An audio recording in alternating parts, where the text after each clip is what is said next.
This government is inhuman. I have not seen such an issue before. So it's not about Tinubu releasing them. It is about, we are then meant to be arrested in the first place. And you're talking about treasonable felony. Let me now interrupt you there, about whether they were supposed to be arrested in the first place. According to the force PRO, that's Muyiwa Adejobi, he says only those below the age of 7 are not liable under the law. So according to him, the police did not err in arresting and prosecuting those minors. What are your thoughts on this? All right, let me educate him a little bit on the point of law.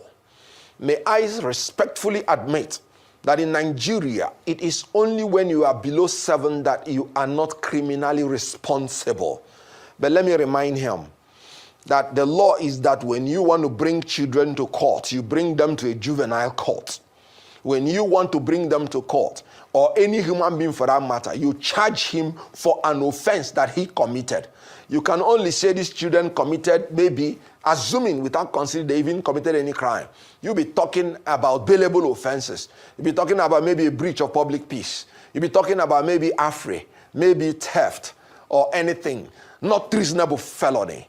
And let me remind him that you do not even lock up children where you lock up adults. As far back as when we were in the colonial regime, they made it that somebody between the age of 16 and even 21 will be taken to a Bostal institution, a reformatory, regarded as even not matured enough to be taken to prison. And then you are bringing them to court. Let me remind him that 2 months is the only time that even a court can bring somebody to custody. That is, if you had taken the person to court within 48 hours. Then after 2 months, if you have not tried him to court, you must release him unconditionally or upon such terms as to let him go, but to come for his trial. These children had been in detention for 3 months. Where did he get that power? The court even said the law is that even when somebody's offense attracts certain punishment, if he had stayed in detention for the time of that punishment, you let him go. And yet you brought these children to court that you want to try them. Let me ask him, when they were in custody, were they well fed? Were they not being tortured? Were they not given inhuman and degrading treatment against the Constitution of Nigeria, Section 34, Section 35, Section 36? They breached all these laws. And he is saying that I'm even ashamed that he will come out and begin to defend the indefensible. Those children, the president has to apologize to them and compensate them adequately.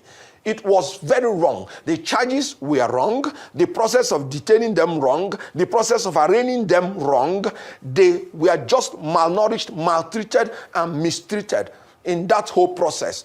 And the police should be apologizing to them and not inflicting more psychological torture on them after the ordeal they have gone through. It's really very shameful. Well, thank you so much, Mr. Kenneth Okonkwo, lawyer and public affairs analyst. Thank you so much for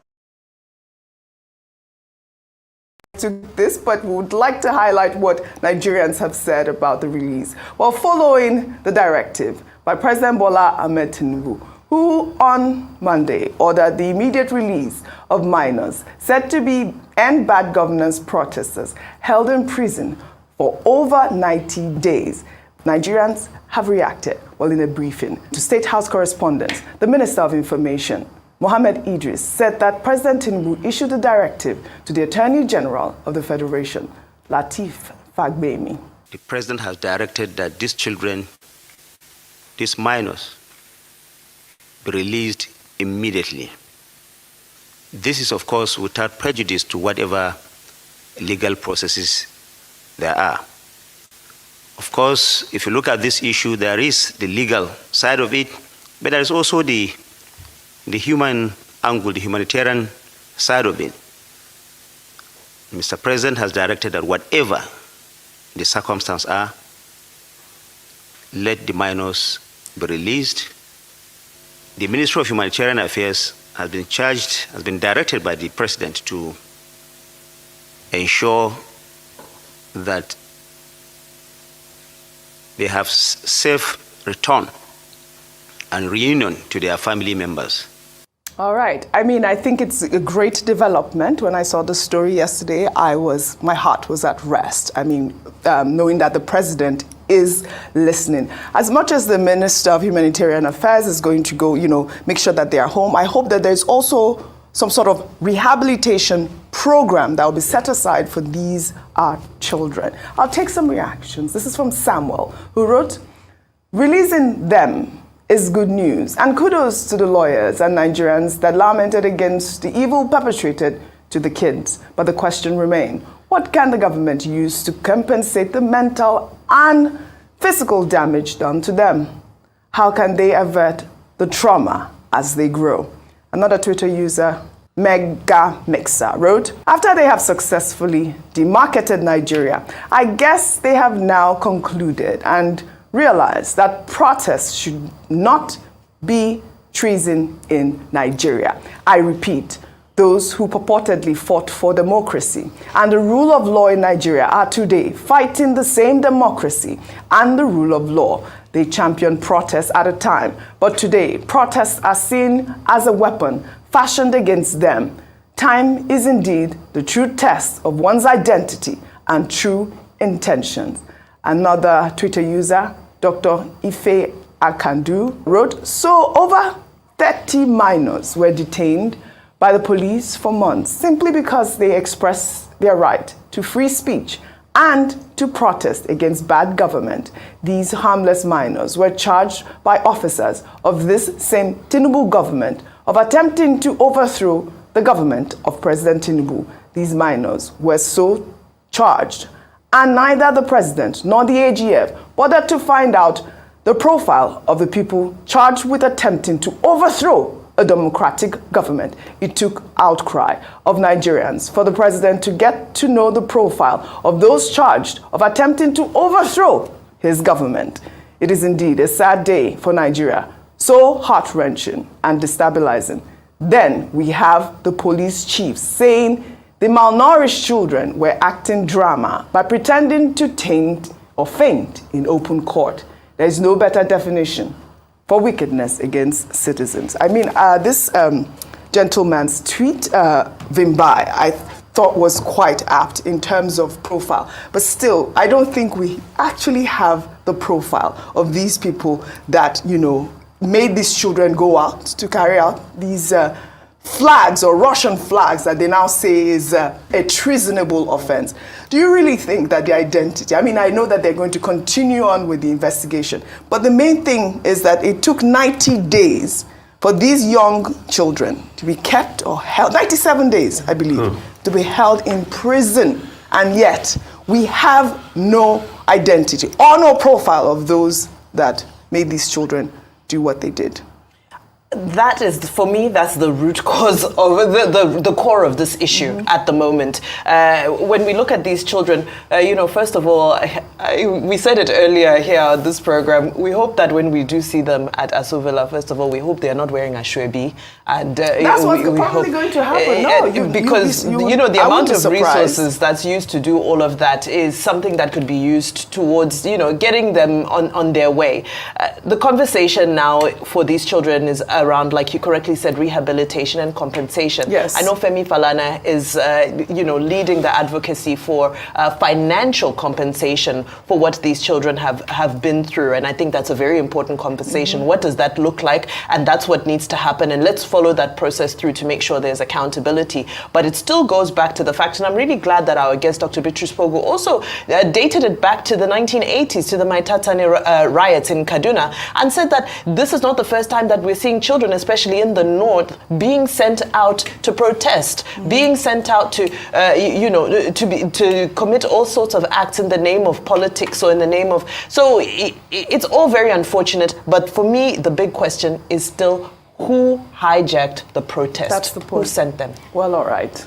Well, in the meantime, the First Lady of Nigeria, Senator Oluremi Tinubu, and the National Security Advisor, Nuhu Ribadu are set to lead a national prayer session aimed at addressing Nigeria's numerous challenges. The event, organized in collaboration with Christian and Muslim leaders, is intended to seek divine intervention as the country faces ongoing crises affecting various sectors, while a cross-section of Nigerians have reacted to the development in national prayer led by the First Lady and the NSA. Just a mere 24 hours after I propose my alternative solutions. What a bold strategy in my humble interpretation of the scriptures. Prayer indeed serves as a noble path to follow. However, the sacred text also counsel us to engage in diligent labor and hard work. Rufai, you know this happened. I mean, I believe it was just 2 days ago or 3 days ago when Atiku Abubakar, proposed some policies and Bayo Ononuga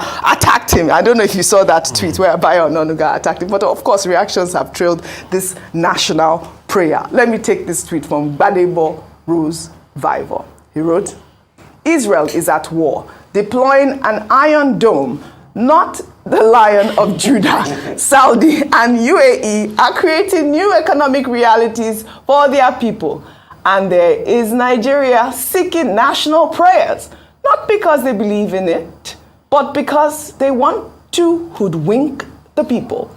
What Nigeria needs is a change of leadership from those who pursue their narrow interests to those who are competent, have character, compassion, and an ambitious vision for their people. It is possible, Rufi. And you see, that's why for all the people that were going after Peter Obi, the truth is that man has said the truth. This is exactly the mindset we have. Was it not on this table we heard the other day that some people wanted to go and pray against bandits, military officers, if my memory serves me right? We have become a nation of jokes. See, I didn't see any big display in Saudi. I saw a country, only religious, I saw a country that was intentional about its success and growth. Oji, 500 real notes. They wrote their vision 2030 on it. You know what the Bible says? Make your vision plain. This administration does not have a plain vision.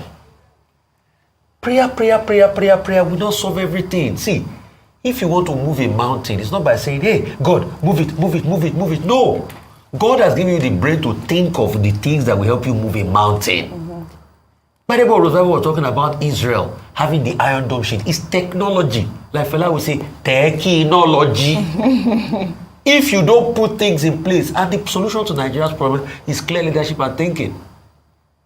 President Tinubu has not laid down an economic road plan to bring Nigeria out of this quagmire. He keeps saying, oh, things are going to get better. Now that one we go shop. A man that says, "Shey na statistics we go shop," is that telling you to pray your way out of economic problem? So we are not ready. See, Saudi was intentional about pivoting. Saudi started going against some of their hitherto religious conventions. We're talking about WTA, women going to play WTA in scanty attires. Because Saudi wants to attract a lot of investment. As I got into Saudi, Oji, I saw an Eminem show be advertised. That's an Islamic country. But an Eminem show with audio mark and some other American artists were advertised. Must be spent. No, in fact, the prayer must not take place inside government premises. They should look for a neutral place. But you cannot stop them from praying. After all, there's freedom of religion, freedom of thought in this country. And prayers will not address monetary policy. Prayers will not bring down fuel price. Absolutely not. Prayers will not stop the having power phenomenon into which we are all trapped. Well said. Only yesterday we took Peter Obi's story where he said he's going to make night vigils or turn them into night shifts for productivity. And I think that is a key point as well. Well said. Well, let's take another story. This time in Equatorial Guinea, social media is awash with reactions following a massive sex scandal involving a top government official, Baltasar Ngonga, the embattled Director General of the country's anti-graft national agency, was being investigated for fraud. The scandal was uncovered when officials searched his house as part of the fraud investigation and discovered about 400 explicit videos allegedly featuring him and numerous women. The videos reportedly included sex tapes involving prominent persons such as the sister of the president of the country, the director general of the police wife, about 20 other country ministers' wives, his brother's wife, and even his cousin. Ngonga, who is 54 years old, is married with 6 children and is the son of the current president of the country's Economic and Monetary Community of Central Africa. The videos, now widely circulated on social media, were said to have been filmed in his office, hotels, and toilets, with all scenes being recorded with the consent of the participants. Our favorite Nigeria wife. I didn't mean to come to you with this story, but this story has gone viral. Completely, shocking to see some of the videos that we saw on social media. But I think there was another story that broke my heart about one of the women who committed suicide, yet to be verified though. But this is what we see. With men, Dr. Bati, I'm coming to you on a topic because we took a topic over the weekend, on Friday, and, your fans were calling for you. I don't know if we should play that video. Should we play that video before we come to you, both of you? Should we play that video again? Because we have a clip of that video. Sure. Yes? Let's play that video of the doctor who said men should have sex 21 times to avoid prostate cancer. Men come to the clinic now and say, Doc, when I'm with my wife, this thing doesn't work. But when I go to my side chick, it wakes up. I just laugh because that's a scientifically proven fact. Men with more than one wife tends to live longer. Don't take my word for it. The research is abundantly clear. Go on Google. Men with 2, 3 wives tend to live an average of 7.5 years longer than men with one man, one woman. One man, one woman, that man's sexual activity is going to decrease after the age of 50. So when a man is not happy in the bedroom, his productivity is affected. Okay. When that productivity is affected, the impact on the economy dwindles. So even the government will not get adequate taxes. Men that are not getting enough erection, enough ejaculation a month will develop enlarged prostates. When they develop enlarged prostate, that's when bad things happen. And it affects the quality of their life. What I say is what the left hand does, don't let the right hand know. You are not going to bring your other woman to your marital home. You want to have your other woman on a contract. You call her, she doesn't call you. She doesn't disrespect your home. So your woman is still your anchor. But you know why you are doing it, and your woman is on your side. She realizes that you must get your 21 times. And if for some reason she's not able to get it for you, hey, she knows where you are. All right, Vimbai, I don't know if that's the video this anti-graft boss from Equatorial Guinea watched to make him believe that he can, have sex multiple times like that. So I know that this is there's been a lot of cruise around this issue, but I just want to look at some more sort of serious sides about it very quickly. The first is that I think it's absolutely deplorable that these videos that were taken as evidence for another investigation have been leaked all over social media. I think it's disgusting, it's degrading, it's unfair. And if it is true that one of the ladies has now committed suicide, that's terrible. It's absolutely terrible. So that's number one. Number two, sex addiction is a real thing. And, I'm not a doctor, I'm not a psychologist, I can't diagnose this man, but surely this must fall into the realm of addiction somewhere. So I also don't want to make light of the fact that there are some people who struggle with it as a real addiction, so that's my take on it, but I'm sure there are some... Dr. Bati, Vimbai has talked about sex addiction. We have very limited time. Let me just throw the line about, looking at these serious issues. The first one is that it looks like we are now in modern day Babylon. The other day it was PDD. Now it is Ngonga. Now, Babylon in the Bible, a city of decadence where people were misbehaving. The world has reached that point where values, standards have collapsed. The second point in that regard is that this man, Ngonga, in Equatorial Guinea, he was the man in charge of the anti-graft agency investigation, the equivalent of the EFCC of Nigeria. And then he got entrapped into his libidinal snare, the wives of the Director General of Police, the wives of ministers, 20 of them, Yes. the sister of the president, I mean about 400 women, mostly wives. Okay, is there a question of blackmail here? Maybe. So That's another point there's you a have question raised. of blackmail Yeah. here that needs to be investigated. There's also the question of morality. All right. The third point is about his own personality. Maybe to the point you made about addiction. This man has a wife and 6 children. All right, we'll and follow if I up may on the say story. so, the wife is a good specimen of pulchritude. Okay. Well, I All see you don't have enough I time. wish we had I a would lot have of gone time. ahead and Yes. Continued on it. Well, we'll follow up on the story. this is I'd a like crisis. to thank you all. Of you are getting this story of this man mixed up. This man, Balthazar Ebangegonga of Equatorial Guinea, was not arrested because of all those knacking tapes. This man was arrested because in his office they were suspecting him of being fraudulent. So they carried out investigation, and the investigation led them to his house. While they were looking for evidence, document and everything to prove that he was fraudulent, that was when they came across those tapes. Those over 300 and something tapes. Now, a lot of things, men, especially men, will need to learn from this thing. If you watch those videos, like me, I get over 80 of the videos, right? If you watch those videos, none of those women were forced. None of them were forced. None of them were minors. As a matter of fact, some of those videos, now the women, they even adjust the camera. Then they look the camera face to face, they laugh. Those were people's wives, the president's daughter, people's wife, people pregnant wife. Do you understand? There was no jazz, there was nothing. And before you think the man is using his influence of his political office or is using influence or maybe he has money to knock all those people, it's not true. Because the Attorney General of the Federation wife did it. So if you knock the Attorney General of the Federation wife, that one go get money, obviously. President's sister, the president's daughter did it. In that one, the IG of their police did it. So it's not influence or it's not money. These women were willingly giving their kwekus to this man. Do you understand? It's seek consent 100%. Why?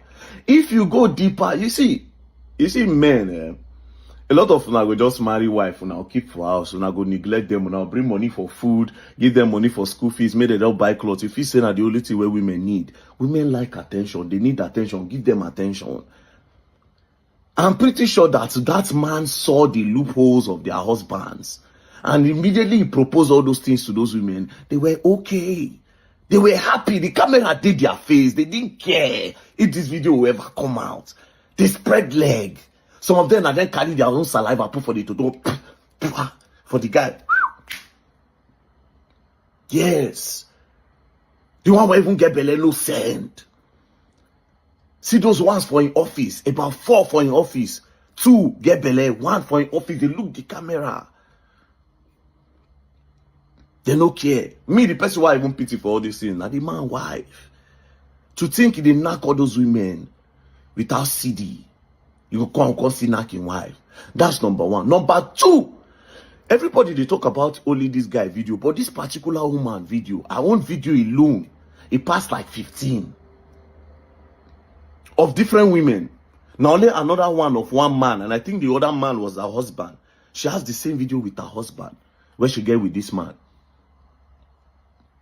Every other one this woman has is with different women, young girls, older women and all.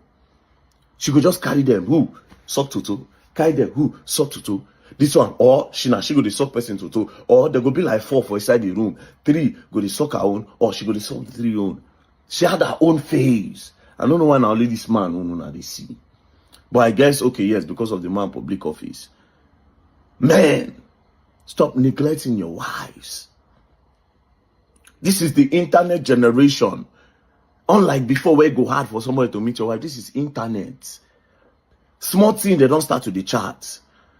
If the guy they said jeans, your wife will say she want order jeans for you. Next thing, maybe true, she want order jeans. The guy don't start to hype your wife. Oh, your wife look, you look beautiful. I'm sure your husband is treating you well. Next thing, you don't start to the talk. Next thing, you never know. Because you are nowhere to be found. Because ask yourself a question right now. How were these women so comfortable with their husbands at home. They were so comfortable to be doing all this. If you check out well, even their husbands are guilty of the same thing these women are doing in that video. But it still doesn't justify anything. If I thought say you no go shame for your husband, shame for your children. If I thought say you no go shame for your wife, shame for your children. It's just an embarrassment. But for me, this guy did not commit any crime at all. The only one where pay me is the crime against, oh my goodness, crime against moral and principle. The one where knock him brother wife, give him belestic, get picking inside him brother children. That is the craziest of them all. Every other one is just there. Your own blood brother. In pastor, wife, and all those other people. But you see that his brothers? Oh, nah. Crazy. I said the videos plenty for my hand and they look them and say, wow. Anyways, it is what it is. MVP. This man is the real Lakata. Lakata. That's who this man is. The original Nakademus. In fact, it was this man that invented how to dock, how to knock. Omo, this man dey knock. I give him his flowers. I know he has been arrested, but omo, this guy good. I calm down, watch all his videos. That's why I never talk about this stuff since morning. Omo, this man good. See, as in they give him banana to different women. But the thing wey fear me be say this man no dey wear CD. The man no dey wear CD. All the videos that I watched, this man no wear CD, knock one woman. The man na raw. I need to go and find this man. Make him give me lecture, make him teach me. Omo, this man na godfather.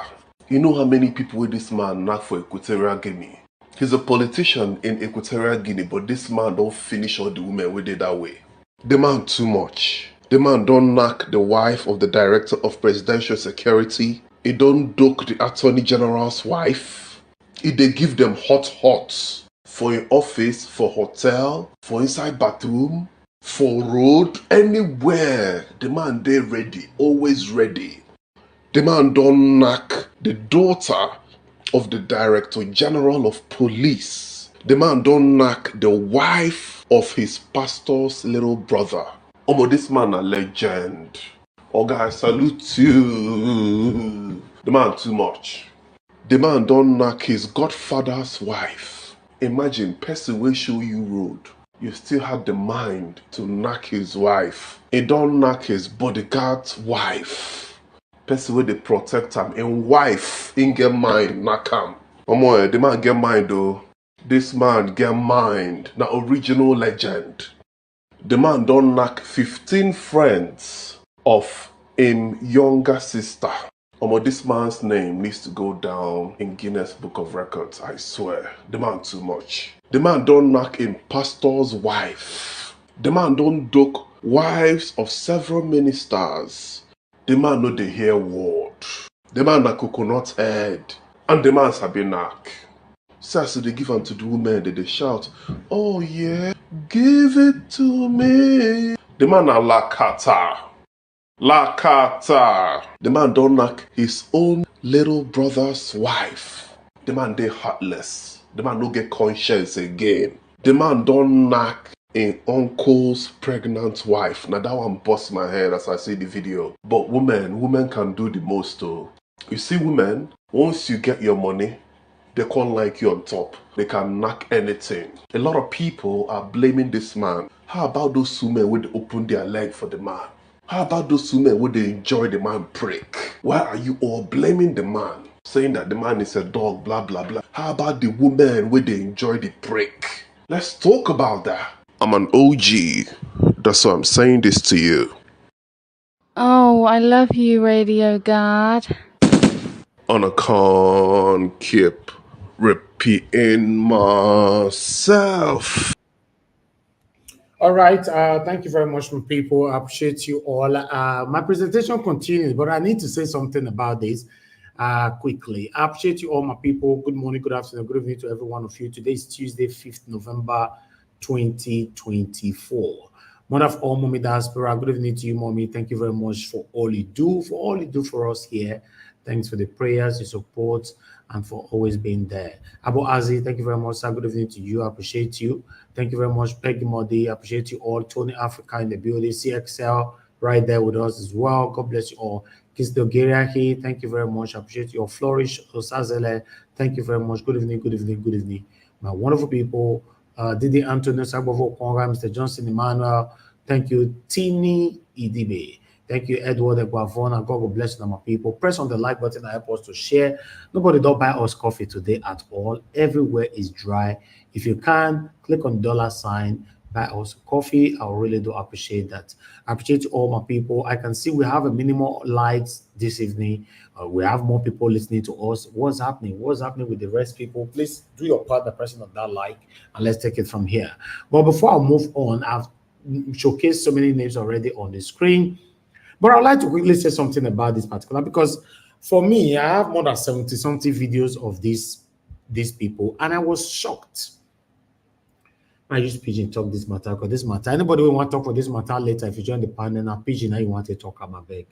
And anything that you know, say it to get the way it be, you give them another name. You see the way other people they talk just now, maybe you know you come and they mention things anyhow, maybe we use our common sense to analyze this particular thing. Some of my brothers on the panel yesterday tell me said, "Mo, no, you talk this matter, safe to be honest." But because the thing they go, it don't reach my neck. Everybody they send this and all that. Me myself, I watch video, watch, because they say Jesus. This one are married women. What it gonna shock me for this whole thing? They say all these women, not them. Some of them are there. They arrange the camera. So not be say say normally maybe those videos are secret videos before. You go say they don't know when this whole thing happen.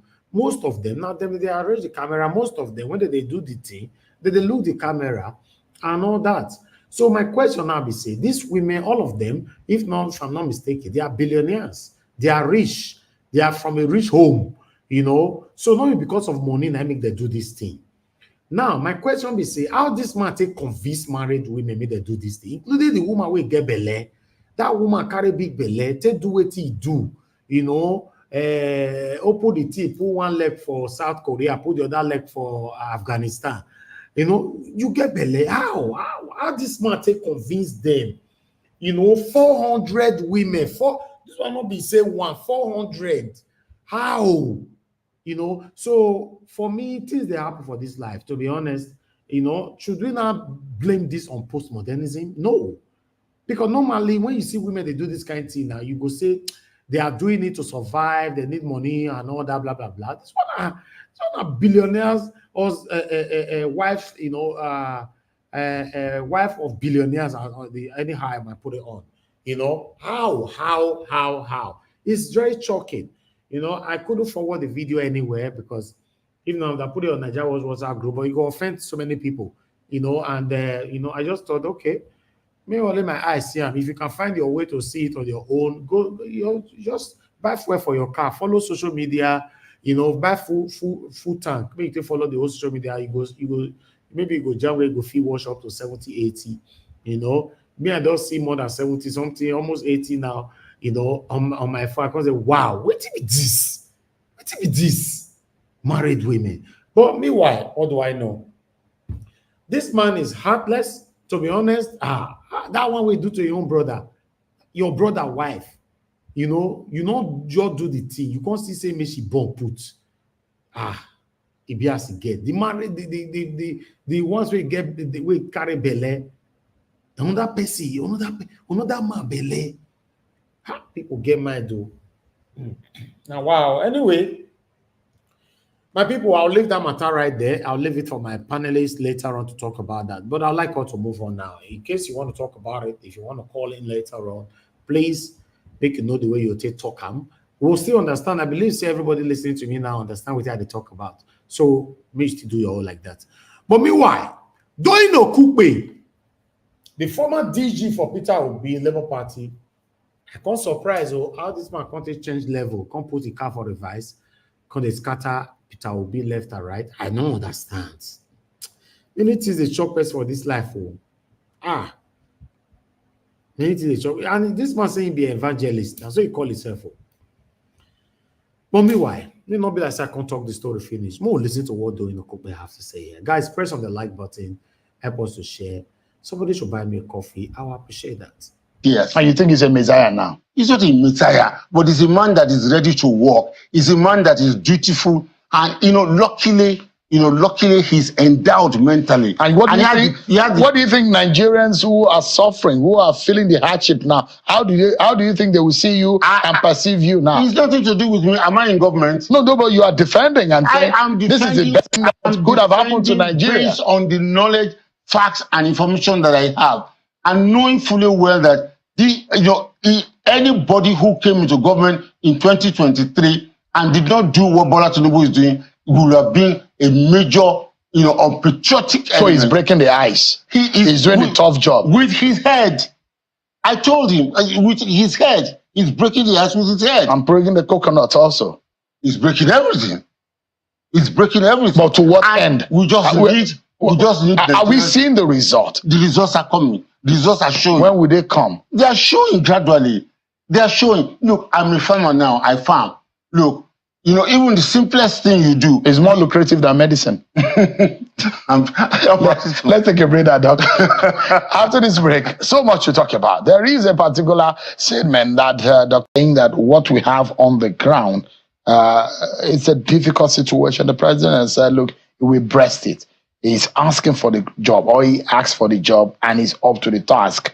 But the indices are not, and the livelihood of Nigerians, those who are going through this tough situation, are saying that this is not what they bargained for.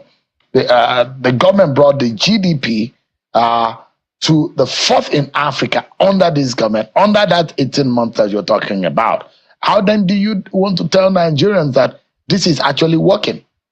Seun, go and check the history of reform. There are very few presidents who we can call reformers in the world and in history. When you check the history of reform, there's no reform that gets the result in 9 months. It's not a microwave. That's the truth. Lincoln, anybody, go and check the history. When you are president and you decide to embark on reform, what you need to do, which I'm not too sure, or the Tinubu is doing well, is you must keep communicating. You must keep talking to the people. They are failing in that respect. You must keep telling them, look. What do you communicate then? If you're working hard or you are doing well and it's showing the lives of the people, they've got to isn't that the best communication? They've got to see, you can envision the light at the end of the tunnel, but they're not wearing your prisms or glasses. You have to make them to see it through your eyes, what you're doing. I have seen it because the benefit of, my position, my understanding and exposure. But, the people must know. So it's going to take, and I don't think it's going to take too long from now. But if we do not go through this tough time, the country would have collapsed. So believe me for this. And it would have been much more serious than what we're facing. You took a hit at your former principal, Mr. Peter Obi. I didn't take a hit. No. Yeah, you said to him. You criticized him on Twitter. Based on his comment on an online. I corrected him. I cannot hit Peter Obi. I am sentimentally attached to Peter Obi. Peter Obi. How do you balance it? Listen to me. You're attached to Peter Obi. Hold on now. Peter Obi was my project. And I am part and parcel of those who built Peter Obi up. I can't publicly, denigrate that or break down that house. No, I won't do it. But, when the sensibilities of some of us are affected, we, especially when it becomes, a zonal matter. I mean, when you take the entire Yoruba race, you call them out. I'm an elder statesman. I'm primarily, first and foremost, a Yoruba man. If I cannot speak the truth at my age, then there's no point to live. What Peter Obi said was wrong. To say that a Milokon, they should now ask people in Ogun State whether they are buying bread. When Bola Tinubu said a Milokon, he was not addressing the nation. He was not addressing a rally. He was addressing, APC delegates in the premises of Ogun State government who are going to APC convention that they should vote for him. And he said, look, and he was speaking in Yoruba, and there's nothing wrong with that. He said, look, you know, I helped to form this party. I helped to do this. You know, Buhari contested election first, he lost. Second, he lost. Third, he lost. Then, you know, I came in and I helped him to become president. I also helped your son to become vice president. Even Biodun called him Ele. Whatever it is, he said, even this governor, I helped him. It is now my turn. What's wrong with that? He said it in Yoruba.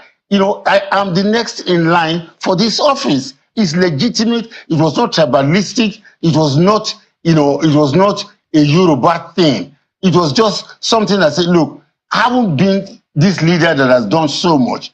You know, I should be given a chance to give a shot at it. So, you know, when Obi makes that statement, it insults us. I was a Yoruba man. I'm not blind and I'm not crazy. I left everything and I followed Obi.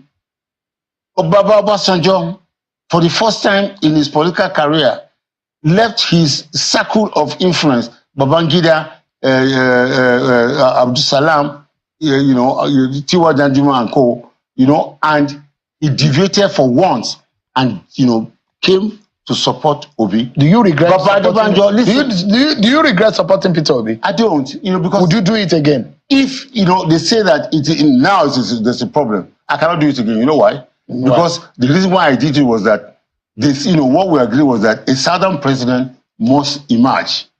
All right? And, you know, but that's what I'm saying. Babadibanjo called me and said, if a southern president must emerge, which zone must it come? Let's be honest and truthful. I said Southeast. He said, so let's support them. Now, if all these, you know, or Shitoku, all of us, if all these Yoruba, eminent Yoruba people supported you, why now bring us down publicly? It's wrong. That's what I did. I didn't take a jab. I just called, you know, and you know, listen to me, Sheo. From now on, we are no longer going to keep quiet for people who just think they can insult Bola Tinubu. Bola Tinubu in the Southwest is the apple of our eye. And even when he does wrong, he's not doing wrong. He's not doing wrong. But things are not not looking well. They will look well because we know him. How do we then, when things are not going right? And so now, I've just told you, it's a reformer. Just a reformer. Some of us believe so much in this country, we kept quiet. And those who kept quiet, just for a moment, and in your belief, you can measure the intensity of your belief. I can measure my own intensity of my belief in the Nigerian project. No, but the question I'm asking that, when people had believed in past presidents and past leaders, and we found that we woke up one day and we saw that our nation was on the ground, should we still keep quiet with the benefit of experience? Nobody's asking everybody to keep quiet. But listen to me. You have a house, you know, a 50, 60-year-old house that, you know, the roof has been leaking for 60 years. And now at the 60th year, you now come and say, this is too much now. But if the leak is now more than what it was before. Nobody repaired the roofs, you know, and now, you know, somebody now comes in and in 1 year, you say, so you are doing more of an ethnic protection rather than the national protection. That's not true. You said it's the apple of your eyes as Obama. Even when it does wrong. I didn't say when it does wrong. I'm qualifying this personality. You cannot take Yorubaness from me now. What you said is simple. You said we will no longer tolerate anybody calling Tinubu out. Tinubu is the apple of our eyes. So your fight is very obvious, is an ethnic fight rather than the nation's fight. I'm very surprised with Doyin Okupe. I'm very, very surprised. Kai, let's move on with this. Of an ethnic protection rather than the national protection. That's not true. You said it's the apple of your eyes as Obama. Even when it does wrong. I didn't say when it does wrong. I'm qualifying this personality. You cannot take Yorubaness from me now.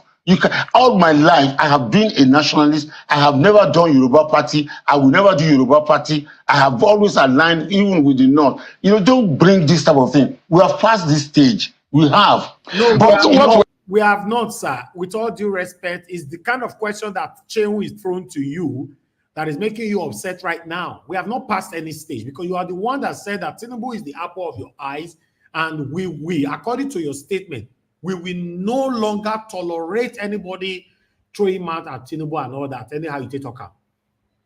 Tinubu is our president. He's not a Yoruba president.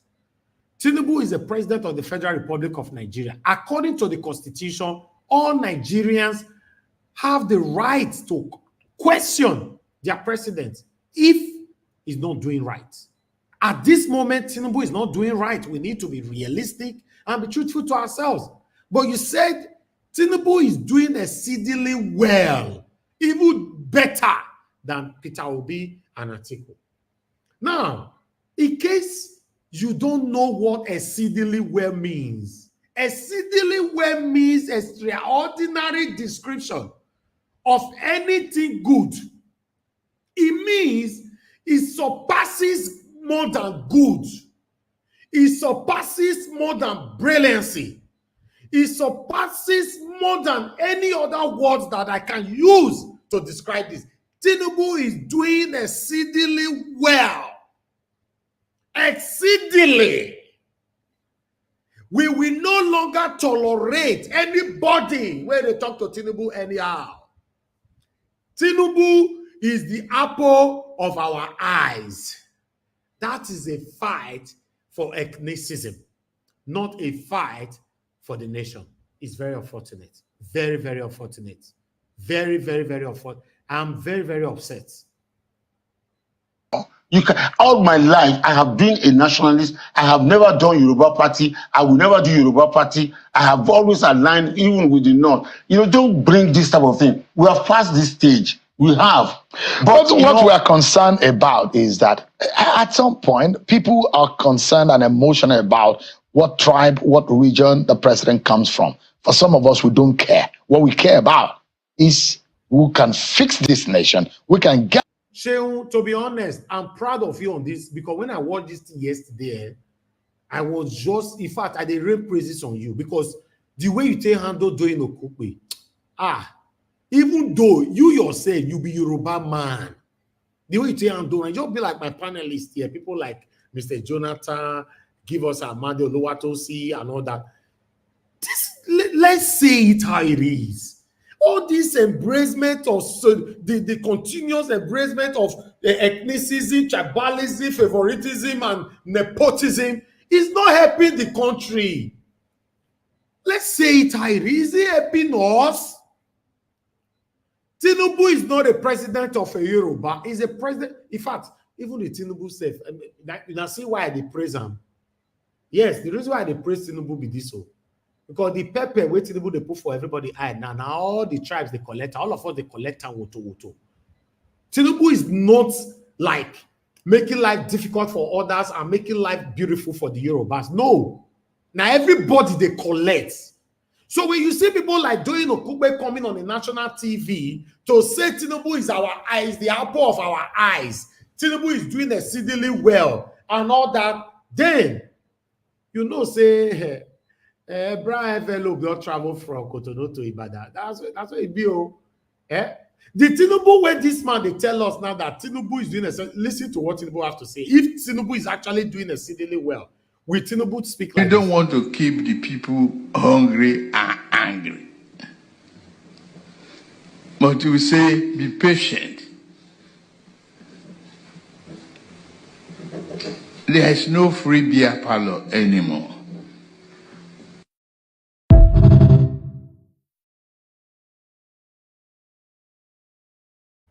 That is somebody that is doing exceedingly well, telling us to be patient. He knows what is going on in the country. He's telling Nigerians to be patient. But Doyin Okupe is saying that what Tinubu have done in these few months is far better than what Buhari do in the whole 8 years. What did Buhari do for the whole 8 years? Now this video for talk not be my mouth that they talk Now this video, now you talk This nation on the right track. In some other point, Tinubu, we fix this nation. Take that to the bank. Bola Tinubu, we fix this nation. Sheung, the problem with you young people is that you want a microwave solution. It's not going to happen. It's not going to happen. You know, I mean, Bola Tinubu is not a fool. He knows that if he doesn't do this thing well, between now and 2027, he doesn't have a chance. But all right? Is he thinking about re-election when he spoke to you? I didn't ask him. Do you think he has a chance from what you're saying today? Listen to me. Listen to me. Oga Doyin Okupe, let me tell you, it's too late now for Bola Tinubu to fix the nation. If for any reason Bola Tinubu will fix the nation, he's going to be hoping for the second term in office. On this first tenure is over. Do you know why it's over? In the history of Nigeria politics, in governance or in presidency, once the first 2 years have elapsed, the last 1 year, the last 2 years, these guys use it to solicit vote for themselves. They use it to indoctrinate the gullible Nigerians, telling them that they will do much, much better if they vote them into power. For example, this man, what's his name? The Minister of Works or Road and Works. What's his name again? I forget his name. My panelists are not here. Who told the people in the north that if you want your road to be fixed, you must be ready to vote for Tinubu in 2027 to show that these people have started 17 months, 18 months in office. Campaign have already started indirectly. It has started. So, Doyin Okupe, what you are saying, you are only deceiving the gullible Nigerians, not people like me. Yes. This doesn't have anything to do with where you are from, Yoruba or whatever, Igbo.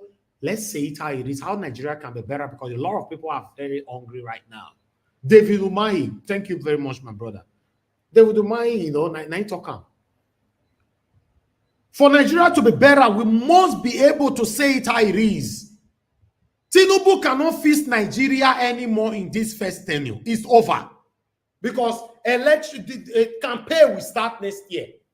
Middle of next year, campaign does start. Are you telling me that Tinubu will fix Nigeria within the next 6-7 months? It's not possible. How? Are you not aware of the economy right now, the exchange rates? What is this man even telling us? What is a Doyin Okupe telling us right now? What is he saying? Nigerians are hungry, including the Yorubas that you are trying to protect. All of us are hungry. You are not going to like what I'm about to say. In this country, we have an agreement. North will do 8 years, South will do 8 years. Buhari did not do well. You know, we were not crazy. We did not fight. We did not raise anything. He did his 8 years. Bola Tinubu is doing well. He's going to do his 8 years if God spares his life and he wants to do so. If Nigerians decide so. Nigerians will decide so because how are you sure? I am sure. You are not the totality of the Nigerian population, Dr. Okupe. Nigerians can you speak for the over 200 million Nigerian people? Nigerians are reasonable, sensible people, not demanding too much from their leaders. If Bola Tinubu gives us light in 2027, if Bola Tinubu resolves this fuel crisis and this food crisis between now and that time, you will see people will go on the street. Oga Doyin Okupe, as I talk to you now, for the past 3 days, we never see blink of light.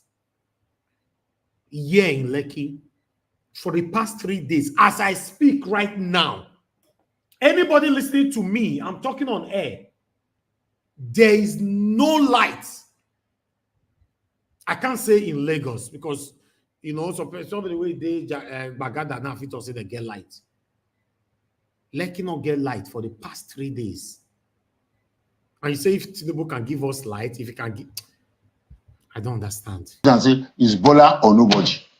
I'm very sure that you're very good friends on social media, whom you always engage with, the tirade and all of that we see. They will come after you. And when they do, you know what they at some, there was a very viral statement. They coined one word, they said T-pain. That was what they came about. And when they will probably get at you on social media and start reminding you what T-pain means, you probably will have an answer for them. T-pain means temporary pain. That's what it means. Those who coined it, that was not what they meant. No, you don't know. I'm telling you, God has a fortuitous way of working things out.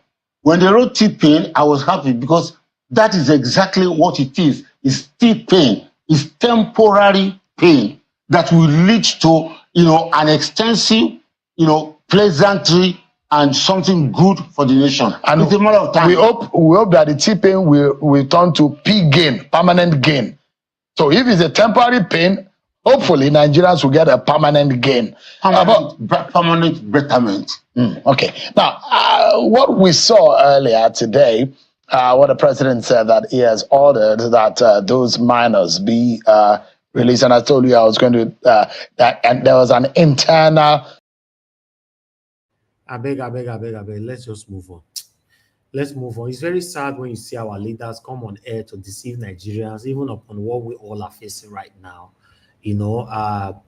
Like I said, if Tinubu will do well in Nigeria, my people, now second term, now he go do one. This first term is over. It's over. I'm not seeing it happening. Now second term, maybe we can say, okay, making step on so many toes and do the right thing for Nigeria to be better. But for this first term, it's over. It's not possible. How? Tinubu don't spend 18 months for office, Nnamdi. How? It's not going to be possible. So my people, I appreciate every one of you. Thank you very much for your time. That's all I have for you guys today in terms of my presentation. A link was posted out earlier on. For those of you that want to join us, please click on the link, join us here, or let me repost again.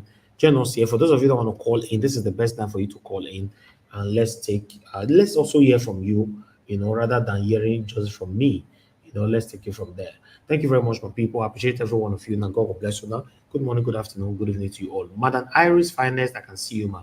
Good evening to you. Thanks for joining us today. God bless you. Don Anthony, thank you. Wisdom Lucky, thank you very much. I appreciate you. I appreciate every one of you. Really, Abdul is right there with us as well. Thank you, my people. Pius Moye, I can see you.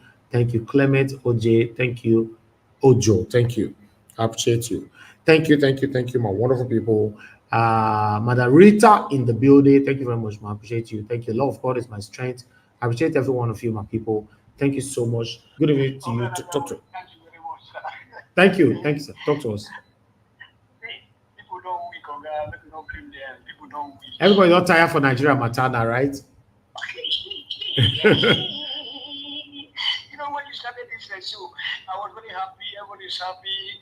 The goodies you are bringing, we are happy. You can see my comment section. I was thanking you. I said, oh man, but that guy from Equatorial Guinea, and then look at the Okupe. You don't say he said don't lean. You don't say don't lean. Yeah, Doyin Okupe will lose weight too. I don't know why. Yeah, because of these difficulties. It's the economic problem. Because he gets family now. My brother, all of them, they did turn that to the way for your news every day. Everybody, the stomach, the echo, the twist sometimes. Sometimes people they happy. Sometimes you just can't get out of it. It's not so easy. That's why we lead me now up to your point that you were trying to make earlier. It has nothing to do with Okupe now or somebody trying to support me because of his Atiku, or I'm trying to support somebody from Edo State or from your state. It's just how the country was created, sir. The country was formulated so, and then you can see there's a video also that is also trending right now, how the purposely set up like that to fail. Have you seen that video, sir? Which one? Which video is that? Yeah, there's a British one that is making some disclosure about how he treated the power towards the north and how No, I never see him. Don't discuss it. Since I never see him, don't discuss it, please. I will look for it so that I will send to you, okay? Okay. Yeah. Or just in name. That is what we are saying. That is why we say that you don't have to blame anybody, sir. I understand your own because you are living in a civilized society and then you are from a good family like myself. We want anybody. So, but what do you mean we don't need to blame anybody? We need to blame our leaders now for the hardship in the country. Yes, sir. Yeah. We have to blame the leaders because I'm just trying to say like people who always tend to teach towards one of their own. I'm one of those people now because I believe that somebody's come from my place. also help my create a rule because as a result of lack of the system, that ought to be taken care of everybody or generality of the people. So once those kind of system, is not there on ground, so that is what normally push people to think that okay, in this jungle war, this jungle forest, look for somebody that's going to also become. But assuming that there's a system in there like as it is in UK, in Germany, you don't give it if whoever is coming. But the moment you start to talk about either a certain president or not a president, or whether a Yoruba or a Bini or a Igbo president, or to be a governor. So you don't see that the locate already get that. That would cause dislocation. Okay. That's why people have to. It will still continue like this until we try to look for a way to join my agenda of a look for peaceful the alternatives, because we really need to divide that country. Okay. Thank you. Ogatoni Africa. Thank you, sir. So South Nigeria, North Nigeria is also okay.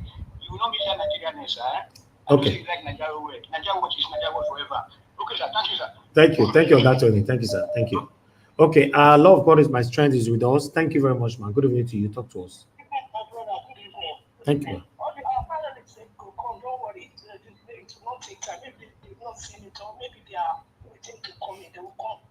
This matter not too easy like that. So the matter sometimes they tire people now. People we keep talking about the same thing, and the leaders are not doing the right thing. So if people not come and not the verse.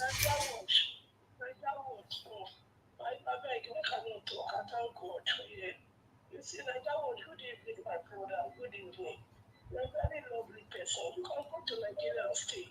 You know, at the time I was telling my husband the other day, we are listening to you on TV, and I said, you know that this my brother is in Nigeria. I said, I said, yes, the trouble is in Nigeria. You don't then look at Nigeria to where we are afraid to go. If they're not afraid of anybody, we will talk what not to say. So I appreciate you. I do really appreciate you. And I will talk every day. God will give me the strength to do what I can do. I will not say more, but to happen. I greet everybody. My brother that just came in on the panel, and everyone on the comment section. Thank you for all of you coming here to support this channel. This is the only place I hear my news. I don't hear you anywhere. All my news is here. If you are not here, I go to your platform or I choose something to listen to. God will be with you, my brother. Thank you. I salute you. The Nigerian workers here, I will speak on Doyin Okupe. You see, Doyin Okupe was never with Peter Obi. He was never. Doyin Okupe has always been a war in Labour Party. It was they knew, maybe when they knew that Obi was going to Labour Party, he was sent there to be a mom that will be attacking everything, every secret that's happening. Is the one passing it to Tinubu. It was never for us. It was never for Nigeria. It was never for the betterment of Nigeria. Can you see the state of this man? This man is sick. He's not well. He needs everything. He needs hospital beds. He needs psychiatric help.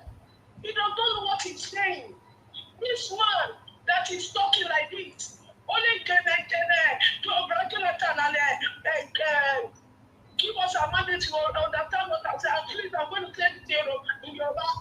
Oh, you're going to mind, see the Chalanga. No, you're going to be. I never they tell you, this I have, they will tell you. This man is not supposed to be well living. You see, like that watch. You see this Doyin Okupe, what they call his name. This one make me be a human being. This one make me see as a human being alone. This man is a devil. He's not supposed to be where human beings are. Even this man that is saying that he wants to see Nigeria work, is the one telling us that Tinubu is going to do it. So how many years are we going to wait for Tinubu to do it? He's not telling us that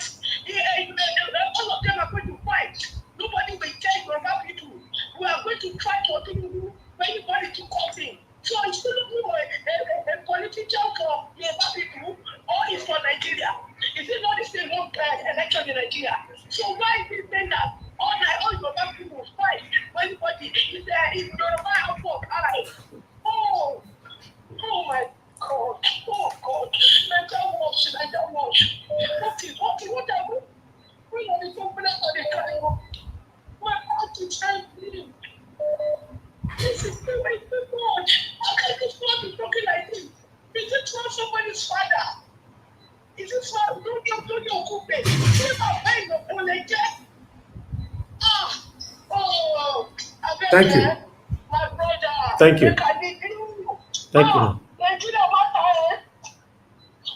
Thank you, See ma'am. the way the boy when they show this picture. When they show this video, you see the way the boy. You go back and say, Madam, I can calm down. I mean, look at this view. We have a long way to go. I don't know how we are going to do it. Please, our panelists, we meet now, and at the breakout, make it a call. Thank you. Thank you, ma'am. Thank you very much. Thank you. All right, Mr. Wale, thanks for calling in, sir. Good evening to you. Hello, Mr. Good evening, sir. Yes, sir. Good afternoon, sir. Thank you, sir. Good evening to you. Talk to us. Good afternoon to everybody, sir, on the panel. Mr. Ebi, you see, when some Yoruba people, we study that Doyin Okupe, this man is looking for something. He is not supporting Mr. Obi 100%. He is looking for something. And secondly, when Mr. Ebi said, Baba Adebayo, I'm sorry to say, Baba Adebayo, they are not supporting Mr. Obi 100%. It's because they have an agreement with Tinubu. That is why they are supporting what they call it, Mr. Obi at that time. If you all of the Yoruba people that you see, it's because they have an agreement with Tinubu. And Tinubu don't have to call them back. And you can see that it's calling all of them back now. It's calling all of them back one by one. You see when they someone came to meet him and beg him to support Tinubu. Now this one now, someone went to beg him and come back to Tinubu. All of them will go back to Tinubu. All the Yoruba leaders that you see, they will go back to Tinubu. Tinubu knows to settle all of them. So when they are saying they're supporting Tinubu, they are all liars. And Mr. Ebi, so Mr. Chris and Mr. Odua always accusing what they call it, Sowore. This is exactly what Sowore was saying. Sowore said, let's not forget about all these old people. Let us forget that you don't see reason why Mr. Obi was going to Babangida house, go to this house, go to this house. They are not going to do anything. That is exactly what Sowore was saying. And that is exactly what Babangida was saying. You know what I'm saying? I hope Mr. Chris and Mr. Odua listen to saw this video, what's happening. That you don't trust all this video about my man. They will go back to Tinubu. There's no way. You can't do there's no way they will go back to him. All what they are saying, they're just saying for nothing. For people saying they're just saying for nothing. I'm a Yoruba person, I'm telling you the truth. I'm what I want you, but you want, we will know ourselves. Thank you for telling me. Hello? Go ahead. We will hear you. I said thank you, Mr. Ebi. Okay, thank you, sir. Thank you very much. God bless you, sir. Thank you, sir. I'm what I want you, Yoruba people. We know ourselves. All right. Thank you, sir. Thank you. All right. Thank you very much, my people. I appreciate you all. I think I should come straight to the panel right now. I have Ogashimize with me. Ogashimize, thank you very much, sir, for joining us this evening. Good evening to you. I'd like you to talk to us, sir. Before that, hold on, Ogashimize. Let me quickly appreciate Stephanie Ojek for the super chat. I'm very, very grateful. Thank you very much. May your pocket never run dry. And Osenge Omede, thank you very much for your super chat. God bless you, sir. I appreciate you. Thank you very much, Peggy Modi, for your super chat as well. I'm very, very grateful. Thank you for all that you all are doing. Thank you so much. All right, make we hear from Ogashimize. Talk to us. Yeah, my brother Elvis, me and the best for you. I on my camera yesterday to come in after the network kicks me out. I waited. You never, maybe I'm not there. I don't know. Maybe I was. Well, that's bad. That's okay. Whenever you turn your camera on for long and they bring you in, you know, say I'm not there. That's okay. I greet Niger Watch for all you do, Mr. Avis. I greet you. I greet the callers, the panelists, the commentators, the viewers. Mama and diaspora, Domosa, I greet you. I'm greeting you for all you do, for standing by for this channel. You're doing the great thing. Yeah, Nigeria matter is like, how will I put it? You know, when a sun enter your eyes, you will struggle to take it out, you know, say find somebody to blow it so that it will go, until maybe some will remain. You find water to use it to wash it out. That's how Nigeria is. Hey, yeah. Okay, let me start. I don't watch. You know, I don't know how to paint word. This word is Moko use a pigeon talk.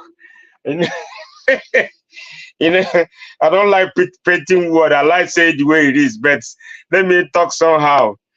You see, this Equatorial Guinea man.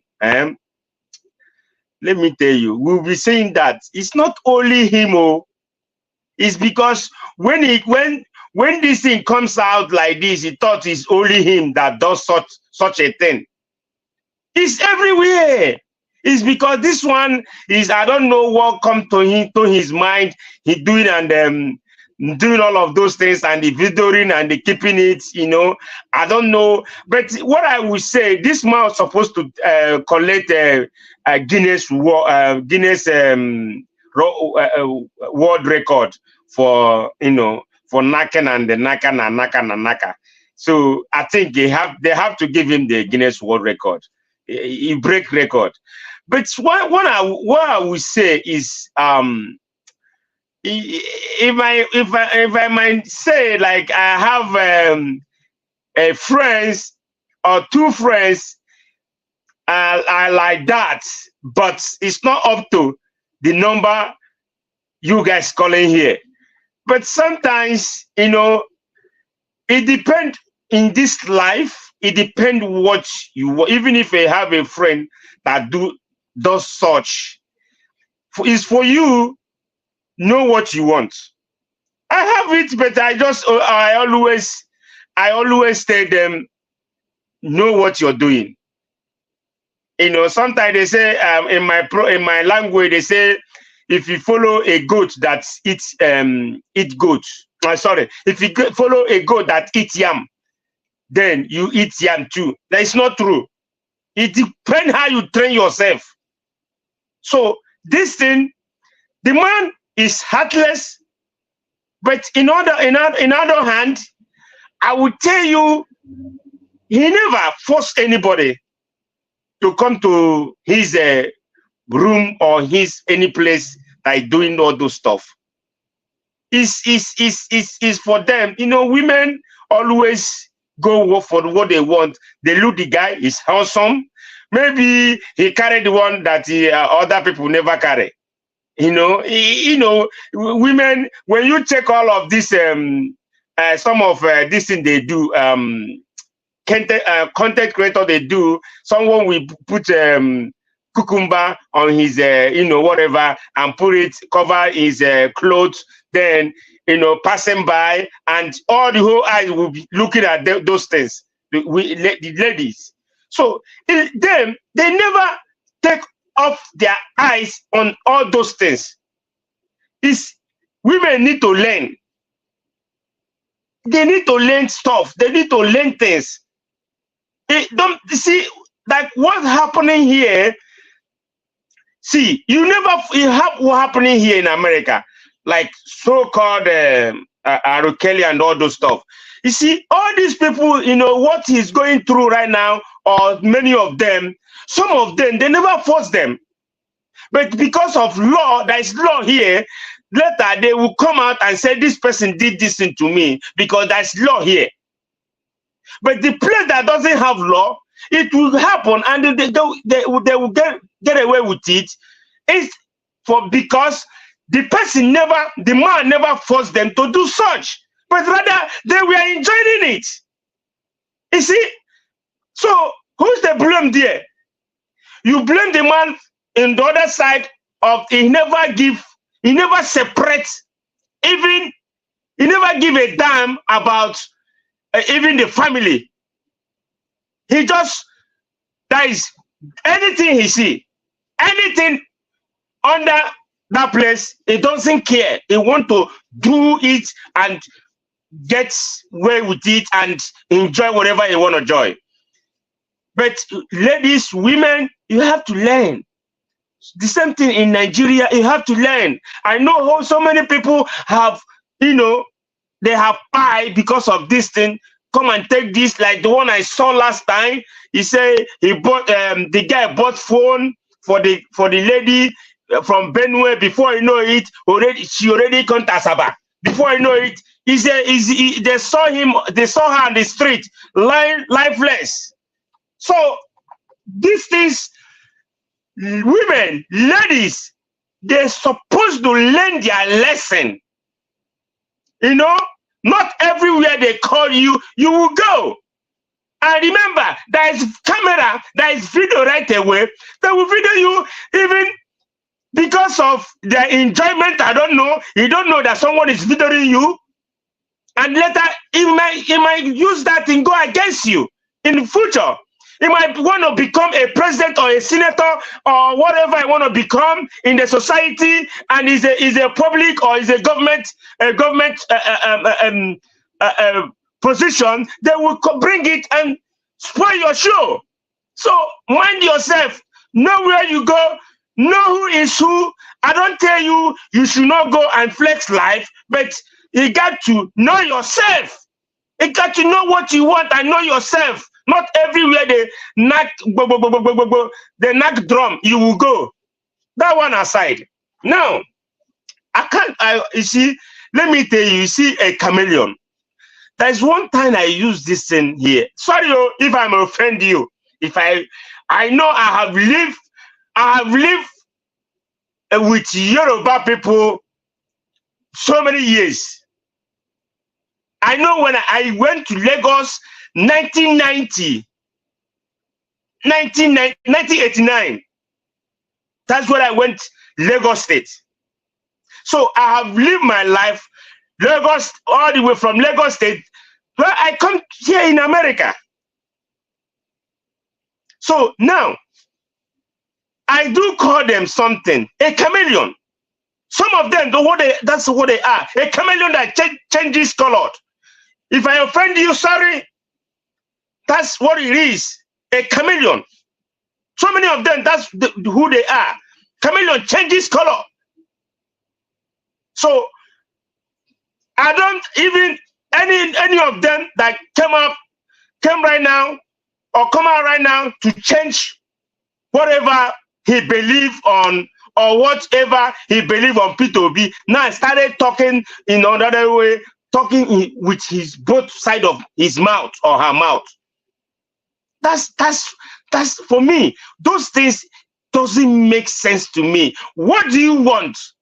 This type of people, you don't want Nigeria to, you know, to receive that good governance.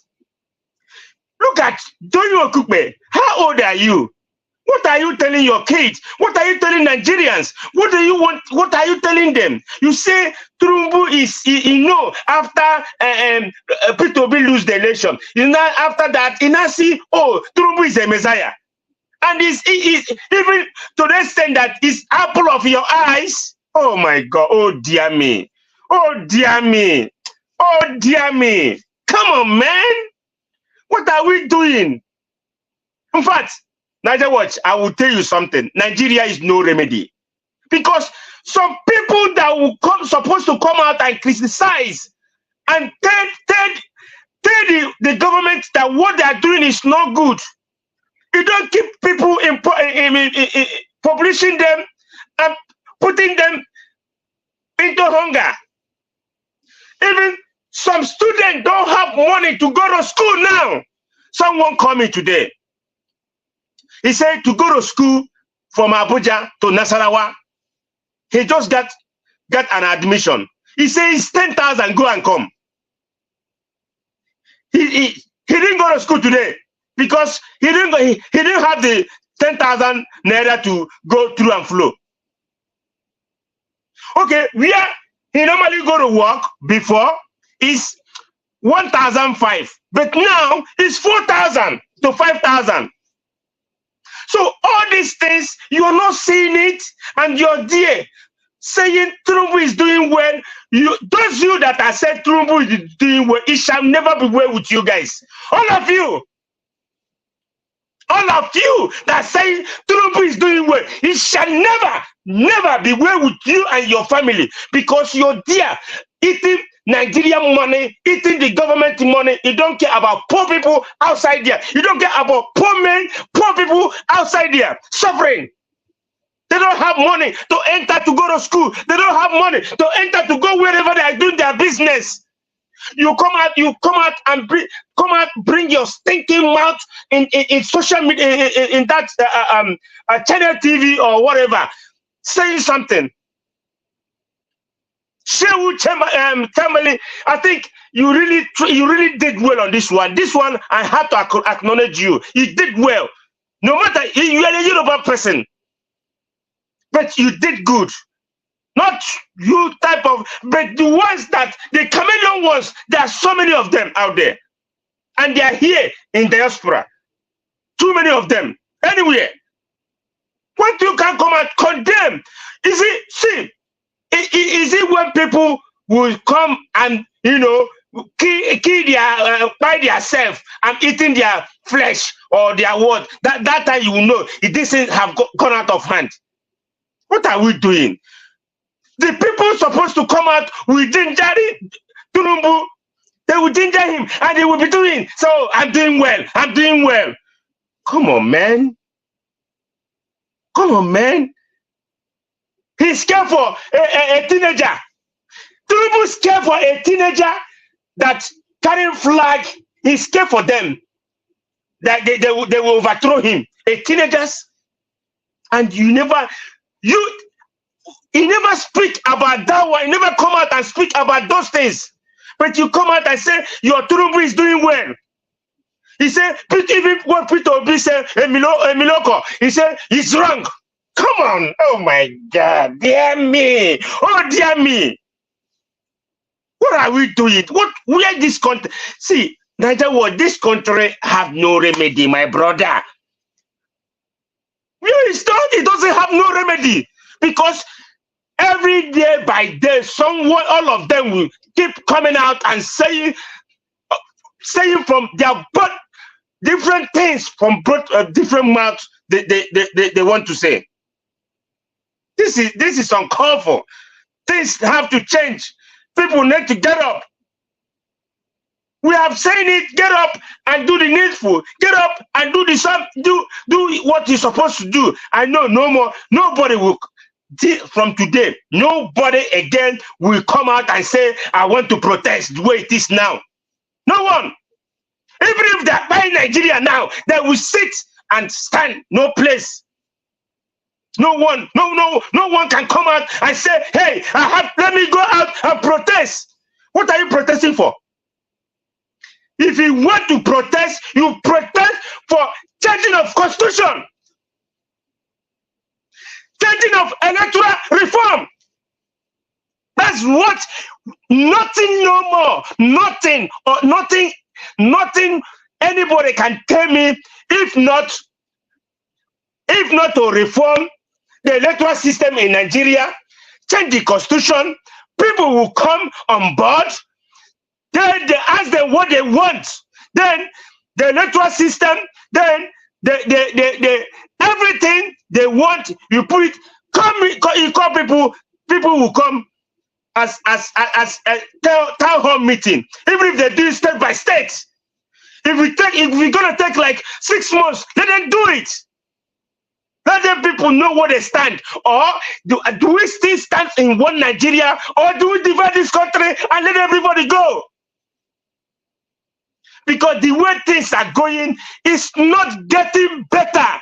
It's getting worse and worse every day by day, month and month. Now, another year is going now. 2025 is around the corner. When it gets to middle of 2025, these people will start their campaigning, and you sit there. You don't want to ask them, when are you going to reform the electoral system? When are you going to change our constitution? It's hard time Nigeria will wake up, and these two things is most important thing. Now, then what? Let me say this thing. I went and vote today. I went and vote today in my county. No law enforcement agencies in that premises, in that school when I went to vote. It's very peaceful line. You come, they ask you, do you want the ballot paper, or do you want to vote for machine? Two things you want. I said I want to vote for a machine. I went there, I sit there, I do my thumb printing through the system. After everything, I slot my paper. You first slot your paper, then after everything, the paper will come out, all the whole voting you did. Then you move ahead and slot it inside the box, the system, and the electric will take it inside and count the vote immediately there. It show you everything. So okay. I wanted to do video, but once I said no, let me know. I don't want to violate their system here. If not, I could bring it and show everybody how American vote looks like. Nigeria we are far away. Thank you, Niger Watch. Yeah, we are far away. Yeah, I agree with you. Thank you very much, Ogashimizi. Thanks for your submission. You know, even the votes in the UK the other day, everywhere were peaceful. So only in Nigeria, you see they use us to steal ballot boxes and all that. Anyway, I would like us to move on right now. For those of you just coming in, thank you for your time with us. Please do your part by pressing on the like button. Mr. Jonathan, thank you, sir, for joining us again today. Good evening to you, sir. Please, you have the floor. Talk to us. Thank you, Mr. Elvis. I greet you once again today. I believe you are doing very well. Thank you so much. You are enjoying Lagos. Light not day, oh, Baba. Light not your day. Guy. Right? So we then say they don't solve the problem of light. I think that the thing we then talked some few weeks ago. You know. Anyways, Mr. Elvis, I greet you. God bless you. I greet my fellow panelists. I greet you all. Welcome. Mommy Diaspora, I greet you. God bless you. God bless you abundantly. All the commenters and callers, everyone, I greet you all. God bless you all and welcome. You see, at least for the first time, I heard one truth from Mr. Tinubu. For the very first time, the man spoke truth. One. Wow. I heard him yesterday when he was inaugurating his new ministers. Mr. Tinubu, from his own mouth. Because the reason why I'm bringing it up is I'm going to juxtapose it with Doyin Okupe's interview. All his lies. All his lies, Doyin Okupe. And he says he's an evangelist. An evangelist that is a liar. So who is going to believe you? An evangelist that is a sycophant. Who is going to believe you? Mr. Tinubu said for the first time, he said Nigeria is at the verge of bankruptcy. And that's the truth, unquote. Nigeria is at the verge of bankruptcy. And that's the truth, unquote. He said it himself. He said that is the truth. For the very first time, Mr. Tinubu said so. How that statement came out of his mouth, I was stunned because I know they did not advise him to say that. For whatever reason, he just said it. Though being a crook, a very smart crook that he is, going forward, he tried to patch and to make amends, saying Nigeria is rising. How the nation is falling and rising at the same time, falling and rising, falling and rising. And that's Mr. Tinubu's position now. Nigeria is falling, Nigeria is rising. Nigeria is falling, Nigeria is rising. So funny. So funny. But before I go further on that, let me quickly say my own. Let me put my own on this Equatorial Guinea official. Let me just say one or two things. You see, because when anything that I listen to or that I read or that comes, the first thing for me to analyze is I always go for the why. WHY. I always go for the why. Once I'm able to know the why, then you see, every other thing will just fall in place. To know the why. So in this one, I was trying to know the why since I read this thing yesterday about this man. Trying to know the why. And I'm not supporting him. You know, it's a disgrace, that's for sure. A moral disgrace to himself, to his family, to his country, to even his principal, the principal, the president that appointed him, that he is working for. The man is a shame. Is a disgrace. Having said that, I try to know the why. Because this man, everything there was done with the approval and consent of all the women that are involved. It was their approval and their consent. And for me, I'm thinking is to protect himself against blackmail.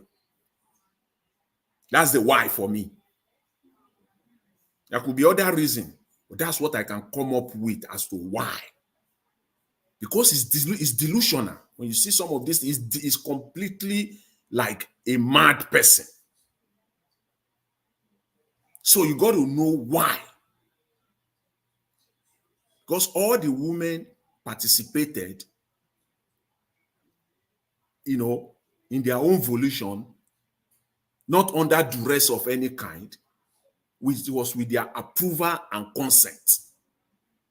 So it was a combined job because they are all adults. Everyone involved in this act were all adults.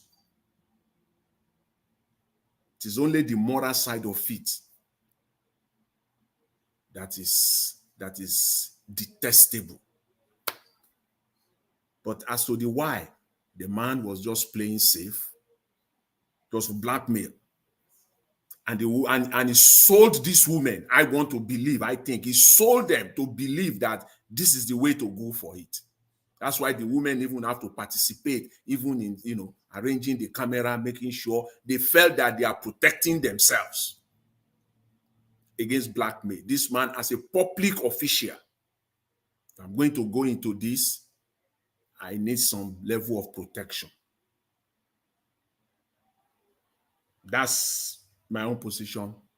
But having said that, it does not take the fact away that this man is shameless. This man is a disgrace to himself, to his family,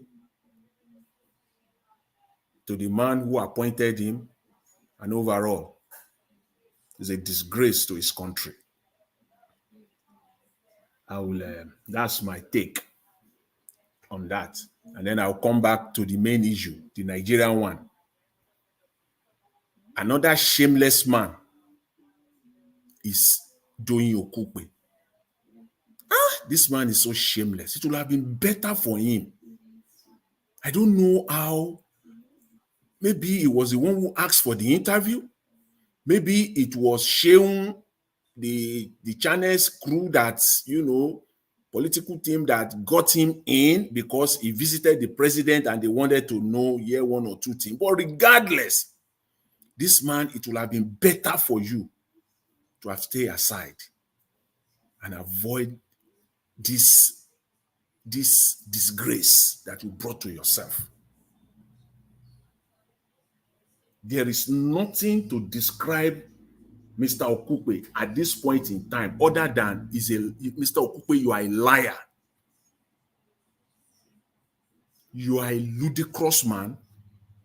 You are lying and putting some jokes along with your lie. And you are a sycophant. That's who you are. At your age, I don't even know where to start from. The interview from start to finish, this man lied all through because you are trying to work for a man like yourself. You are a disgrace.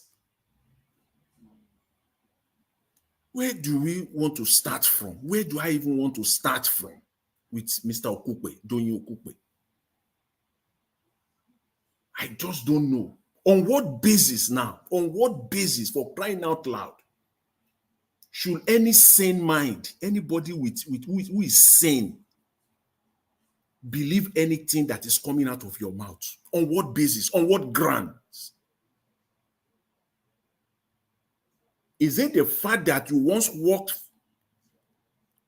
with Labour Party, worked with Mr. Peter Obi, and now you have moved to APC, even though you are lying that you are not going to join APC? You are now working for APC and defending the policies of APC. On what basis should someone believe anything that is coming out of you? Is it a lie about the debt, the current debt that Nigeria is owing? Which one? Is it about the external reserve? You think people are stupid? First of all, let me say this. Mr. Doyin Okupe is a complete economic illiterate. The man is an illiterate.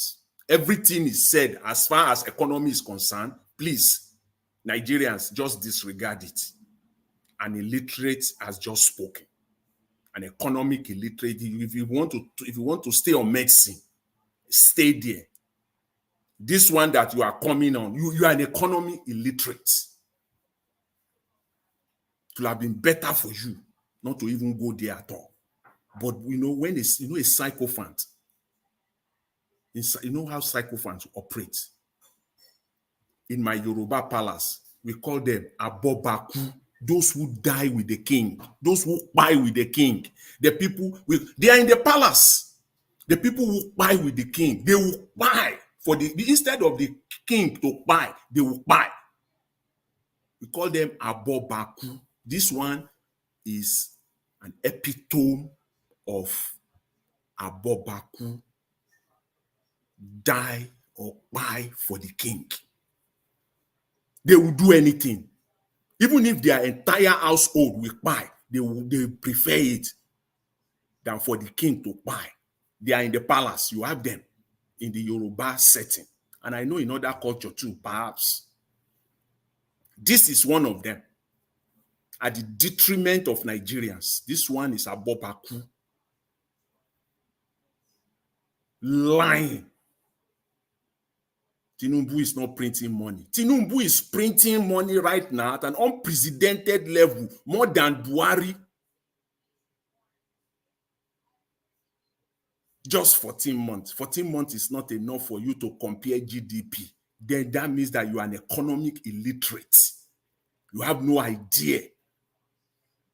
14 months. That's a staggering 4 financial quarters. 4 quarters.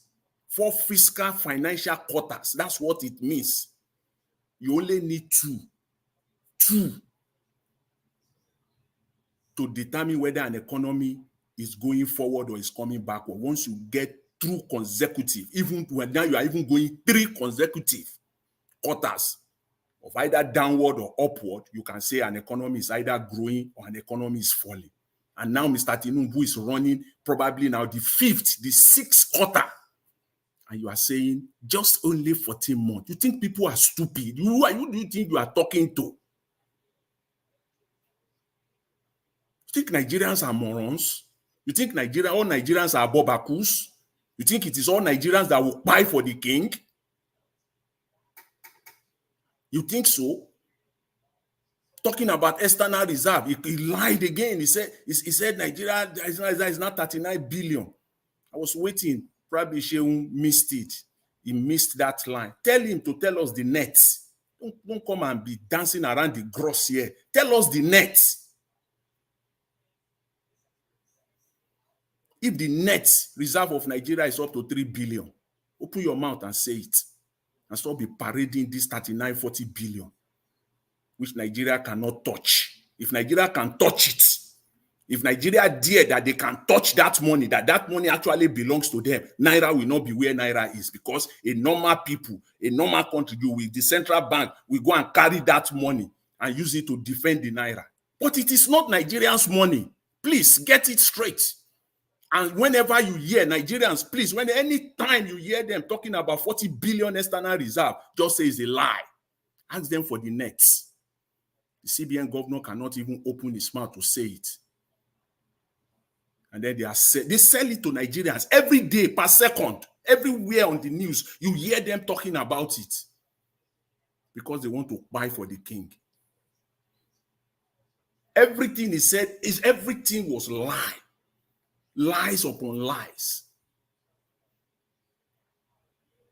I don't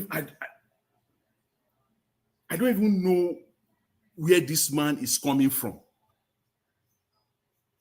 What is your aim now? Your objective? What is it you want to achieve? On one hand, they ask him again, are you looking for position? Do you want to serve? He said, no. All my life, I have served Nigeria for good. But yes, Mr. Okupe, I put it to you. You are looking for position.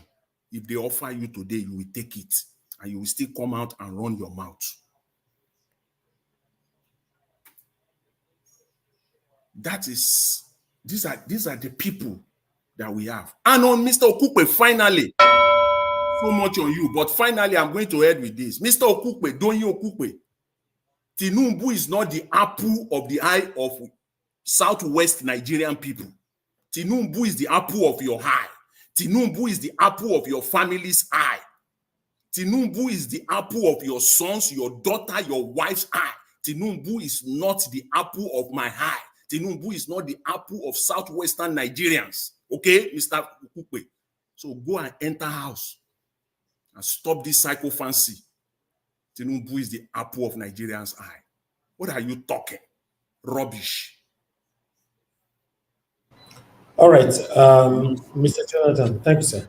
Mr. Davis, I'll leave it there. Thank you very much. I'll dwell on other subject later on. Thanks. Thank you. Thank you very much, Mr. Jonathan, once again. I appreciate you. Let me hear from Abdul Malik, then I'll come to Black Panther. Abdul Malik, please talk to us. It's good to have you on the show. Good evening to you. Yeah, good evening, Mr. Nigeria Watch, and good evening, everybody in the panel. Good evening, Nigeria. All protocols as usual. Mr. Okupe, you say, I don't know why married men, mature men, they come to on live, they embarrass yourself. This man have husband, he have a wife, he has children, he have kids. But why he come to on air just start lying? According to him, he said Tinubu 1 year have done better than Buhari 8 years. Okay, if really it is true, Tinubu 1 year now, when Buhari was 8 years, when Buhari left position last year, Buhari left dollar 800 to 900, but today how much is dollar? Buhari left right bag of rice 45,000. Today how much is the bag of rice? Almost 100 and something K. If really he's saying the truth, is it true or lie? How Tinubu is doing good than Buhari 8 years, Tinubu 1 year? How? I don't know why we Nigeria we lie too much, but we lie too much. Just because of we want to cover something that is not you cannot cover. It's very bad. We cannot move forward this way. We can't. Say something the way it is. Don't lie. A old man, a old grown-up man like this, how many years old? And you have worked under a past administration like Buhari and Obasanjo, according to the interview. But look at what we are seeing today in Nigeria today. We have never happened before. This is the worst government so far in Nigeria history. The worst government so far in Nigeria history. But now you say it's better than the other previous government. Under 1 year, it's better than 8 years previous government. Let us say it is how it is. All those tribalities can never favor us, can never take us anywhere. And this man condemned this Tinubu last time, but now it's turned around. What an hypocrite. What type of people they don't have dignity anymore, no respect. As a man, if you don't have respect, who are you then? Even though you don't have money, make sure you have dignity, you have respect. People respect you. Money is not everything. So far you don't beg somebody to give you food. Yes. But look at now, just this thing just come to air and say, you have disrespect yourself. No dignity anymore. And you condemn this man before now, you turn around overnight. What a country, what a Nigeria people. How can we move forward this way? We cannot. My problem is this. All those students then when we were in school that time, if something happened that time, we know what to do. But now, all those students, where are they? They don't even do anything. They don't even protect, nothing. I don't really understand where this country is going. We cannot continue this way. Now, you say they should not talk about Tinubu just because it's your tribe. Okay, now he's the president of Nigeria. He's not president of one tribe. He's the one that president everybody, all the region in Nigeria. If you don't do it, they must talk about him. Is it only the Yoruba president or the whole Nigeria president? We should leave those tribalism issue. Let us leave this tribalism issue. It's not good for us. Let's do something the way it is. We are bigger than this. That's why the country is not moving forward anymore. Every day, things are getting worse in Nigeria today. There is nothing sign that the things will be better like few months coming or one, even 10 years coming, said, the way it is now. Because we are not yet ready. Even the elderly men, they are the worst part of it. They are the one that polluted the environment more. They are destroying Nigeria more, all those elderly men.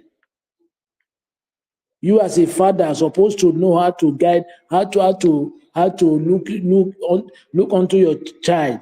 But look at what you are seeing on air. We have a long way to go. We must change our mentality before we move forward in that country. Without that, we can never go anywhere. That is why we remain the way we is today in Nigeria. Giant of Africa today is giant of nothing. Nothing to show we are giant. Early 2000 we are giant, but today we are going back every day, backward every day. What a shame. All those money that they are looting in Nigeria, if you calculate those money, it will reach to develop Nigeria under 5 years. But they are looting the money to put in their pocket, their personal pocket.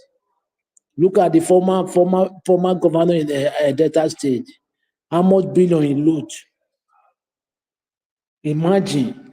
Calculate all that you don't know. It's the one that you know.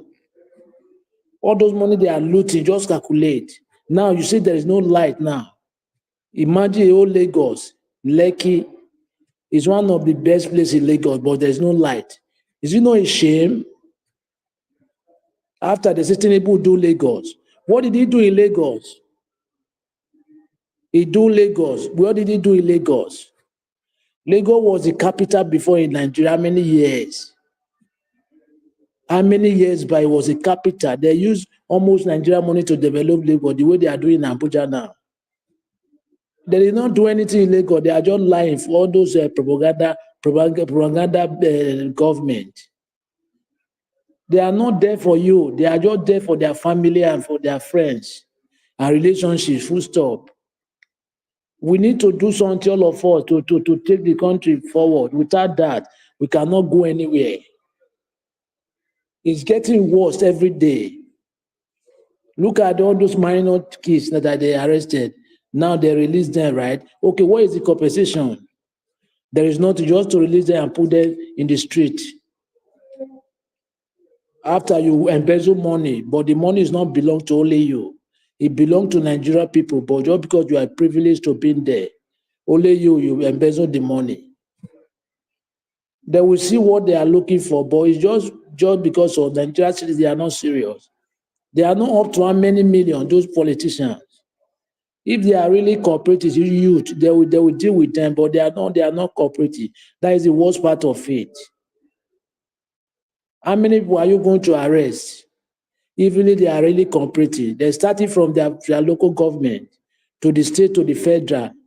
It's not really you will go to the federal. They are everywhere in the politician, but they don't know what to do. I don't really get it. Every day we keep on talking one thing, but there is no teaching, no sign. Are we going to keep it talking like this? No sign, no change.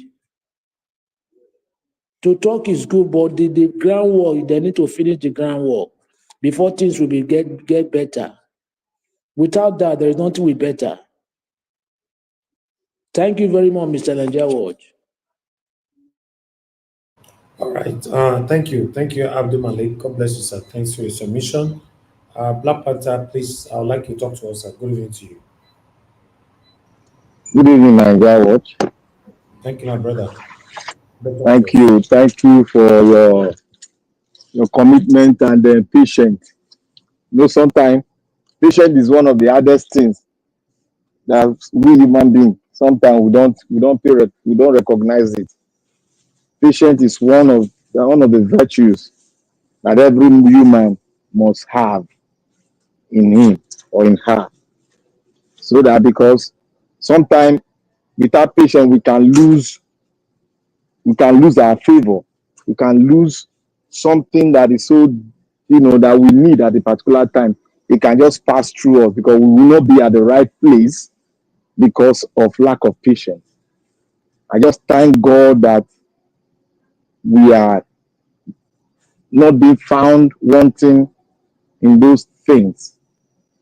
We are patient and we are speaking our way forward. And we are doing one thing, we are not feeling down, we are not down, but we are keeping the light and the flame burning. That is an evidence that we want this union to work. Now, irrespective of the plan B, I want to thank Mama in diaspora. May God bless you, Mommy, and every speaker that has spoken. I can feel the intensity in every word that you have spoken. And to all the commenters, may God bless every one of you. Today is a very good day. I want to start speaking from the ministers, the economic, whatever, I think just like EFCC that they have in Equatorial Guinea, the chairman, the chairperson, the minister for it, what he committed. You see, I believe in what Jonathan said. But there's one thing I want to put forward. The women that participated in that erroneous immorality. When I see the lines of married women on it, it baffled me. And it scared me. It scared me. It scared me because in Africa, we treat women as royalty. They are more than a treasure. Even when our forefathers were married to 3, 3-7 week wife, they treat them as a treasure that nobody, if you blink your eye towards it, they can even fight you. And the women uphold that royalty. They don't go that area, and men don't go that area. But what do we have now? The home have collapsed, and everything, the African ways have been intoxicated by what is called modern European ways.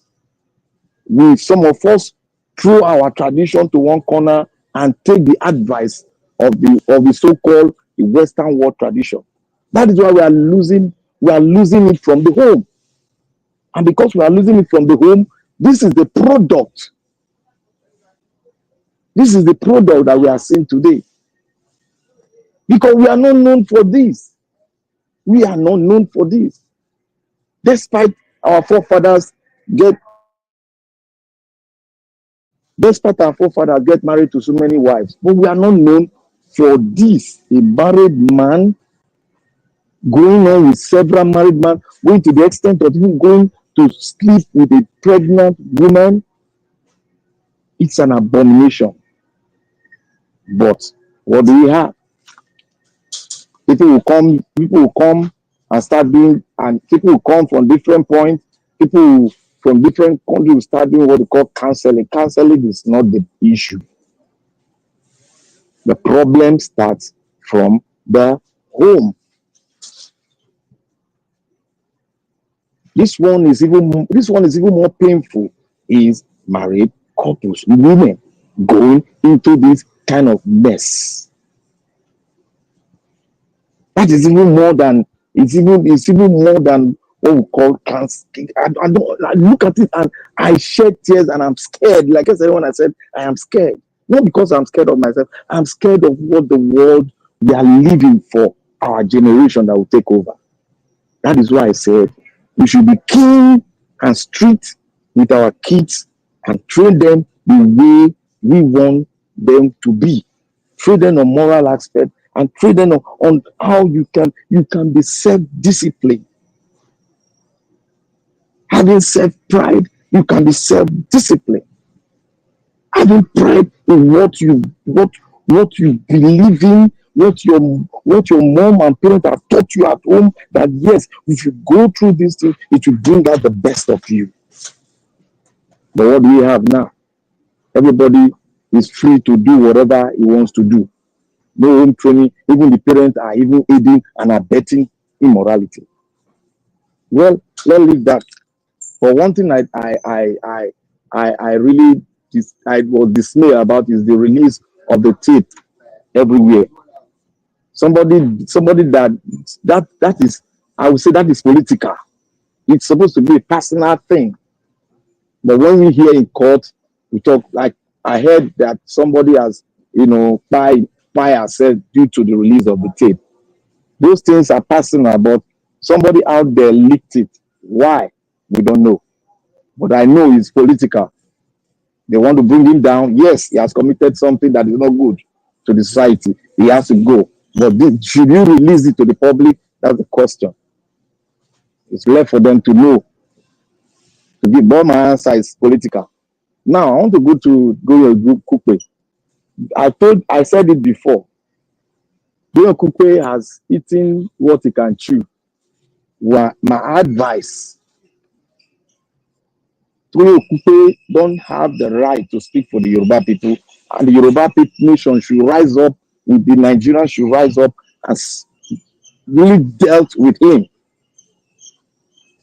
because he doesn't have the right. He has the right to speak for himself, but not for the Yoruba people. Yoruba people are not like that.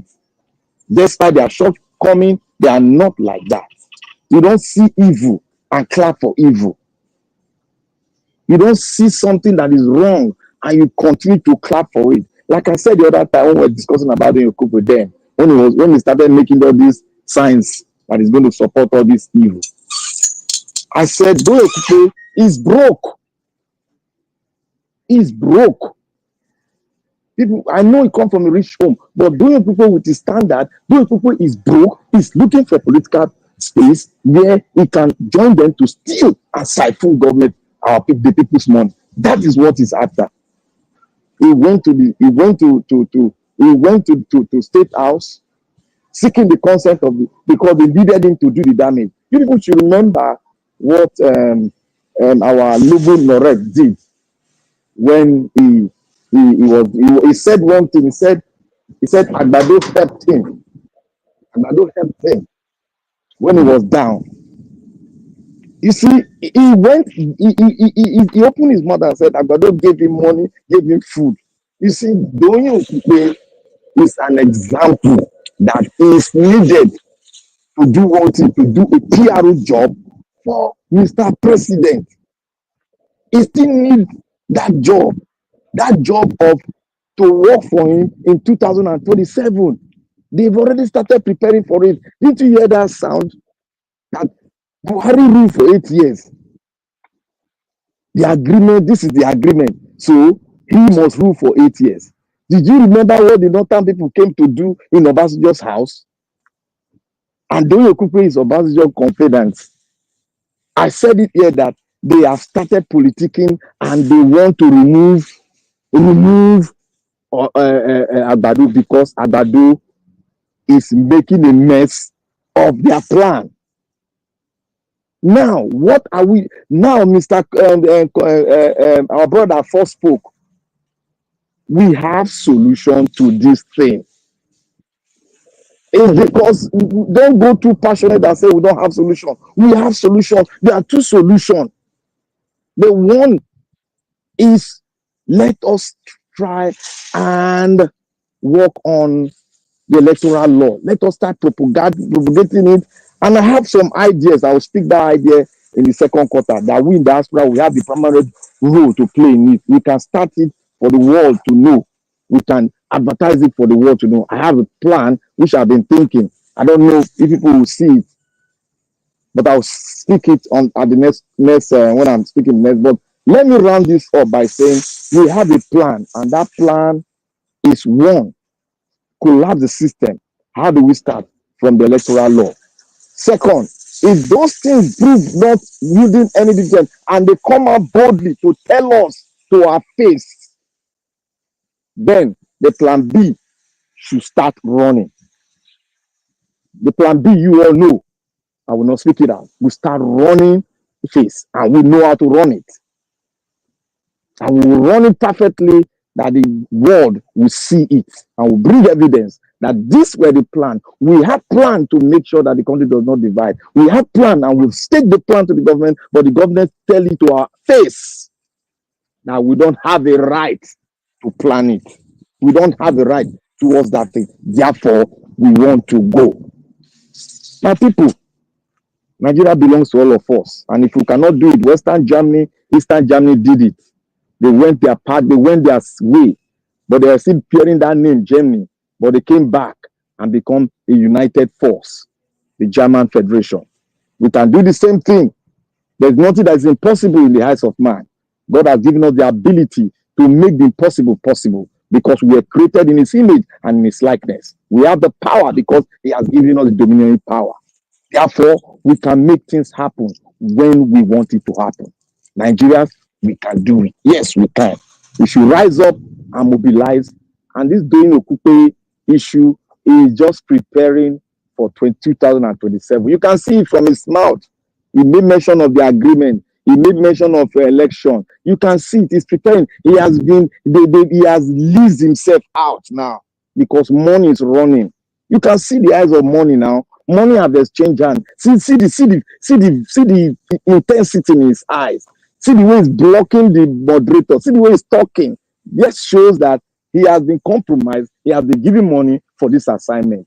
Nigeria was, thank you. I will present the kind of plan, scanty plan that I have, which I believe we can run. And if we run it and advertise it, the whole world will focus on it. The entire diaspora will focus on it. Thank you very much.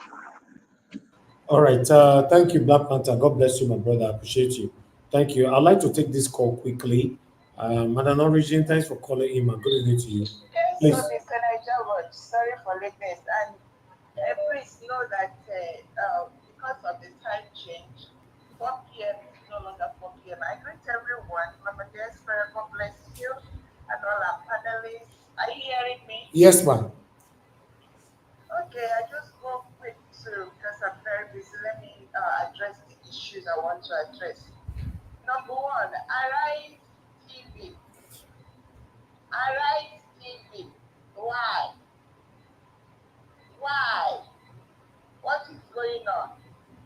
We call you people our darling, and you people, we try to listen to you. What is going on?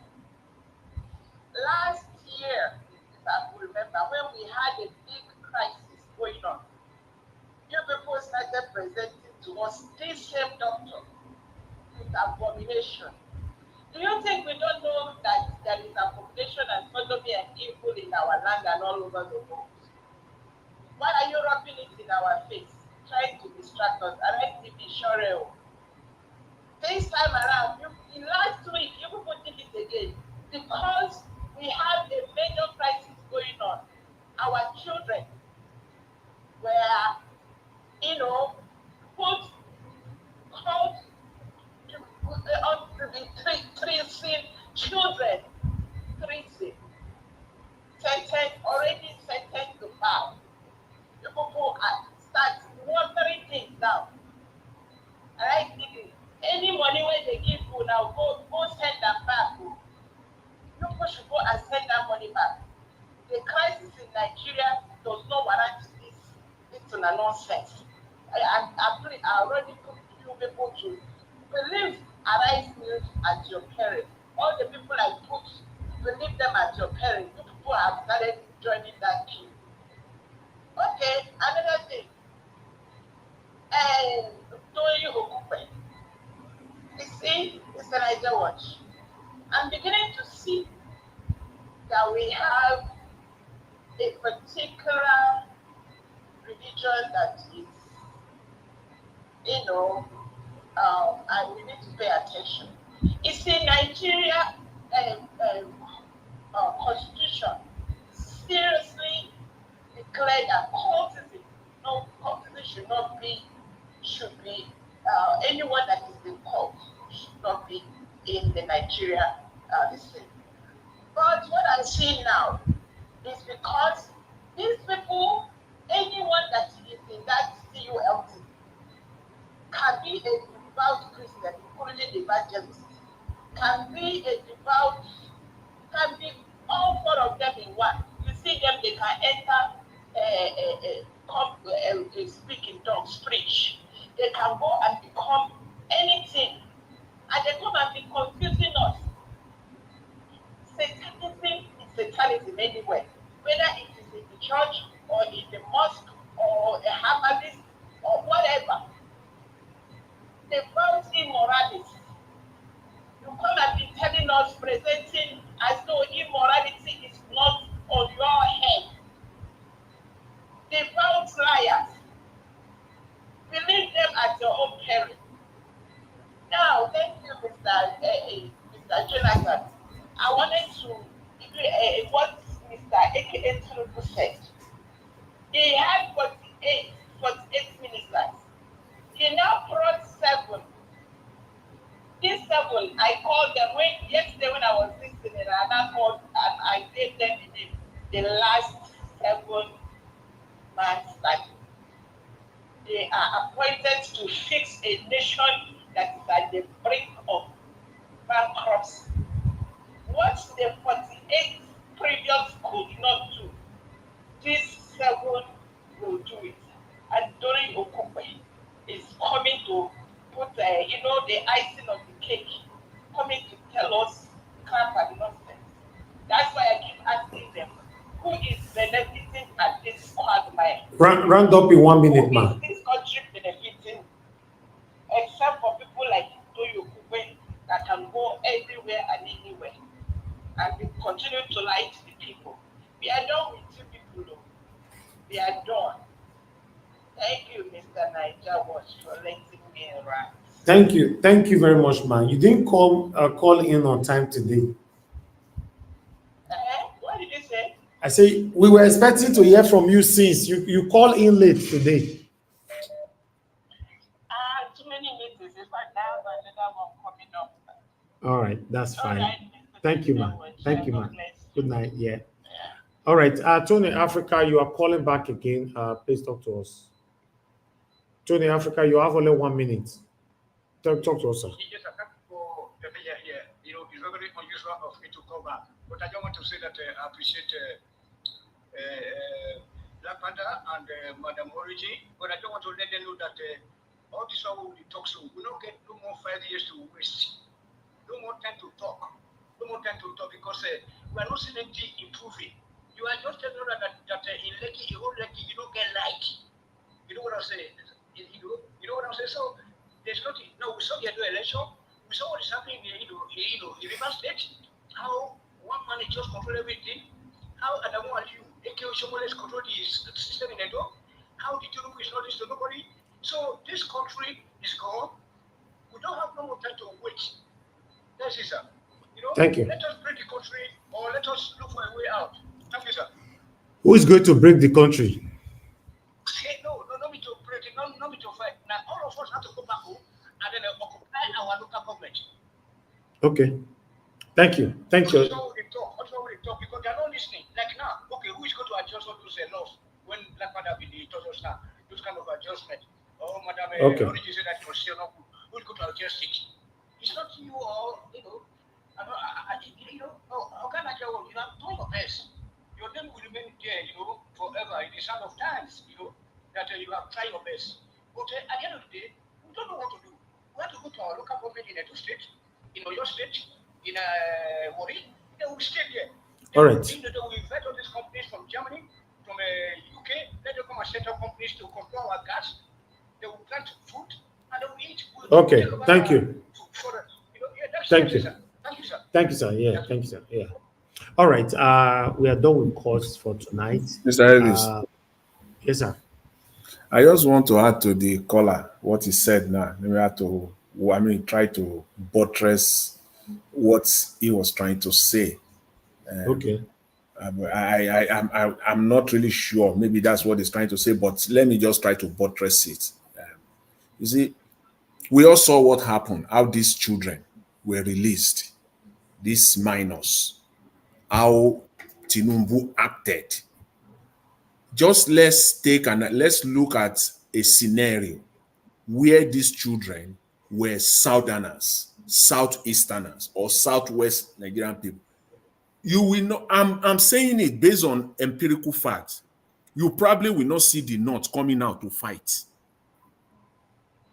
But in this case, Nigerians came out to fight together from the North to the East to the South. If it were to be only the Southerners that were speaking, Tinubu will not act. Our voice was unanimous and he had no choice. So going forward, that is the antidote. We must work together on every matter.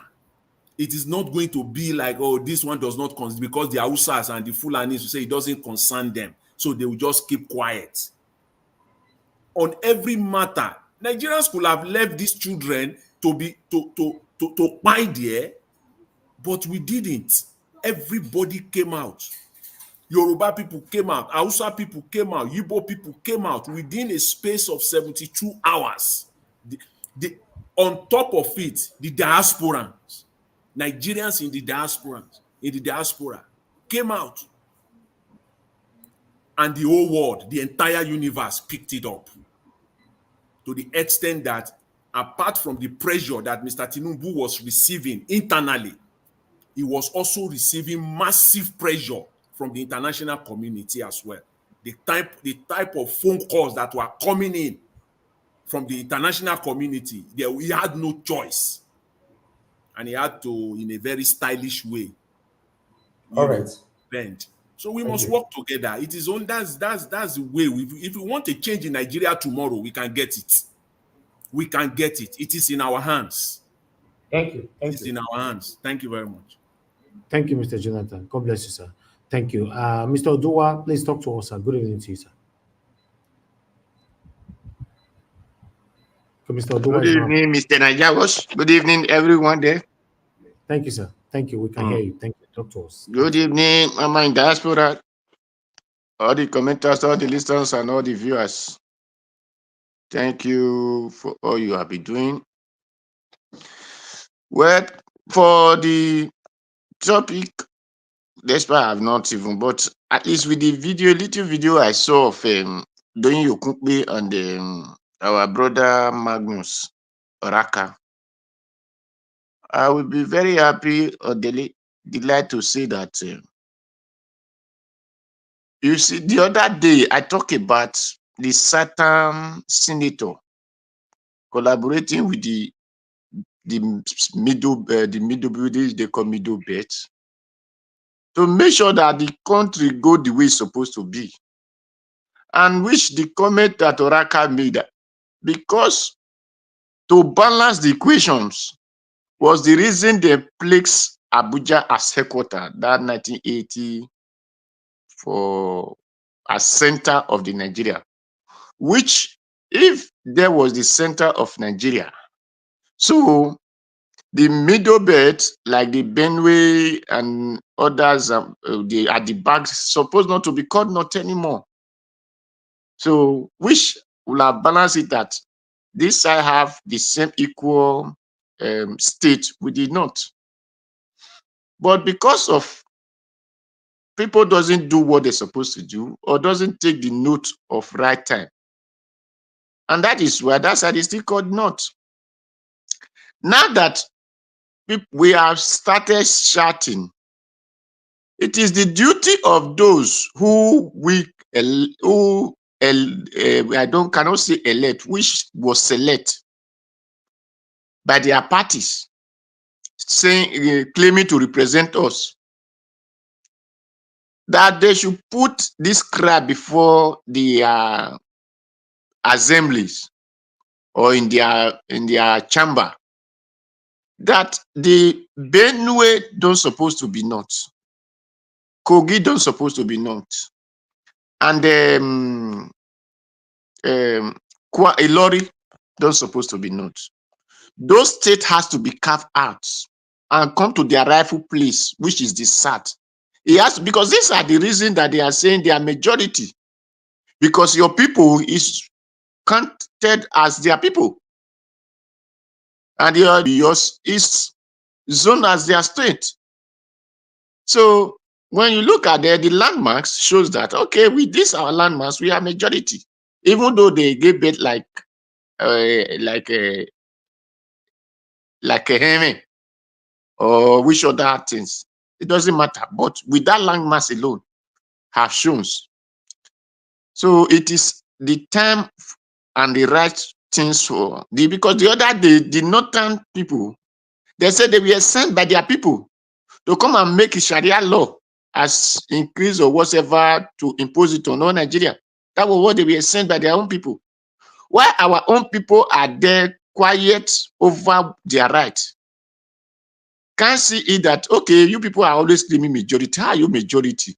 Oh, we have the numbers of states. Then where is this state came from? Okay, now these people are my people and they're supposed to be your state. And they're supposed to be your state. It's just like the way Senator, what do they call this? The Regina husband is trying to set the Anyoma, he want to create Anyoma state and put it as Igbo. So because he feel that, okay, there might be some Igbo that mixed up with them there in data. Maybe himself, my origin might be Igbo, I don't really know. But according to what he said, that he's an Igbo. So he's trying to say, okay, he must put those people to become an Igbo. So let our people not claim those did not grab the British man cut to the north. We did not are grabbing their hand and shouting, we are not, they are not, they are not. Whereas they are those who know that they are not Northerners and they are not really Northerners. So it is the duty of our people now to sponsor a bill to make sure that Benue, Kogi, and Kwara and Ilori are no longer known as not and called to not. And that is for that. Then for the Doyin Okupe, I will not. It is barbaric for me to hear that because I'm a Yoruba man, or for anybody to come out and say it. I know Yoruba people that, my brother, there is no place you doesn't have betrayal. There is no tribe. There is no ethnic. There is no language that it doesn't have betrayal. The thing is, Doyin Okupe, the other day, I think they said that he was arrested or he was summoned for illegal something in terms of Goodluck Jonathan money or something like that. So when, according to the Edo parable, said, or the deer who went to farm to go and eat cocoyam leaf had been caught by a trap in his neck. Then what he's now crying for is not to eat the cocoyam leaf or yam leaves. What he's just crying for is how the hook will left his neck. So Doyin Okupe is looking for all means to become more relevant again. That tell you that if he was with Obi and Obi won that election, the same thing he will have do. That is why we call this two parties that PDP, APC, PDP, because these people are the same thing. So they are not really for there because of Nigerians. They are just for there because what they can get. That is why they can jump from here today to the other one. Tomorrow they jump from there to this one. And when he said that Peter Obi said Emilio come, I said this thing the other day here, that Tinubu said Emilio come, that Nigeria should not expect anything from him because it did not contest as Nigeria president. It contests as it's my turn. So because it's my turn and it's some group of his salt, and that is who they will make sure they feed. And that is really what he's doing. Now, Doyin Okupe said that nobody will have able to remove subsidy. Is that removing subsidy, is that a price for anybody to say that I have a farm, I have a big yam in my farm, there are cassavas, there are yams, there are whatever food you want to talk of, I have it in my farm, but my children cannot eat that food. Is that a pride for any living person to say? That is what Doyin Okupe and all those other that are praising whatever the shenanigans that their government are doing, that's talking about. Because Nigeria is only people who say they have crude oil, but their people cannot have fuel to use. They have crude oil, and through there they have gas that can give them electricity, but their children don't have electricity. They have crude oil and whatever that we enable, even they have ocean, but their people doesn't have water. Nigeria is only the country that are brag to say that and compare themselves with another country who don't have such. I begin to say, in the other country, you cannot buy this, cannot buy that. It's a pity for in the name of respect others, for we to hear such things in our ear, in this our time. If Doyin Okupe were to be my father, I would have disfathered him because I cannot disown him. I will have disfathered him. I would tell him that you are not worthy to be a father, because it is a shame that people can no longer feed, and you say the person in the position is doing well, that is doing better than any other person. Have you tried those people? So thank God for Shehu, who we are able to question him and let people know that it's not because he's Yoruba, it is just because of self-aggrandizement and selfishness of Doyin Okupe and Tinubu. Thank you, Mr. Najawa. Thank you. All right, Mr. Dua. For the first time, they say you did deal with person directly, not be small.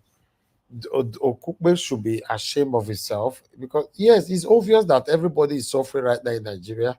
You know, it's crazy. Okay, let me go take my my laptop outside so that you guys can hear the noise. There's no single, everywhere is noisy here, everywhere. Listen, can you hear? I believe so. Now the hear generator everywhere. Now the hear. Yes, of course. You the hear. Okay, you know, generator. Even the fuel itself, it's not cheap for anybody. For the past 3 days, no lights for Lagos, no lights. This is not a joke. 3 days now, straight 3 days. There's somebody is telling us that Tinubu is the apple of our eyes. Let's talk to Tinubu as the president of the Federal Republic of Nigeria, not as a Yoruba man.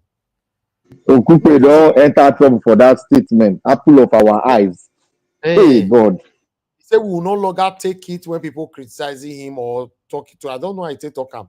Say because Tinubu is the apple of our eyes. No. Now inside darkness, now everybody did for Nigeria, for Lagos as they talk. So no lights. No lights. Nigeria worry, Sha. Nigeria worry, to be honest. Anyway, thank you very much. I appreciate every one of you, my wonderful people.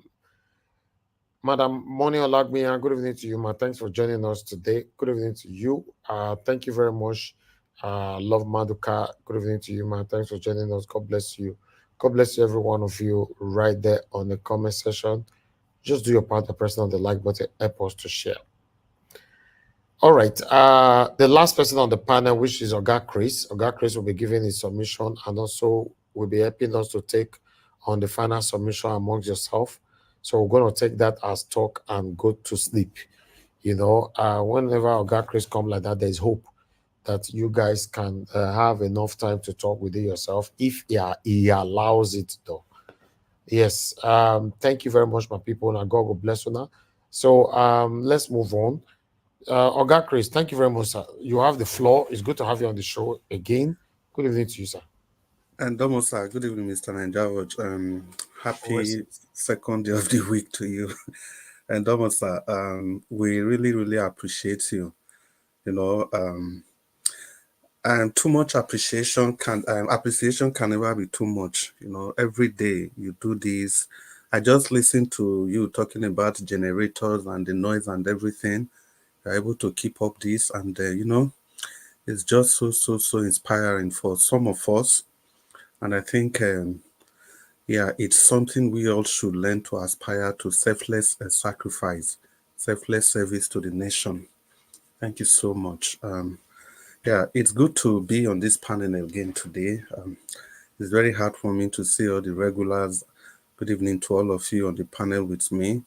The people in the comment section, it's good to be with all of you. Good evening. Yeah, Mommy Diaspora, thank you so much for doing this every day, your contributions to the development of your nation. We want to appreciate you from the depth of our heart. And everybody listening to us from everywhere in the world, it's good to be with all of you. My name is Chris. I'm speaking from Dublin. If you check your time, it's 1 minute gone past the half-hour mark. And we are here again on Ninja Watch YouTube channel. We are here to deepen the polity, to deepen democracy, to talk about the issues affecting our nation.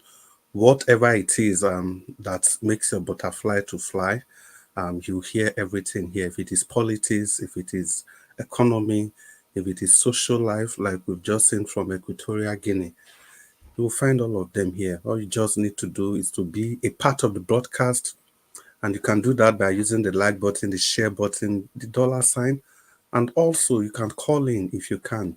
You can also just stay back and listen to the broadcast. Perhaps one day you'll be able to join us. Good evening. And before, yeah, you can see the account number of Nigeria Watch Media is displayed on the screen. And please, if anything you can do to support the broadcast is highly appreciated. And you must understand that nothing is too small at all.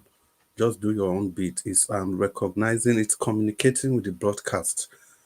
Thank you so much as we expect your contributions. Well, for me, first of all, I think I'll just try to make my presentation first as a panelist, and before we take the second round. I got a snippet of Mr. Jonathan's submission, and I actually like the part Mr. Jonathan told, but Mr. Jonathan didn't. Well, maybe it was his choice. He didn't. I was expecting him to talk more on that part, but it's even good that you raised that part. You asked a very valid question. That look, if these children we are talking about, if they were to be from other parts of the country, will the people in the north, will the politicians or whoever they are in the north, will they champion the release of those children? Never. They are never going to do that. Let's assume it was a northern president that was there, and you have some kids from any part of the south doing that against a northern president. What will the northerners be saying by now? What will these people be saying by now? You know, the problem is that we want to be politically correct at every point in time. We are afraid of being tagged tribalist or whatever it is. You can only be afraid of that if that is who you are. If you are just saying it the way it should be, you don't need to be afraid of that. Those are the pertinent questions we must raise. Since all this brouhaha, what has the North said about those kids? Because they know exactly what they do with those kids. They know exactly what they do with them. And if any person can point to anything at all that deepens democracy that the North has championed, just let me know. Anything at all. During NSAS, what was their submission? They said there's no police brutality in the North. So NSAS was trenched. I have one, Mr. Chris. Which one is that? Sharia law. Mr. Jonathan, you are very sarcastic. Yeah, you see, Mr. Jonathan just reminded me of something. You can see anything they champion at all in Nigeria, it is something that will specifically benefit them. If it is issue of Sharia law, all of them will be talking at the same time. Imagine at this point in time, I repeat again, at this point in time, the Northerners, they are still there in their various, the deceitful imams, they are still there telling people that Tinubu's transformation could have worked, but the Igbos are sabotaging everything Tinubu is doing. At this point in time, when these children have been gone for how many days, none of them raised any dust. And as we speak, what about the over 20 million? These children, they've been away for 3 months. What about the 20 million of those children on the street every day? Have you gone to the street of Kanu? Is it different from these children that are being locked up? What are they doing to educate these children? What are they doing? Because these children are their political talks. It's so sad. The parents of these children will allow them to be used for things like this. The elites in the North, they must wake up. It has to take a VDM to raise their alert. So you want to tell me these people didn't know those children were there all this while? Like I said before, now that we have driven the hawk away, we must have to speak to the mother hen. Where do you take your kids out when you know that the hawk is up there in the sky? Even as much as we condemn Tinubu, we condemn the Nigerian system, we say everything about these children are just minors. Yes, we all understand that. But we must be courageous enough to call out the North. We must call them out. They know how to play politics. They need power for everything, apart from developing their region. Well, enough said. Still on that, Mr. Dua, you see your point. The same way people sponsor bill, made them come out those North Central states. Maybe they know they call them North again. Maybe who go sponsor the bill? Maybe the people who dey inside go sponsor the bill. Anytime they want to do meeting, if they want to do meeting, you know, they hear them 19 governors, northern governors. The governors, they attend the meeting now. So now me go Congo sponsor bill, go remove somebody who supposed to be from Benue State or Kwara State or Nasarawa State. Or even FCT, if they call themselves, say they be not, now me go sponsor bill, may they remove them. The time when they gather go do meeting with Obama for US, 19 of them, when they go accuse Jonathan, say Jonathan, they gather weapon to take finish innocent Nigerians. Who helped them sponsor the bill? So these people, everybody, they know, we all know exactly what we are doing in this country. We all know exactly what we are doing in this country. Look at Okupe. Look, which other guy, who said that again? I think it was Fayose. Although Fayose is somebody I have always have a soft spot for. Fayose talk and say na he brought that time now. So now the time for young people to do their own. We shouldn't pretend about all this. There's no point. No point to pretend about what's going on in our... Look at everybody, the caliber of people that have remained quiet, the caliber of activists that have suddenly remained quiet. And again, this, whatever Tinubu is doing today, the reason the North cannot even complain, when Buhari was doing the same thing, they all kept quiet. In the midst of this, the Sultan of Sokoto came out yesterday that people should stop criticizing the government in power. That they should be praying for the government in power. And they cry for the children. Yet, why did they not make any statement about those children? They leave that one, they tell people they don't criticize the government in power again. To be honest, this is our country. This is our country. The only thing, Jonathan keeps saying, everybody, not until we speak with one voice, which is purely the solution. Anytime we speak with one voice, there's a solution immediately. But the truth is that the way the nation, for example, how they want to speak with one voice to do anything about Tinubu, all he just needs to do is to gather some tribal jingoists, put all of them together, and trust me, you know, go even see the North self made enjoy you do anything. To just be some group of people that will be shouting. But truly, no matter how bastardized our system is the way it is now, if we decide to say enough is enough, if 3 regions can even come together, a lot will happen. A lot will happen. If we can get some part of, even if not all part of the North. Well, enough said. We still have opportunity to talk. So, ladies and gentlemen, and we are going to the second segment of the broadcast. As like Nigeria said, it's going to be talk and go. So what we'll just do, we start with 4 minutes, then after that, and we take it up from there. Thank you so much. Please, I'll just call on our name when I know say I come late. Then we just talk as we be. All of us still there here. Now well done. Oga Abdul Malik, you did that soon. Yeah, good evening, Mr. Chris, once again. Oga Abdul Malik, welcome. Good evening, sir. It's good to have you on the broadcast. I beg, yeah, good evening once again.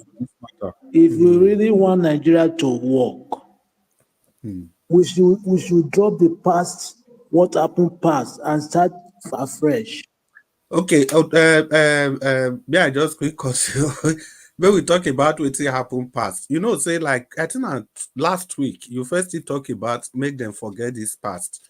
Okay, may I tell you how to forget the past? You know, when Obi lose the election, Shebi we say, okay, 2023 don't go, maybe we forget the past. Okay, everybody forget, we move on. Do you know till today, just last week here, at Jerome Ifelodun local government for Lagos, Shebi you see the law where them pass there. Every street named after foreigners. Of course, we know saying Igbo people that they target. They change all the names to Yoruba names. Now, so they forget the past. Let me tell you one thing. That one is slightly different. It's slightly different what I'm saying, understand? That one is just like, that one is open, it's like open something that is not, you cannot forget. What about the street, the name that was there before? Why did they change the name? That is not what I'm saying. It's different from what I'm saying. You understand? It's quite different, understand? That one is quite, it's obvious. It's not the same thing. If you really want Nigeria to work, according to what you say no nothing and say about those minor kids that they was arrested. You see Professor Yusuf say condemn me to arrest in a Channel TV, Channel B Arise TV then. You see, in Nigeria today, if you are doing good, continue with your good. If you are doing bad, continue with your bad. One day you will see either good or bad. Understand? You must inherit what you sow, which is karma must come to you. You can never escape it. That is for sure, understand? I was thinking that like Kongi State, all those Plateau State, they are middle belt. They are not northern. They are middle belt of Nigeria. They are not northern. You see, Nigeria today, let us talk the truth. We should stop saying this from our side, this from, just like you want to cover, I don't really know what you cannot cover. You want to, it's like you want to defend what you cannot defend, defendable. You understand that thing? We will have that thing everywhere. It's like in our blood, DNA. We can't move forward that way. I'm telling you the truth. Just look at what happened now in those kids, all those minor kids that they arrested. If really they want to release Nnamdi Kanu, if everybody, like every region or international body involved, like the way they involved in this case, they will release Nnamdi Kanu. But just look at what they did now. How they released those kids because the pressure was too much for the Nigerian federal government. It's abuse. Fundamental human rights is abuse. Nigeria said needs to be sanctioned according to the law, United Nations law. How can you arrest kids? People that they were protesting against their hunger. But you arrest them, you keep them 93 days in custody. 93 days, you are stealing money, looting money up and down. You are not arrested. You are not be prosecuted. People that they are hungry, you keep them in custody for 93 days. What type of wickedness and devilish act is that? If really, even though you say you don't want to do something for your country, but why do you bring such idea?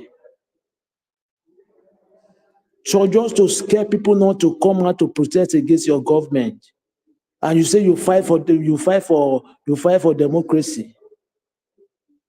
How do you fight for democracy then? We should stop deceiving ourselves.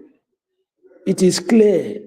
Just take a look now. They say remove Tinubu. He came out for prayer, he lead prayer, just for Nigeria because of Nigeria hardship. What is the prayer we do for hardship? Nigeria, God give us everything. You don't pray for what you have already.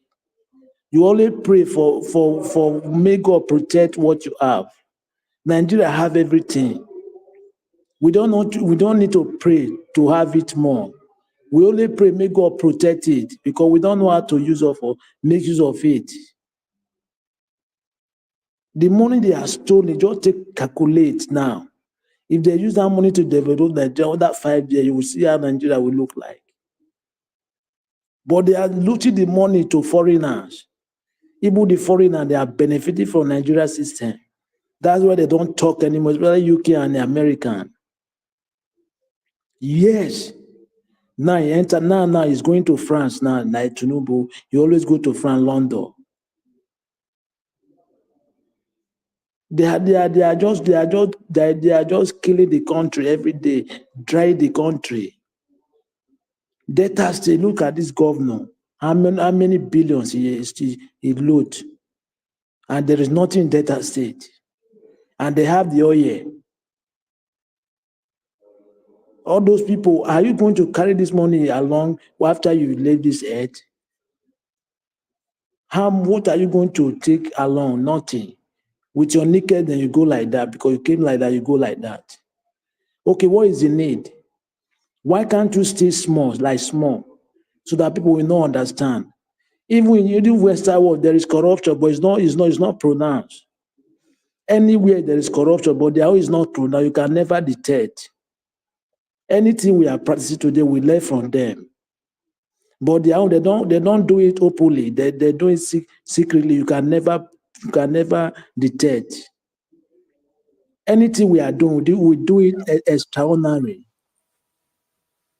Extraordinary. My brother, What is our problem? 30 seconds. You said, okay, thank you very much. You say, Nigeria, we need to come together and fight those people. Without that, we will not move forward. Thank you very much, Mr. Chris. Yeah, thank you so much, Abdul Malik. Thank you. Your points are well noted, but I think so you go explain the kind of things where we're supposed to forget and just move on. Mr. Chris, Mr. Chris, I just want to step aside for a while, so I'll be back short. All right. Okay. Mr. Nanjawo, I beg, if you did there, Prince Collins Day backstage. I beg, make you let him in. Abdul Malik, yeah, we go ask some questions later, but not be now. Thank you. We need to move forward like Abdul Malik talk. But the problem is, are we ready? Are Nigerians ready? Are the people ready? For me, I don't really think we're ready, because the number of people we're ready not reach the number of people we're not ready. A lot of people have become disenchanted. It's so sad. I would like to call on Mr. Odua. Mr. Odua, you did there? I still there. I never come out. Pa Odua Domo. You are welcome to the broadcast once again. So, you talk to us. Before you talk, I beg Nigeria Watch, Prince Collins is at the backstage. If you kindly let him in. Thank you, sir. So, Pa Odua, please talk to us. Thank you very much. Thank you. Thank everybody, because I said something just now and you said, their governors join them for meeting. Yes, their governor will always join them for meeting. Their governor will not be the one who want to divide the states. Like the other time, it is with the Satanat who can raise that motion for their state to be divided. I will tell you, because my people of Igede, the other time, they found their route to Ora. Now, they said they want to join their brothers. They want to make sure that they are in good accordance with their brothers. Now, okay, since my people there have traced their route, and those people have 3 local government or 2.5 local governments, then what did you need to do? It is you, the Satanat, that now need to move. Not that they cannot move, because people have been looking at them as not. It is you, the Satanat, who will now move down there and collaborate with these your brothers and look for a way to ginger them to move this motion so that you can support, because they already have taken the decision to join their brother. Just like the people of Ilori, who have been looking for even to have their own king. Now, that's why the king days are supposed to be for them, but because of their let me know, because I'm mostly afraid of using some words in here, which they not take their own title to outsiders who they used to fight from Afoja to fight another of our brother, I think from Oyo that time. So something like that. They not take the position away from them. So the Lori people, are be crying to join their own brothers. It is the Satan act that we still go to Dirty Glory and ginger and make sure that one or two came out from there. Okay, now we have a Boti of Kogi as a senator. Abi, is he not a senator? So Akpoti is from Igbira, and he even married to our brother from Delta. So you see that one is very close. So by the time Akpoti is there, our people from Igede is there, then the other one from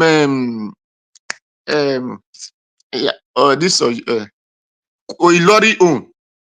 Then the rest certain people who are not sleeping know that it's the right to join these people. And from their first reading, second reading, before you know, and then everybody agree. That's okay. Where are we now? Then it become dialogue to, okay, here we'll be taking here. I did not say that you bring Abuja for us. No. Because I know that my people, Abuja is not my people. So we are, then even the Benue, be the Kogi, Igbo, there are still part of Igbo there. They cut to it. So the Igbo one, we not still ginger those their people. I said, no. My brother, I don't take no for an answer. Because I know that something possible will come out if we work in agreement the way it's supposed to be. But when I'm not like a chicken who will just see one out of all his 7 children and say, or 10 children he gave birth to, and said all is correct. No, I'm not like that. I want all to be in the same fold, in the same home, in the same arena. So other people are embracing my brothers or my child. Then me now will not be chasing my child away. I can't do that. Other people are embracing their own, try to claim my own, and me I will still be saying, it doesn't concern me, because no, it concerns me. Since my child doesn't know what to do, I have to tell him, do this, so that things can be right like this. So that is why it is the certain people need to ginger this our middle center, this thing, brothers, this middle belt and sisters, so that we can balance the state, the country. When people are saying, let the country divide, I laugh. That's why I always laugh. Why are you going to divide the country? When you have not balanced the country, you say you want to divide. They will never divide. Even if you want to divide, how are you going to divide it? Then before you say that you're dividing it, you must have balance it. This is my brother, this is my sister. So the case when you want to add anything, you know that here is where I'm taking, not that you said you want to divide, you want to share your children to another person. I mean, I will never try that. So that is for that. So for there is one video people talk about this me, I will not talk about those things, because for me, that man is a businessman. That man is a businessman. Maybe he did it when he knows he's in the office, or he don't do that. He's a businessman, because when they put those things in his site, and those people that we are still, those women that we are still doing it with the man, they know they are aware of it. So it's not a hidden something. So I don't see any reason of condemning the man or not condemning the man. The one that they are watching in the whatsoever call set that they will say subscribe and do all these things. Is it not people that did those things? They are all humans. Whether this man was a minister now, or maybe the man they did not write the date that the man started doing the thing. And those people that are those women, they collect money from it. So the man, it is only that because they offload it in the man's hands. The man will have taken time to use it to sell it for a company who need it. It's a businessman. So let nobody say, hey, this, that. Whether it was his mama, it was his sister, it was everybody. It's just that you're doing business. So that's what I have to say for that. So I love what Baba Jonathan said, though. He said, if it were to be for the sad, the Northern will not join us. And it's truth. Exactly. If those children were to be certain children, they will not join, because they will say it's the children of Fifidi.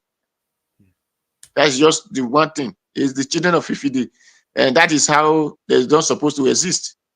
But because we are human, we the Satana, we are human, we know that there is nobody Ifidi, we are all children of God. And so we are all, we're supposed to exist. So that is why we are so concerned. And because even this, the way people are shouting, divide, divide. If it is the North that have these resources that the South have, don't you know that this country will have divided since then? But now this country will have not be called Nigeria anymore. It will have be whatever name you want to call it. But anyway, nevertheless, we are all human. So the unity is power, is key, according to the people that talk English. So with unity, we can move up a mountain. So thank you. Thank everybody. Thank you very much, Mr. Dua. I like the part where you come talk, say we are all human again. Because when you first say people for South, they are human. It can't be like say people for the other part not be human. I mean, when interject you there, but I said me I wait when you talk finish. But thank God, later you now said everybody, we are all human. Yes, we are all human. It's just that I don't know, some of us, our tribalism is just it's too much. Yeah, Madam Moni Olagbeyan, good evening, Madam. Amen to you. Amen. And I wish you the same. God bless you also, Madam Moni Olagbeyan. It's good to have you on the broadcast. Thank you so much, Madam. I hope you're enjoying yourself. You're enjoying the show. Welcome, welcome. Nigeria, I beg, if you did, may you open door for Oga Collins.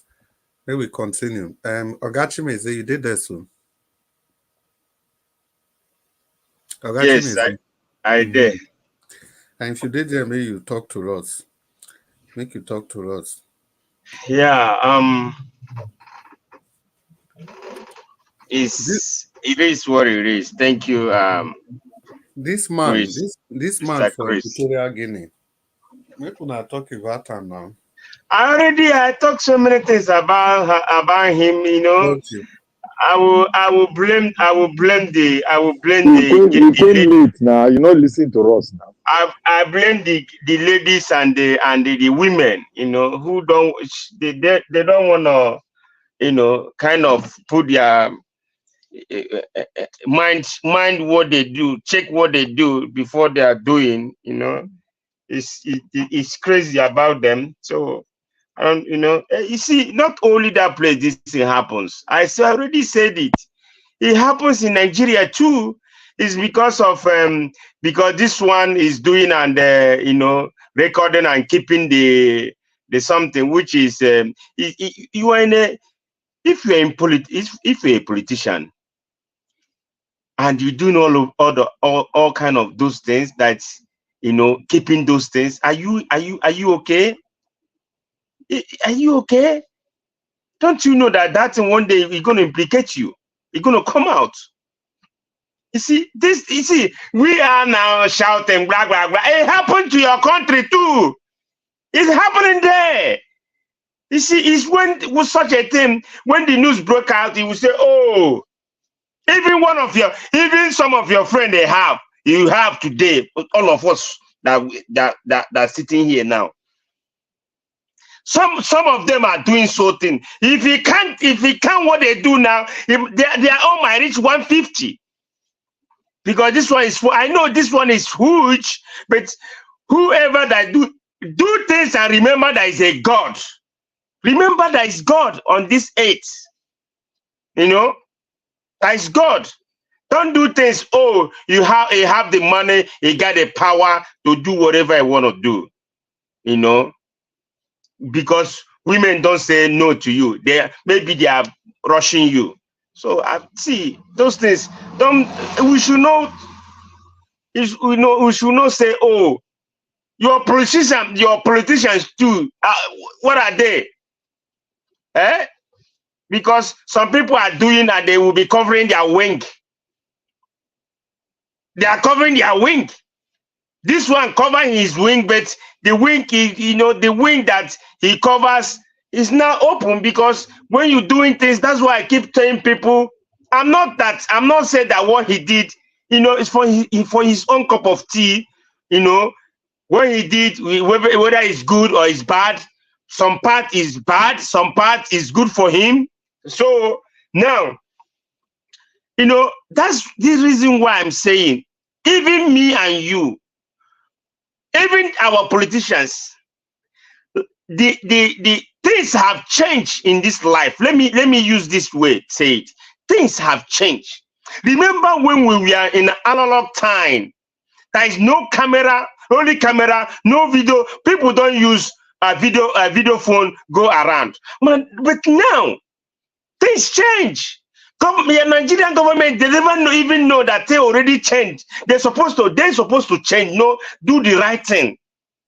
Because when you do something, you don't know, somewhere elsewhere we may be watching you, videoing you. There's so many video out, so many things on the market now. You can have a spec. You don't know it's a video, a cap, so many things, even a button. So someone need to be careful, because even Nigerian government are doing as if nobody's seeing them. People see them for all the evil things they do to their citizens. So this video or this modern life now, everybody need to be careful. Know what you're doing. People might be videoing you. Even the one you did to yourself, you don't know at the end of the day, it's going to hurt you later. It's going to come to you and say, hey, this is what you did. So it is what it is. But don't say it's only Equatorial Guinea man. It's in your country too.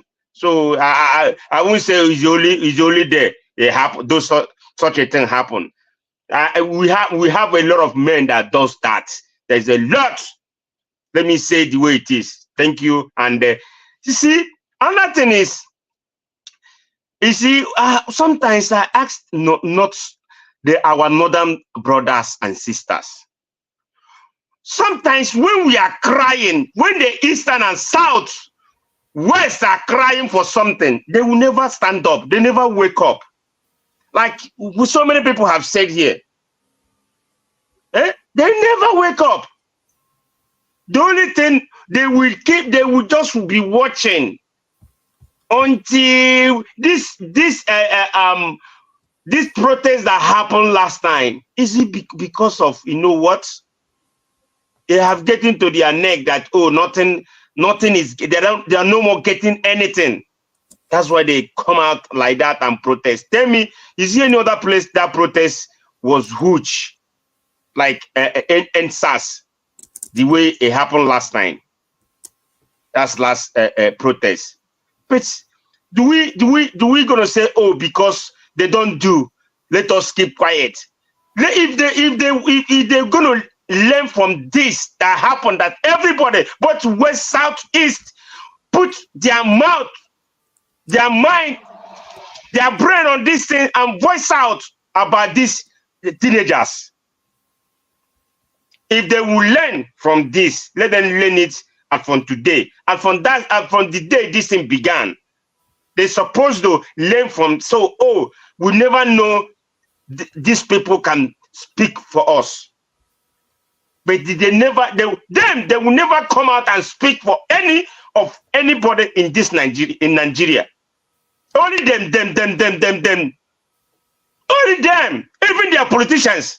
When they even come out and say the oil in Niger Delta begun to Jigawa. The oil in this, that, blah, blah, blah, begun to Jigawa. So it doesn't belong to Nigeria. No, it belongs to Jigawa. Look at that.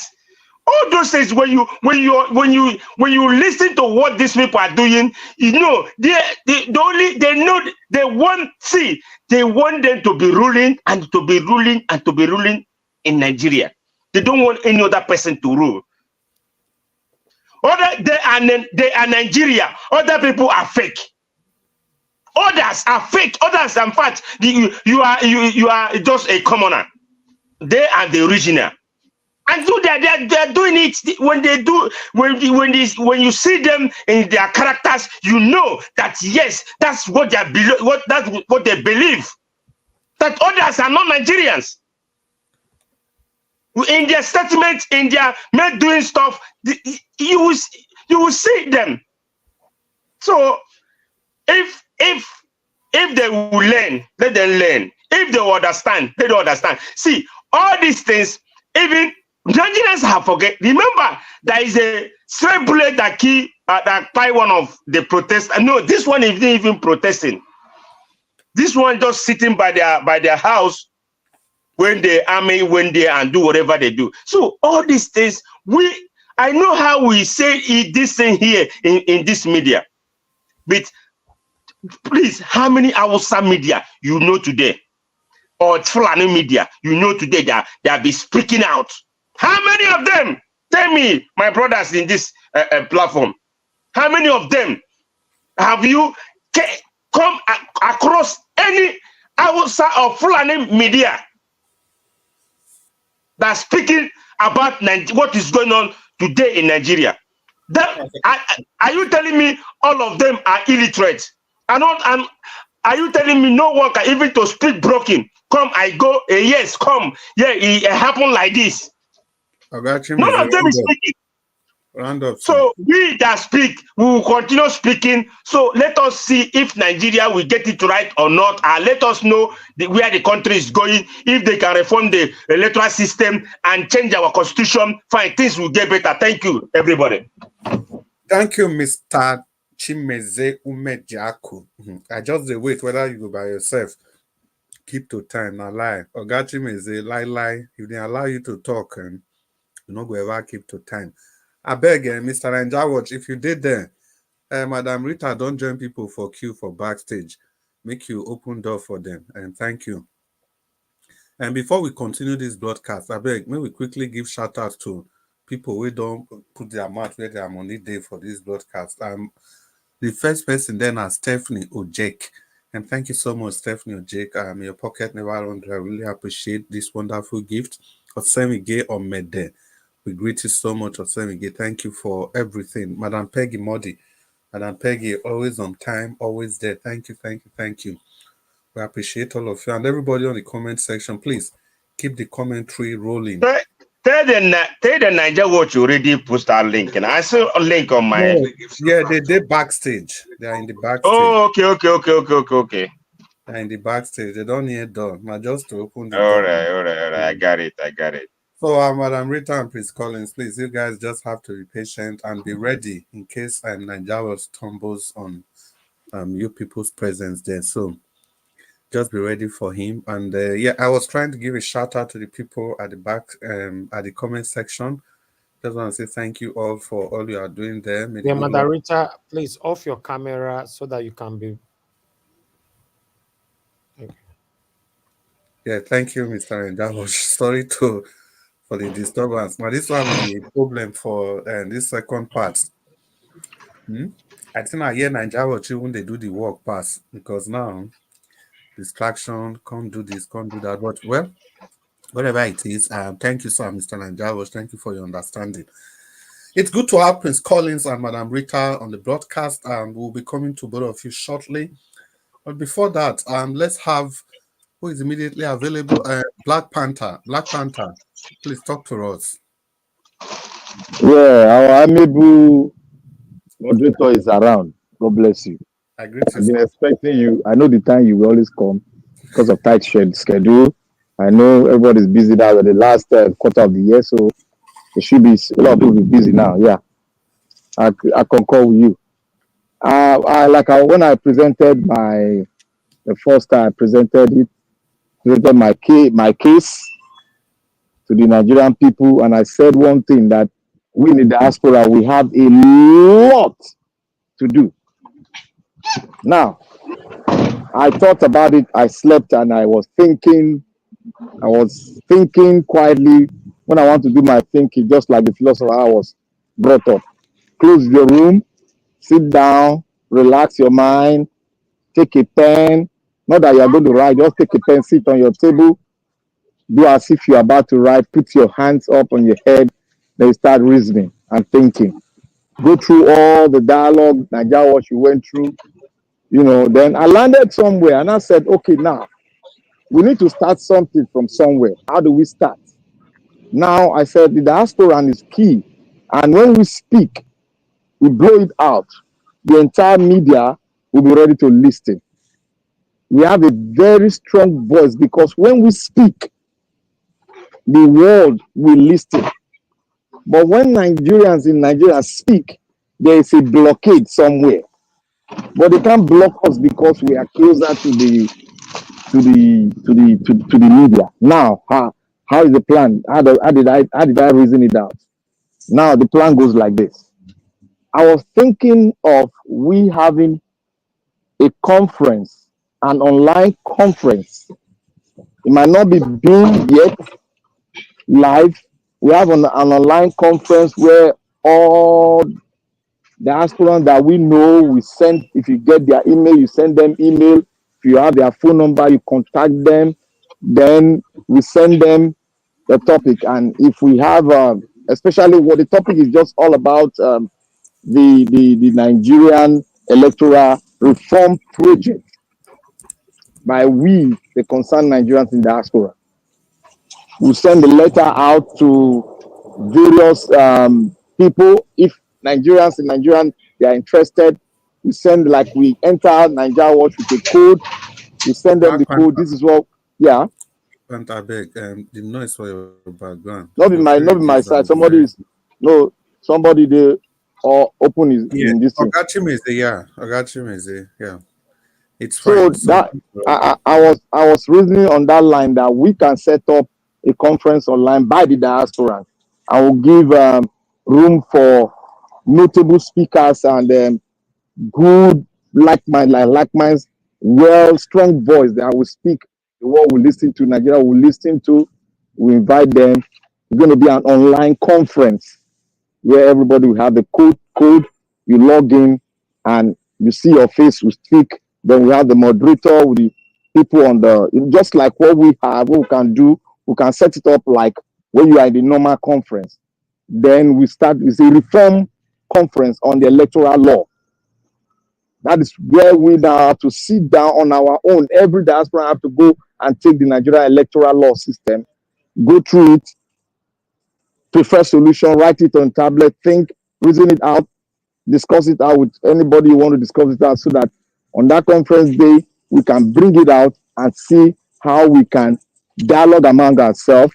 Then we advertise it to all the media. We advertise it. This conference is going to hold. These are the people that are coming. The entire diaspora are invited. We sit down, we talk, and we bring it to the world. It's just like when we had all black men had a conference for Kamala in America. We had about more than 4,000 black online. We are all there. People were discussing, people were donating. It went to the thousands of dollars.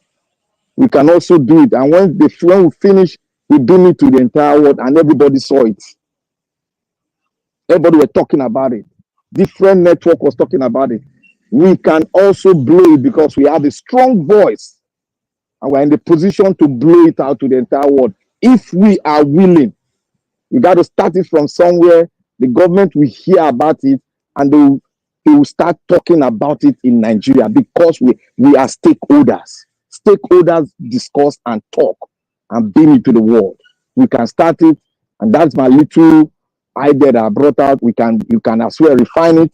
I don't care if it's refined, it's open for refine, and from there people start hearing that the conference of this magnitude was aired online and people discuss, and this is a blueprint from that conference, which we can serve those blueprints. We can serve various establishments, various organizations. We can serve them with those blueprints.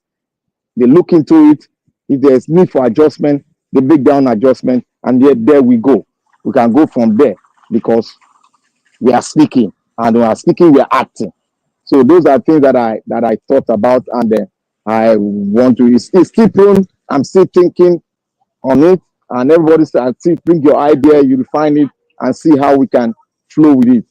And toward that way, we can begin. We can begin from there, and as we begin from there, we'll begin to see way, because the best of Nigerians are out there in the diaspora. We need to showcase what we are and who we are. We need to showcase that we can do it, we can solve it. Other countries, the diasporans of the Indian extract, they did it for their nations. So many countries, even the Singaporeans, even the Chinese, most of them, they come to the diaspora, they gain knowledge, they go back to their country and they put that same stuff into their country, and that's how it is. So we need to start doing something that will bring to the world so that Nigerians will hear us out. They will reason to it, and men of thinkers, intellectuals, will see reason to our conference that we held, and people start talking on it. Immediately they hear it, they will start talking on it. That is the rallying point that I think we need to have, and we need to start discussing on it. That is my own that's my own contribution that I believe is subject to replication, and anybody can make an amendment on it and see where we can start. But we just need to have a conference, international conference of Nigerians all around the world, so that we can stick on the electoral laws. Thank you. Well, thank you very much, Mr. Black Panther. And that's your submission, is a perspective. That's why it's Nigeria. You have the opportunity to give your submission, a perspective on every issue. Like our brother Abdul Malik talked before, say the first thing now make we forget what it don't happen, move ahead, which is actually supposed to be the solution. Only if we have the leaders that are ready to do the proper thing. I completely agree with Abdul Malik, but these people, if they come, all they come to do is to remind Nigerians of the past, instead of them to forge a pathway ahead. Friendly that come, the next thing they will do, they start to play the tribal and the ethnic card, instead of looking for how to unite the people. Black Panther, like the point where you make, say the Indians and the Chinese, they go and acquire knowledge and come back home, because the society they are going back to is ready to absorb them. If they come back home, there's an advert. You know, the positions are given to the most qualified. The fools are not leading the intelligent people in those countries, unlike our own. I beg, maybe continue this broadcast. Thank you for your submission. And Abdul Malik, thank you again for that submission. Yeah. So we just continue. Like I said before, we've got two juggernauts amongst us here, a strong man and a strong woman, the power brokers, Prince Collins and Madam Rita. First, Madam Rita, you talk to us for 8 minutes, and after that, we come to Prince Collins. You are welcome to the show. It's good to have you. Thank you.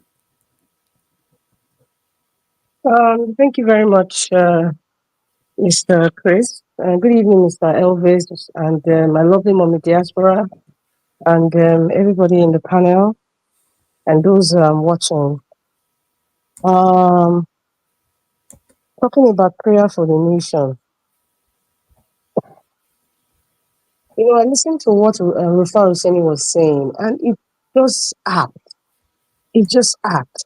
You know, when we talk about prayers in this panel, some people would think that maybe we don't love God, or maybe we're not Christians, or we don't live with fact. In fact, they think that we are atheists. When I keep saying that prayer, where you are right now, those of you in diaspora I'm speaking to, where you are right now, it is not prayers that built the train stations, the good roads, you know, the institutions. It's not prayers.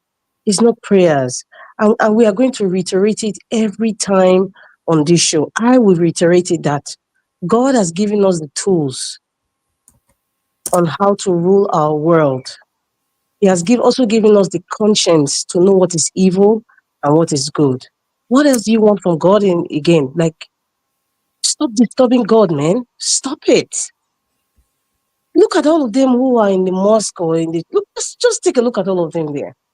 Just take a look at all of them. There's one that's a drug baron. There's one that's for certificates. I mean, that's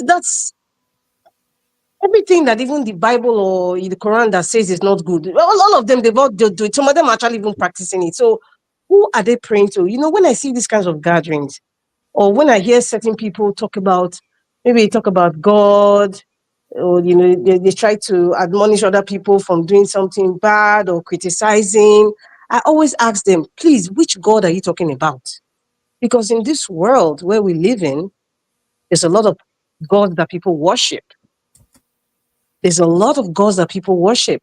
So I keep asking, which God is all those gatherings you demand from Babylon? which God were they praying to? I don't know.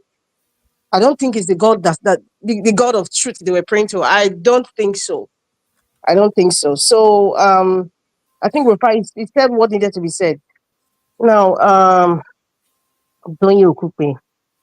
I don't know. I've always seen that man as a mendacious and very jaundiced in perception. Let me use that adjective. Very jaundiced in perception.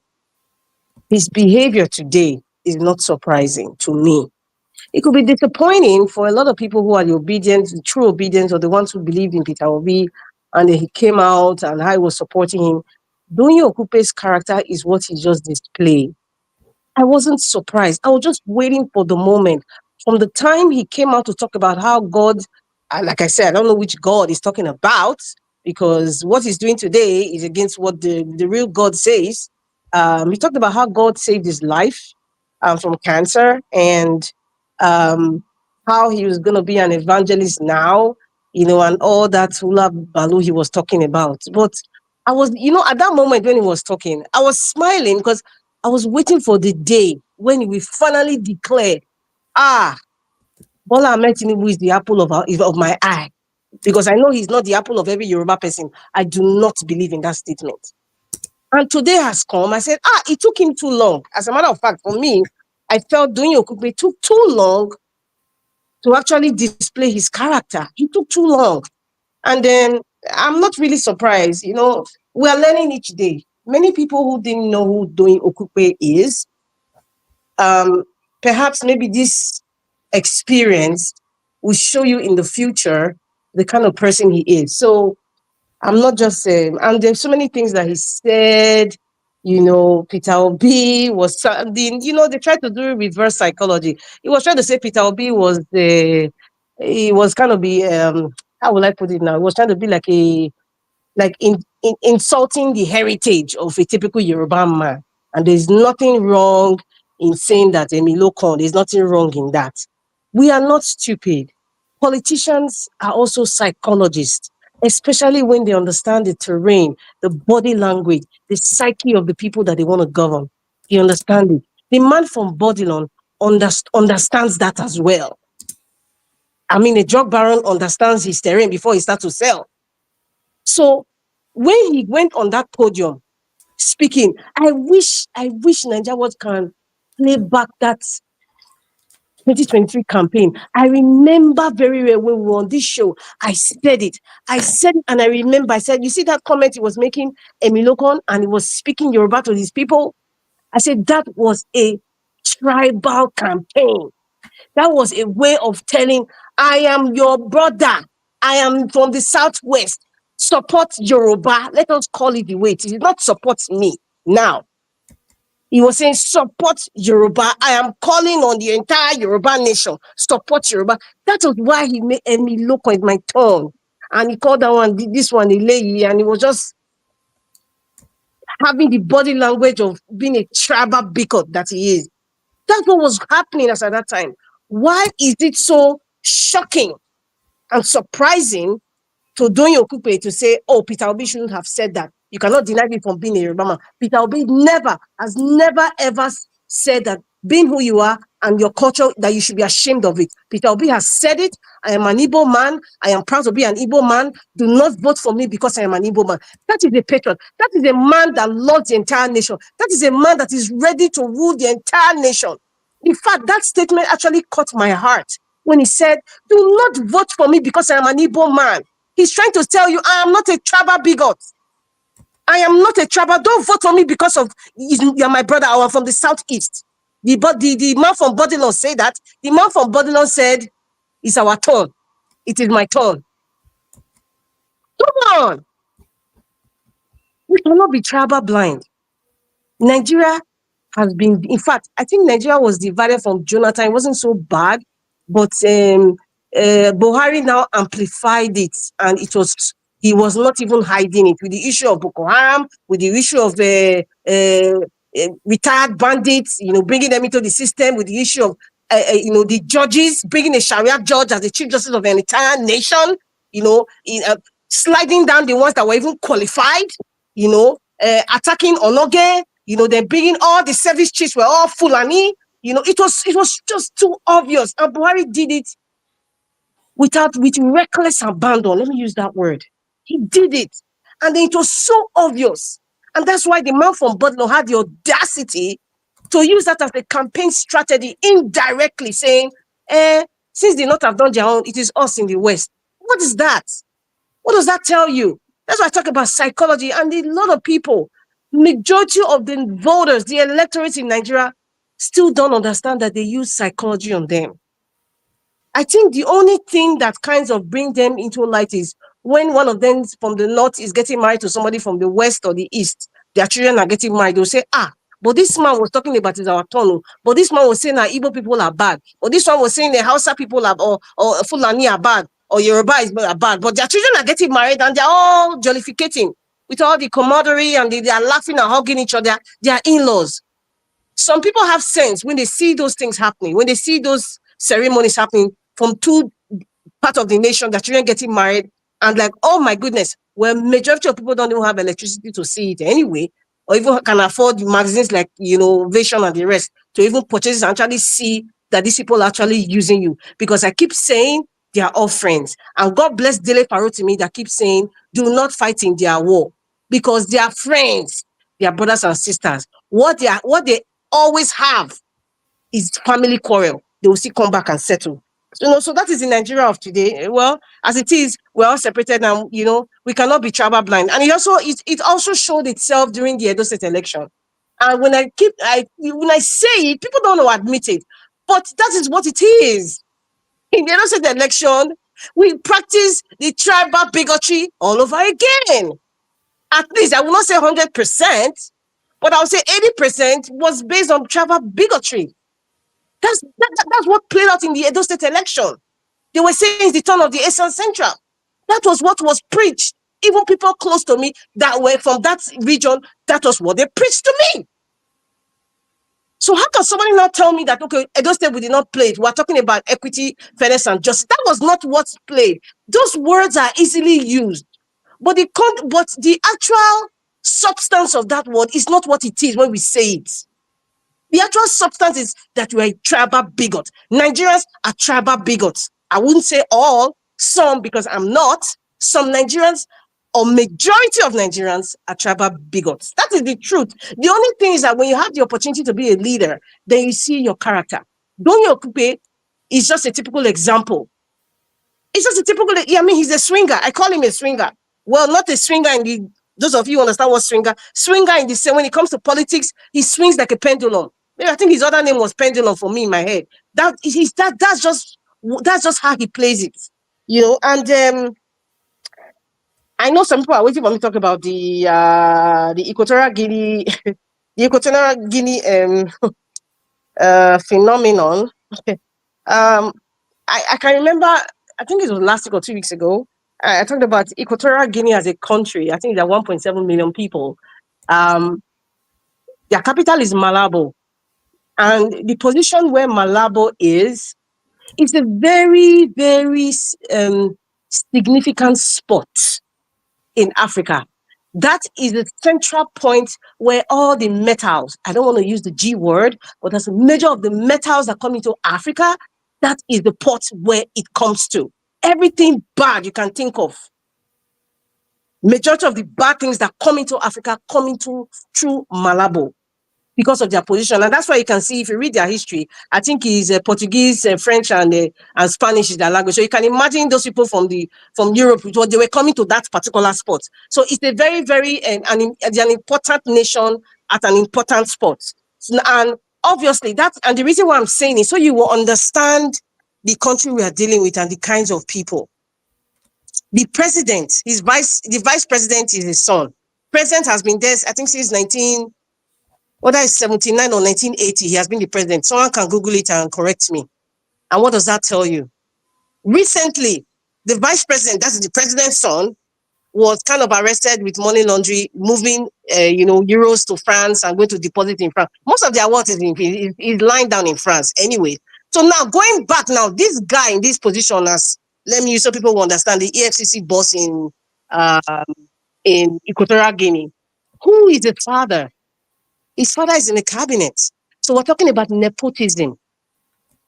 We're talking about nepotism. And then you can now see his character. And you know, when they were listing those names, the wife of this, I don't know if anybody was thinking like me. My mind was also thinking of, oh, the wife of Nigerian police force. Okay, the wife of this. I was kind of compare it, and I look at their wives. I'm like, okay, perhaps maybe it's their culture. When people, commit adultery, I don't know. I don't know the culture of. I know they have about 6 or 7 tribes there, indigenous tribes, but I don't know if that's part of their culture or is a normal thing for women to do that. Now, one thing people must understand: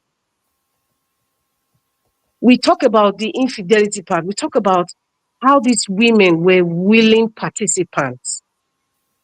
But there's something that nobody's going to talk about, and it's so common in Africa. Yes, I would like to use Africa now. We're talking about an African nation. It's addiction. Addiction. It's something that nobody has actually talked about. Now, there's a difference between somebody who is a pervert and somebody who is an addict of a certain act. Because somebody who is an addict, or even a pervert too, can do it to a relative, they can do it even to their own biological relative or parent, they can do any. So it means that there is an addiction somewhere that anything goes by anything. I don't care who is hurting. I don't care who I'm doing this thing to. I just need to, feed this need. That addiction is not spoken about. And it not just also applies to men, also women. You will also be shocked that some of those women are also addicts too. Their husband probably don't know. The wife of this guy doesn't even know. I am specifying on the addiction on this issue that's going on now. This disgraceful, painful, shameful, horrible act. And it is not funny. I don't see why people even laugh about it or smile about it. It is not funny. Allegedly, somebody has passed on just because of that. It's not funny because if your relative, your sister or mother was one of those women, I don't think you'll be laughing. So that's why we should not laugh about it. It's a serious issue. And in Nigeria, it is worse in Nigeria. It is worse. Somebody talked about, oh, it's 400 women. Some Nigerian men, it's over 1,000 women. Yes. And Nigerian men know. There was this a video that showed, like, I don't know, a couple of years ago, somebody in a House of Rep member, they were doing stuff with so many other people in the room. I've forgotten the man's name. He had white hair and white beard. It was so obvious. The video was clearly showing everybody was a full participant. Obviously, in that kind of thing, there was some illegal medicine that was being used as well. But in this case, it's shameful. We should not laugh at it. We should condemn it totally. But it's not something that we can make a joke of. We should stop it. I'm going to stop here, Mr. Chris. I don't want to talk too long. Yeah, Madam Rita, it's a fine place to leave it. Actually, when you started the Equatorial Guinea stuff, your time was already up. So I just have to allow you to land. So this is your first submission. Well, thank you so much for that spirited submission. Yeah, I think you crossed all the T's and you dotted all the I's. We'll just move to the next person, and that will be Prince Collins. Oga Prince Collins, if you did, then maybe you talk to us. And let me seize the opportunity to welcome F. Emmanuel to the broadcast station. If you check your time, it's 6 minutes past the half-hour mark. Thank you, everybody. Thank you for trusting this station to deliver the news to you the way it is, unfiltered. Oga Collins, will they listen to you? Maybe talk to us. Thank you, sir. Thank you very much. I want to stand on the existing protocol and particularly say congratulations to our wonderful station. Yeah, that's it. That's what it is. That's Nigeria for you. You see, let me quickly talk about the Equatorial Guinea issue. That's not a big issue. It's because the video, leaked out. I don't know if someone has seen a young lady from the north some time ago, giving a submission in or confessing. That's the word. Confessing in this show of this man, this Belembe, oh lo. What's the name of this man? Brekete family. Brekete family. Yeah. This woman confessed how, and this woman was married. We can refer to her, I can't remember the title. She was married under her husband. The husband was there under the husband, still fully married from the north. Even as traditional as they are, she was sleeping with a senator, campaigning for the senator, working under the senator. He was dating the senator before he got married, and the senator keep hypnotizing her, using all sort of means, giving her money and everything, sleeping with her, and using her, the worst, using her to sleep with other senators alike and big men, record the video and send it to the senators for the purpose which I don't know, and I can't say. I couldn't finish that video because it was a long video. So these things happen every day. So when it leaks. You know, Nigeria or Africa is a corrupt nation. So the corruption there, because the judiciary is not doing their work, the law does not, it does not affect the rich. So the rich tend to do things that even when the poor do it, they might go life imprisonment or fiery squad. But the rich people are doing these things every day and they are going scot-free. But I thank God for social media. You know, there are so many secrets that is being hidden that social media can always bring out. If you make silly mistakes, you'll be disgraced. So they are very sensitive of our modern days. They are insensitive of our technological advancement. They are insensitive of social innovative. So they will keep falling victims, and God will keep disgracing them. Yeah, that's it. That's all I need to talk about the doing Guinea, whatever saga. It's happening everywhere. Is that worse than people dying every day? Is people using others for rituals?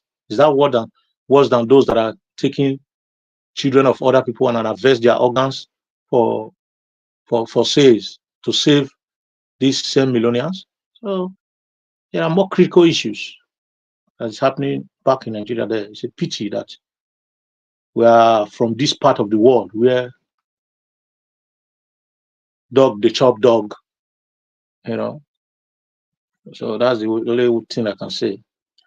As for Doyin Okupe, I want to say that most time, because we are already unaware of the fact that when people are above the age of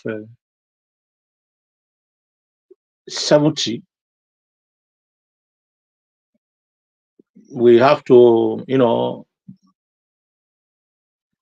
carry out meta capacity acts to see if they are capable of doing whatever they want to do to check their capacity. So because we are not aware of that fact, we have nuisance, or rather those we call our elders, coming around to mess themselves up, most especially those that are having one or two health issues. Most time when you have certain health issues and you are cured of it, you think you are totally cured. But until you do a total experiment, you will know, or a total analysis, you might not know. And Nigeria, we don't do those things. So some of our leaders there, and it's part of the big issues that we have. Some of our leaders there, they have issue with their brain. They are not mentally okay. And Doyin Okupe should be one of these people, because most of them, they tend to forget where they are coming from. They tend to forget what they said before. They tend to forget what dignity is. They tend to forget what respect, personal dignity, to say what it is, and they just mess up themselves, and they come and sit down in their carcass. That's the way I see Doyin Okupe. And I won't be surprised that Nigeria is happening to Doyin Okupe right now, because what Nigeria politicians do, if you are not loyal to them, you will loyal. If you are not loyal to them, they manage to manipulate you out of the the political space, you will suffer. And the only thing that will make you become viable is to go on lawyer. That's what he has done. He's hungry. He's sick, he's hungry, he needs money to take care of himself. So he has to go to Abuja and be lawyer. So all the vomit, what he has thrown out before, you need to put them back into his mouth. Agbado is a strong man. He's just disgracing these guys. He's just disgracing them, making them to come back to their vomit and wipe it with their own mouth and swallow it. That's what is happening right now. And this is as a result of the fact that we have what I would call gross impact of corrupt and insensitive politicians, and as well as what I would refer to as the negative impact of unstable and unguided political parties in most African countries. Because when political parties are unguided, it gives room for miscreants to misbehave and do what they like. Like in Nigeria, for instance, political parties often lack a clear ideology, with politicians switching affiliations based on personal or regional interests. And this lack of ideological commitment undermines the stability and credibility of democratic process, making it difficult to hold politicians accountable. When parties do not represent clear political values, they weaken the political system, creating a government that fails to meet public expectation. And there is increased corruption and patronage. Unguided political parties, like in Nigeria, often become a vehicle for corruption. That is what is happening. If political parties are guided, especially like Okupe, after that, this thing he went to, after they called him for trial, by now he would have been silent and thinking of how he's going to work for his party and all that. You see that Labour Party is gone and they are all going back. Doyin Okupe cannot stay by. He need to feed himself. Labour Party is scattered. They need to look for somewhere. That is the essence of, or the impact of unguided political parties. You know, this kind of patronage network is often funded through looted public resources. And all these resources is what they are going to share everywhere, perpetuating a circle of corruption that, you know, undermine national development. You know, it gives room to political loyalty. They took.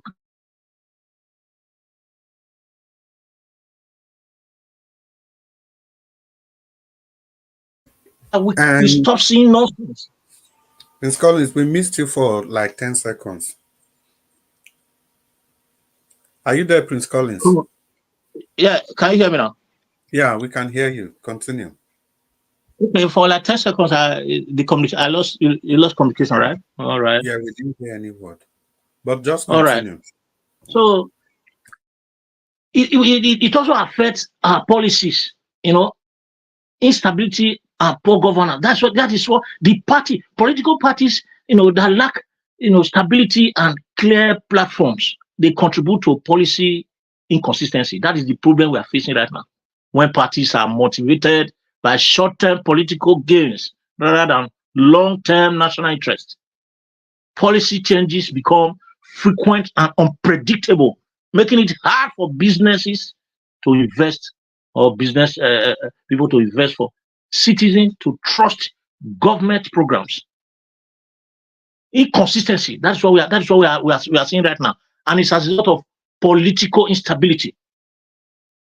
This political instability is what is making INEC to become, instead of being a watchword to our electoral process, they become nuisance to the electoral process, because the politicians are using them because there's no control.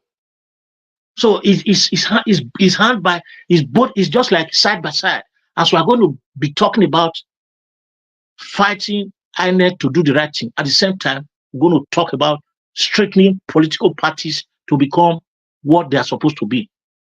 They are unguided and uncontrolled people move from party to party, they switch, they go, in fact, it's like poultry. Nigeria political party is like poultry system where you train birds.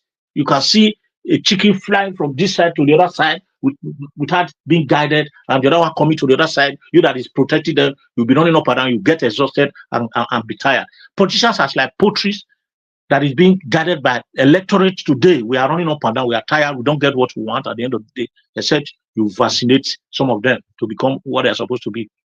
It's a pity that we have people like this Doyin Okupe. When he was speaking, I was ashamed. I was ashamed. And I begin to remember how we are going to have people like Peter Obi in this kind of society, where you have this kind of people that can just be bought over in just 1 second. At his age, after God has saved him, according to him, he has come, bring himself back. I think there's an issue. There need to be mental capacity they need to be testing these Nigerian politicians, their meta ability to see if they are capable of doing whatever they are doing. Because most of them, they got dementias. Some of them, they've got, some medical evaluation. Yeah, God bless we you, need it. Orange. I keep talking about this mental case. God bless you. Some of them, they are schizophrenic. I'm telling you the truth. Some of them they are not okay. It's very unheard of to be in this kind of society for a television station to bring out this kind of people and interview them. Look at the way he was disgracing himself, and look at the way the guy in what's his name of this guy now, this journalist. Shehu was just ashamed of him, telling him, look, I don't want my viewers to be misguided, because the guy cannot believe that this guy, that's a meta issue. It's a meta issue. Shehu would have just told him to go to the hospital and check himself.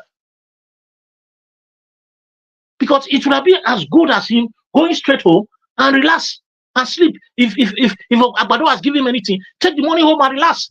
Rather than coming to disgrace himself here. Whether they still think they are dealing with the same people of 1960s and 70s, I don't know. That is my problem with them. So these people should be wiped out. They are old. They don't know where they are. Many of them are very insensitive of the present days. That is what it is. They are very, very sensitive of the present days. I forbid to belong to this kind of society politically, to be part of this kind of society in terms of politics. God forbid to be with this kind of people. Randolph. God forbid. Thank you very much. I'll round up there. Yeah. Randolph, before you forbid to be. He's calling, so you don't break table. You don't Mr. Chris. Yes, okay. I'm back. Is it are you giving 4 minutes, or are you using because it's supposed to be 4 minutes. Some people just came new, so I'm giving them their normal time. So, Mr. Jonathan, please. Let me take my time. Yeah.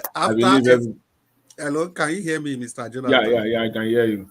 Okay, Mr. Jonathan. Please, after F. Emmanuel, we'll call you. But before that, I'm just laughing here. Oga Collins, he don't open the Pandora box.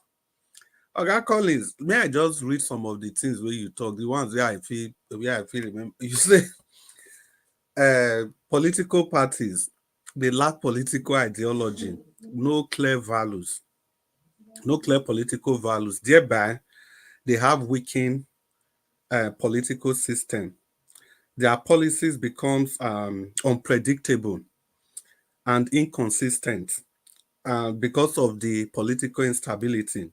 And due to this instability, the electoral body, INEC, becomes a tool in the hands of this politician. You see all these points where you raise. So Mr. Jonathan, to you, if it gets to your turn, Mr. Jonathan, can you situate this within the perspective of during campaign, when people, an individual just move, for example, somebody just moved from one political party to another political party, and we want to focus on that person instead of looking at the totality of the party itself. In my submission earlier, just because that some people are latecomers here, You know, Like I me. did, like you. Yeah, I did, you know, in fact, I use 80% of my time on Doyin Okupe completely. I treated this case and I exposed all his lies to Nigerians and for Nigerians to be aware even going forward so that when you hear people like this, just disregard them. Everything they are saying are all lies. So, and I thank God that other people are even taking it further and deeper. But I believe extensively, I try as much as possible to debunk because everything is said in that interview. I mean the entire interview. I'm not taking anything out entirely. They are all lies, all of them. And I believe one by one, I took them on It's okay. so that Nigeria could understand. And please just disregard because that's the only thing we can do because you can't go and fight him. You can't go and drag him. You cannot do anything. But just let Nigeria be sensitive that these are lies, make them be aware that these are lies, and these are the reasons why all those things are lies. So men of this nature, yes, I agree with Prince Collins. There is a mental problem here because I did said that on what basis on earth should anybody with a sane mind, I'm trying to quote myself, you know, now. But on what basis with anybody with a sane mind will have to believe anything coming out from the mouth of Doyin Okupe? On what ground? On what ground? And I outlined them. There are no basis, no reason. The man who said barely 2 years ago everything he said, look at where he is right now. On the same issue, on the same subject matter. Day and night difference. So on what basis should anybody who have any inclination of sanity at all should believe this man? I don't. It's sad, and it's the man is a disgrace. Is a total disgrace to himself, to his family, and the one that I hate most from everything that he said, that I have to because we're talking of Nigeria now, but this one is personal, and I have to disassociate myself from it. He said, Tinubu is the apple of the eye of Yoruba people, of Southwesterners. Tinubu is not the apple of my eye, Mr. Okupe. Say it again. Tinubu is the apple of your eye. Tinubu is the apple of your children's eye. Your son, your daughter, and your wife is the apple of their eye. It's not the apple of my eye. It's not the apple of my brother, my sister, or any member of my family's eye. It's not. He is to you. What audacity do you have to say Tinubu is the apple of my eye? Putting me in the same box. It's not. I said earlier, I said we have people we call abobakus, people who die with the king. Yes, that's him. That's him. Those is their own class. They don't give a damn. They are ready to buy with the king, even buy their own family members because they are senseless. I mean, I don't know. This man is so disgraceful. So this is so. But again, it's so sad that a man of his age, will come out for what? Why? Money, title, position, or what? That you have to come so low and be talking all this rubbish. He even delves into areas that he knew nothing about. He's a complete illiterate. If you want to stay on your line, stay on medicine. If you say you are a medical doctor, nobody is taking that away from you. You earn it. You are a medical doctor. Stay on your medical. Don't come here and talk rubbish. He's a complete economic illiterate. And he was talking about it. Round up, Mr. Jonathan. It's so sad. I just want to say this. If at least I'm glad I'm glad for the very first time I heard some truth from Mr. Tinubu. He said the country is on the verge of bankruptcy. And he said something that I personally, on this platform, on social media, and people have even, discussed it further. Tinubu confirmed it himself. And everyone here right now listening to me, you are my witnesses. You are our witnesses on this platform. I said nobody will work for Mr. Tinubu. Nobody that is sane will work for Mr. Tinubu. Nobody.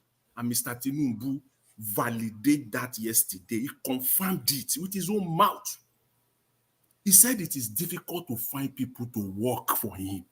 I'm not saying it. This is Mr. Tinubu said it. I said, wow.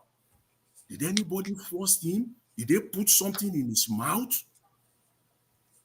Mr. Tinubu said, it is difficult, so I have to settle for you people. Yes. I knew that from the beginning. The people is parading now, they are mediocres, even low, even way. Mediocres are even better. If you have mediocres there, perhaps Nigeria will be better. These are the likes of Okupe. Every one of them, without exception, the 48 cabinet members, they are Okupe's type. All of them. Sergeant Orlando, sir. And that is why the reason why we are where we are now in Nigeria. I will leave it there. Thank you very much. Yeah, Mr. Jonathan, it's a fine place to leave it. Thank you so much. We just continue on the broadcast. F. Emmanuel, you'll be the next to talk to us. If you are ready, F. Emmanuel, please open your microphone and talk to us. It's good to have you on this show. F. Emmanuel. It appears F. Emmanuel is not immediately available. So we'll just go around 2 minutes, and after that, we take it from there. First, we'd like to call on Paul Dua. You still there, so if Paul Odua is not available, we call on Abdul Malik. Abdul Malik, you did them? Yeah, Mr. Chris, went door once again. Always on time. Abdul Malik, talk to us. It's good to have you. Yeah, well done. Miss once again, Mr. Chris. You see, this man, this Doko, he just come on air to embarrass himself. Because you know reason why even the blind see that this economy, this government they are not doing well. There's nothing is going on in Nigeria. All the business are evacuated from Nigeria to other countries in Africa. And saying that the Tinubu 1 year is better than Buhari 8 years. Are you kidding me? I don't know why most of we Nigeria, we know how to lie. That's why the country is getting backward every day. There is nothing good will come out from that country. Unless we change our mentality and mindset, we start afresh. Without that, there is nothing we change. You can see no reason why the citizens they cannot unite and fight those politicians so that the country will be better. That is my question. Look at hardship everywhere. They are lamenting, they are complaining, but they cannot even do anything. Just to talk to us, but nothing happen. They are scared. What are you scaring for? You are scared and you are dying. You are scared and you are dying. You guys should do something if things will change. The world are watching. They know this guy. The way they come in is not legit. It's not legit way. Yes. You guys should do something so that the government will change. You cannot keep living like this. It's not normal something. How can a country like Nigeria, how many years they don't have light? Imagine some part of the area, like what they said last time, part of the north, 14 days, no light, 2 weeks. Imagine. Look at how traders, they lost their businesses. And there is hardship. There are more hardship, more. They are impoverished people, more. How can we continue like this? It's just because they are benefiting from the system, they don't care. It's not affecting them because they are in position. They can steal any money they like, they're going to keep in Western world. And their family is not there. Even there, 3 months, they go for vacation in foreign country. What a government. You cannot take care of your citizen. You can't take care of your citizen, but you say you are governing them. Okay, what are you there for? You are there, you are just there for loot. It's not that those people, they don't know what they are doing. They know what they are doing just because of infrastructure. They are fighting for their self-interest. Yes, that's why they just come on air and lie, because they are being paid. They are bought already. That is what we are seeing now. That's why you see most of them, they don't talk. Anyone that want to talk, they will just give you money, he will quiet. That is a baron for you. That is baron. If you know what is baron can spend his last cash to get whatever he want. That is the meaning of baron. After he use you, he will dump you. Just to use you, he will dump you. You can spend or whatever he have to get you to get what he wants. After that, he will dump you. Yeah, we need to come together and do something, because anything you see, forward it to United Nations, UNHCR, UN. They will react on it, even though they don't react immediately. Their website is not hard. Before you know how to read and write, just type it in Google, you will see. Let us put fire on those people. Anyhow you can do it, so that the country will be better. Even though you are not living there, it's affecting you, because you will not live abroad forever. One day you must go home and settle down there. Thank you very much, Mr. Nigeria Watch and Chris. Thank you very much, Abdul Malik. Yeah, wherever you go, home is home. I agree with you. One day. Well, we just move on to Ogachimeze. Ogachimeze, are you there? Ogachimeze, are you there? Yes, my brother. Aha, Ogachimeze, talk to us. What's up, brother? You know we are winning. How? What's up, man? Chris Dobley, we are winning. You don't dump me. F. Emmanuel, we call you before, but you go wait after Ogachimeze, we go call you again. Okay? No, wala, sir. So you go stay. Just hang on. Ogachimeze, you're welcome to the show. Talk to us. You still tell us how they win on. We are winning. If you see how I said it earlier on. If you see how election was conducted, very, very peaceful. Nobody's harassing you. Everything coordinates. Everything is in order. No single enforcement agencies in any place, even around the vicinity. No place. But your country, come on, Nigeria. Oh my gosh. In fact, you guys need to weep for Nigeria. We need to weep. That is, everybody will come out and start crying. Crying. You know why you're going to cry? Because things where you are, things are working very well. But if you look back to your country, nothing is working. My brother Abdul Malik, how we gonna? You say something, we're gonna. People need to come together. Who is coming together, my brother? Tell me who is gonna come together. Is it when the people, the tribalism and the so-called whatever is eating us? Eating Nigeria. Hold on. You know how they do them now. Make I use this opportunity to take with our people. Our people, we don't contribute for this broadcast today. God's child, we just want to appreciate you. We see what you've done for this broadcast. May the good Lord continue to bless you and grant you all your heart desires. And then in the same connection, let me extend the same prayers to Alex Edo-Pikin. Thank you so much. We really appreciate you for this super sticker. And make everything you do work for you. Every good thing you do, may they all work for you. And thank you for having faith in this broadcast.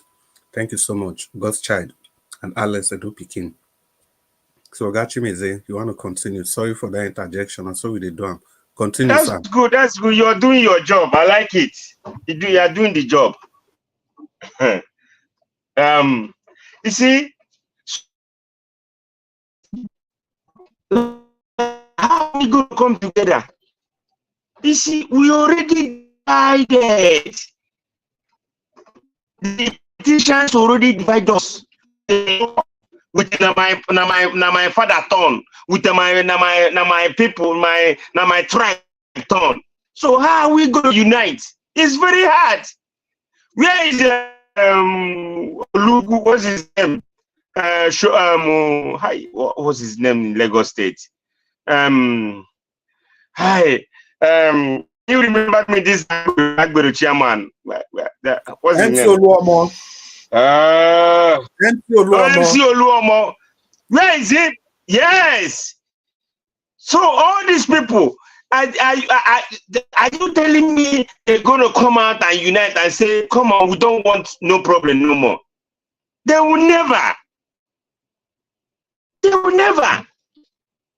Okay. This fight they are fighting in Edo State now. You know why they're fighting for?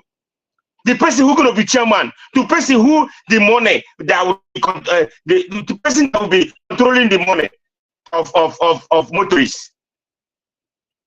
So tell me how people will come together and say one when they say one and one will be one. It will never happen. Never. In Nigeria, Abdul Malik, leave that, we will come together. Nobody's coming together. Rather, we keep talking, and if the only way you know what Black Panther said, keep saying it, this electoral reform and accordation is our problem. Judiciary is the problem. That's why but coming together and did the needful, it won't happen.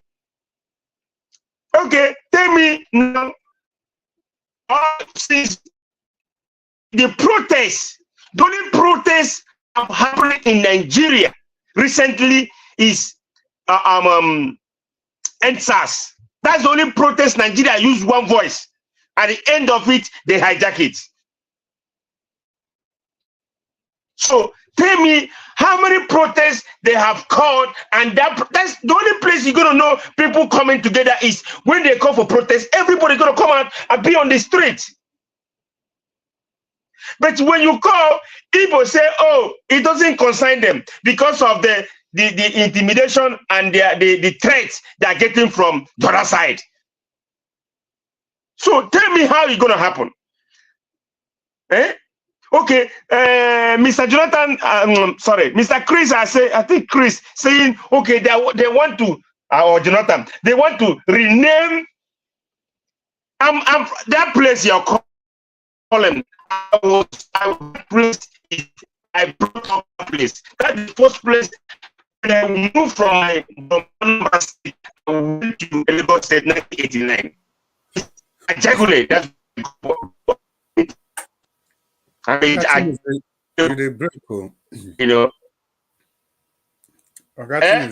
breaking. Oh my gosh. It's okay now. It's okay now. Okay. Now, am I okay? Yeah, you are okay. Yes, you are okay. Now, see. Yeah, now I know so many people. See, there is a way. People use their money to get that straight. You know what it is? You will go to local government, you will pay certain money before they will give you that name. You put your name, put the sign, everything.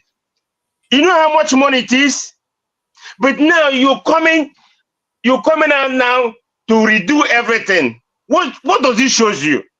So we coming out, see, it's like I won't come out and say let's unite.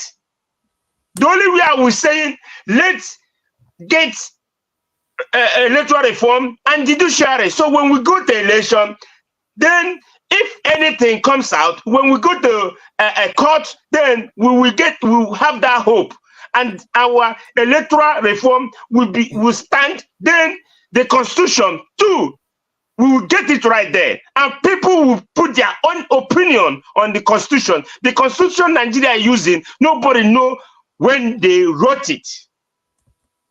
So many things here, you will know that you will see Sharia. Even you will see Sharia in that Nigeria constitution. Okay, the whole Nigerian money, what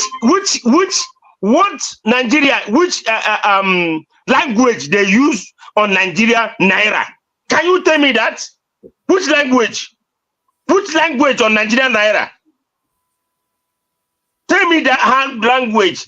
That's why the northern I have that strong power that they own Nigeria. That you guys are foreigners. Don't you know that? Go and look here.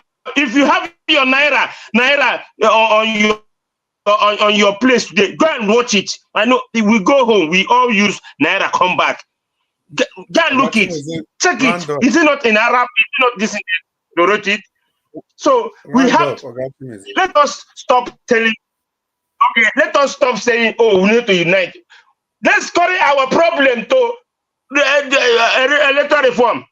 That would be that thing would be where we will carry our thoughts and our mind go. Then let me say one more thing now. You see, this Equatorial Guinea something. Let me tell you something again, please. There is some men, father, that are sleeping with their daughters. One of those ones is I see one here, one in Nigeria, and I think that is from my tribe. I will say it the way it is. Sleeping with your daughter. Is it that one? Is it this one? Is it not better than the man that's sleeping with his daughter or his daughter? Is it good? All those things is immorality and evil things that are happening in our society. Thank you, my brother. Yeah, thank you, Ogachimeze. Now you brought your submission. You can't go over, but well, and thank you so much. I think within Oga Abdul Malik talk, I agree. Meaning, say the only way to move forward, not the only way. One way to move forward is that we all need to come together. And I see the same thing Oga Jonathan talk. Say if we all speak with one voice, these people will listen. But the problem be say, are we ready? Can we come together? Just look what Doyin Okupe. Just look him out. That's the thing. We are not ready. Just look him out. Are we ready to come together? Everybody knows that to come together be the good, so now be the solution. But are we ready? And the way to show we are ready, if one section get problem, one section of the country, other people should support. We should feel the pain equally. Not be say if our person did there, we not go talk. I beg. This kind of country safe. Oga Emmanuel, if you did there, may you talk to us. Oga Emmanuel, it don't take small, but it's good to have you on the broadcast. Thank you for joining. Yeah. 8 minutes, sir. Okay, sir. Domo, sir. Let me adopt your style. Domo, sir, Mr. Chris Dublin. It's been a while. In fact, I've been a little bit seriously tight this time around, you know. Yeah, and I say the be sometimes. Black Panther don't explain that earlier before. Brother, welcome. I try to, connect. No way. Before you know it, one thing or the other will come again. Just like that. But we thank God. We thank God because we are busy here. We are not whiling away and pressing bro and drinking 3310 in Nigeria, just like Nigeria, the lazy ones in Nigeria does. We thank God that God has brought us here and is keeping us busy. And our mind is busy doing what we are supposed to do as men, providing for our families and supporting those back home. That's what we do here. And these are the things that have been keeping us busy. We thank God for that. I'm not complaining. All right. I greet every one of you. Oga Jonathan Kisley, Ek Belesao, your boy is lawyer. Black Panther, Yendeba, they greet you. Chimes, I hail. Abdul Malik, Nageswa, Mr. Odua, Domosa, Prince Collins, Domosa, my special sister that supplied the ultimate grade 1 black soup to the whole world. God bless you, my brother. You are I really greet you. Wow.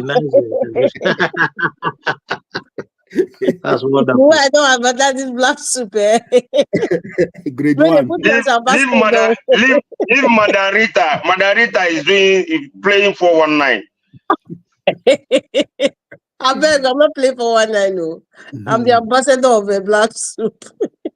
So now, thank you so much. Good to hear from you again. Then my big brother, Mr. Elvis, I know he's at the background. I greet you, sir. It's been a while. We've not talked. We've not seen. Then, mommy, diaspora, the mother of all. I can see your handwork. You're doing great job. Thank you, mommy. All right. A lot of higgy haga has gone down the drain. You know, Nigeria has become a comedian nation where every day you must always see something. Every day there was always something new, you know, in that country. And most of those new things are not good. Are always bad. It's unfortunate. Let me start with Doyin Okupe. Just as they usually say, every man has his own opinion. I'm not against him. The only thing that bothers me so much about him was lack of transparency, because this is someone who would supposed to be. So he was our Labour Party Director General before the saga of a misappropriation of fund, you know, came on board against him. The truth is, all politicians, not me not say all, 99.9 politicians in Nigeria are the same. Why? Because in his own situation right now, I know he doesn't have money. You could see from all ramifications that guy is cashless at this time around. So what will he do? He had to swallow his pride and find a way to talk good about this President Agbado man, so that he can at all he can get something in his pocket. That's practically what he's doing. So in order for him to do that clean very well, is to taint Obi and Atiku. That's the only way. And that's just what he did. How can he say the government of Tinubu is doing well? It's better than Obi, better than Atiku. Huh? Where did he sleep? Where did he sleep last night or 2 days ago? Is he not in the country that fuel is over 1,000?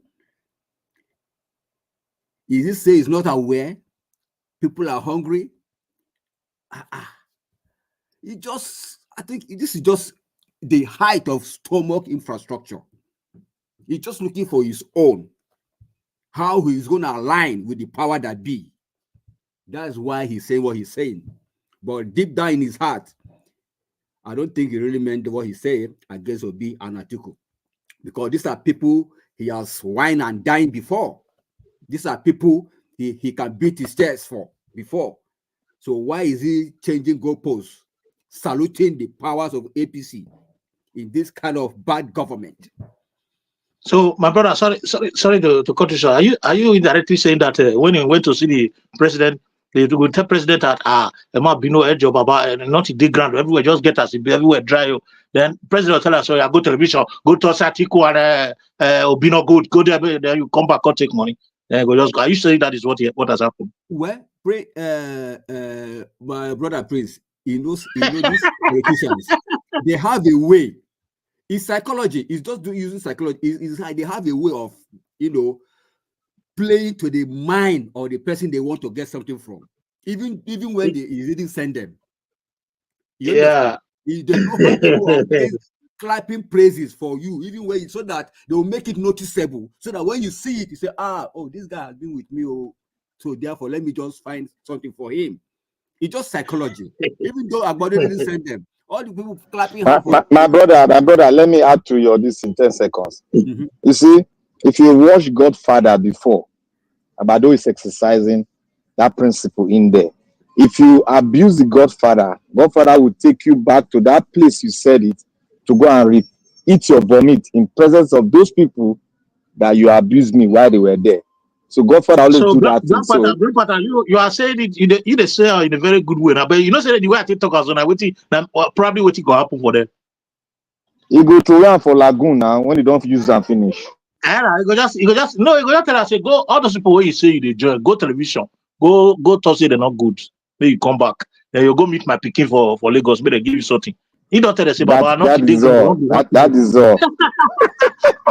That's Nigerian politicians, that's what they do. So it's everything. I say it's psychology. It's just using in fact, like I said, it might not really meant in deepest part of his heart, just because he is targeting something. His strategy. His strategy. It's not the same person that came up few months ago that God has saved him from one amen. I don't even know the name. God would have died and all that. He looked emaciated and dried and all that. Because God has shown him mercy now, instead of him to hold on to the mercies of God and live prostate cancer. Life. Prostate cancer. Oh, hey, prostate. Thank you, my brother.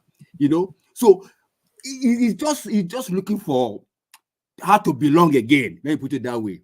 And the only way and he knows a Tinubu kind of person is a person that want to grab everybody and put in his pocket. That's Tinubu. Daniel Bwala has done his own shenanigan. Now he's in the camp of Tinubu. Now this person now is coming again. He's doing his own. Very soon now, you will see him fully in the camp. So, and he knows Tinubu's strategy is that his hands are always open to all. So, with that open arm, everybody comes. And once you are in his hands, finish, then he will pocket everybody, just like he pocketed Lagos. So that is Tinubu's strategy. He doesn't throw away anybody. He doesn't. He accepts every Jikahari. As long as he's in charge. That's just his kind of person. And he understands that. That is why he's doing what he's doing. But anyway, like I said, the whole world is watching. One day, monkey go market. You go come back. I rest my case on that one. Then I go to Remi Tinubu. We don't need prayer to build our country. We don't need prayer. Nigeria as a whole don't like prayers. Nigeria, if you want prayer, if you look at the whole African continent, Nigeria is one of the greatest prayerful countries on earth. Let me put it that way. But how far with the prayers? Those who built the Tower of Babel, like the Bible said, they thought and they reasoned and they were with one mind. It didn't say they prayed and Tower of Babel emerged. No. They agreed together and they have one mind. And even God himself saw that these people, with the oneness of their mind, nothing can be withheld from them. Before God now decide to put confusion of language in their midst. My brother, can you repeat that? Can you repeat that statement again? Please repeat it. Which one? The Babel, the wall of Babel. Repeat that thing again. Okay. Like I said, the Tower of Babel was not built by prayers. According to the scripture, say those people just sat down and thought within themselves that let's build a Tower of Babel, a tower that will touch heaven, and let's make a name for ourselves. I'm just paraphrasing now. Let's make a name for ourselves. The only thought, the major word there is thought and unity. They agreed. And as soon as they had that agreement, they started building. It wasn't with prayer. It wasn't with fasting. It wasn't with every resources they have, they put together. There was unity. There was coordination. Everybody was working accordingly, according to well planned, agreed terms and conditions. Until God himself in heaven now saw it, that these people are making good and big progress. That if I allow them, they're going to achieve their aim. So in his wisdom, he decided to put language to scatter them. Black Panther, give me shovel. Black Panther will go and bring sand. Then I will get angry and start causing Black Panther. The work was no progress anymore. Prince, bring water. I won't pour here. Hey, Prince will go and bring hammer.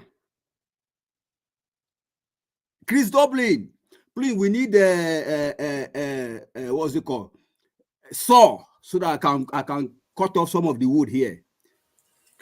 Chris Dublin will go and bring what's it called? Tarpaulin. So confusion began in the camp. There was no more progress anymore. They started killing themselves. This guy funny. So this was no longer. Muna, listen to this thing very well. It's very important. It's key. Black Panther. Now you go listen. Oh, now you go listen. Because I they come for you. Now you go listen. Okay, continue. No, I didn't listen. That's why I was making repeat the other time. Look at why I enter where. You get 2 minutes. So the whole building was not progressing anymore. So they started killing themselves. Why? Because God used wisdom to put language in their midst. Before, it was one language they have. All of them communicate to one language. And that brought about unity. And they were progressing. So in our own case now, we want to use prayer. How can it work? Is it prayer that built China? Is it prayer that built America that we are today? Is it prayer that built Dubai? What are we not saying? How many years of our life will we be praying? I'm not against prayer, but I'm for productivity. Except the earth remaineth. As long as the earth remaineth, seed time and harvest time will never cease. What does that tell you? If you don't sow, you can never harvest. It's as simple as that. If you don't build, there's nothing to live on. That is why Peter became with that mantra: from consumption to production. Instead of night vigil, let's turn those night vigil to night shift, so that we can be productive. In America, there are people that run night shifts here. Go around the country that are well developed. There are night shifts. In those days, even in Nigeria, there were night shifts. But the unfortunate thing is, our politicians have used politics, just like the way God used language to scatter us. They have used politics, they have used religion, they have used tribalism, ethnicity to scatter us apart, and we are fighting ourselves. How can you say a country where people are angry, are hungry, and are coming out to protest against bad governance, and yet the same section of people that are still hungry are protesting against the protest? What can you say about that? Two of us today inside hope. I say we could fight, we could come out here. 5 out of us we are against government. 5 out of us we are fighting us not to protest. How do we solve the problem? Can you see where I'm coming from? So part of our problem in Nigeria is we the people. I call it 50-50. The politicians take 50, the people, the follower also take 50. I stop there because Nigeria might not the end one day. The first one I want to say is what's it called? This sex saga from Equatorial Guinea. The truth is that when I looked at it, somebody sent me the video. my brother and my sisters where they here, the two way I see. This one I we can say Yendeba. These are correct adults. There is nobody that was kidnapped. Neither the man was kidnapped. The women involved, they are not kidnapped. In fact, they were enjoy. In fact, they were as willingness. So I look at both those women and the man himself. I look at them that maybe they are suffering from what we call sexual addiction. That's what I think. I think Madam Rita mentioned it earlier. They are all sexual addicts that meet each other and they want to devour each other. So if that spirit of addiction is not dealt with, they will continue. It doesn't matter who you marry. It doesn't matter how faithful your wife or your husband will be. Once you have that thing in you before you get married, it takes God's intervention for deliverance. Otherwise, anything where they say skirt, anything where they say trouser, if you won't see them, you won't test them. So I rest my case. Yeah, he rests his case, he says. It's a time place to leave it. I was just waiting for you to land. You can't talk. Well, now because then you'll be first timer. So we go move to the next person now. Black Panther. Black Panther, you won't go be 4 minutes soon. So everything you want to talk, may you find a way of compressing them. Black Panther. No, be Black Panther where they make mouth since. Yes. We are winning him, so he's on Kuma. Black make Panther. You does the make noise there. We never see results. Black Panther, you are winning. Black Panther. Make you talk to us. Yes. Prince Collins, if you hear me, Prince Collins, those your this analysis or those your guardian I don't talk about that. You go touch them again. You go touch them. If you reach your turn, I go hint you. That part where they argue for political party stability. This idea of one politician moving from one party to another, they will now start saying the political party no matter, and the person and all those things. You just throw away many of those bullets for air. You need to substantiate them proper. You give example with Nigerian context. So okay, you that way you read for when you talk with Ogajonathan, you talk and we give for reflect. Yeah. Thank you very much. Black Panther, you want to talk to us now? And please, 4 minutes. Thanks. Yeah, thank you very much. And I want to thank everyone. Man, I'm really happy for being here today. I've learned a lot of things.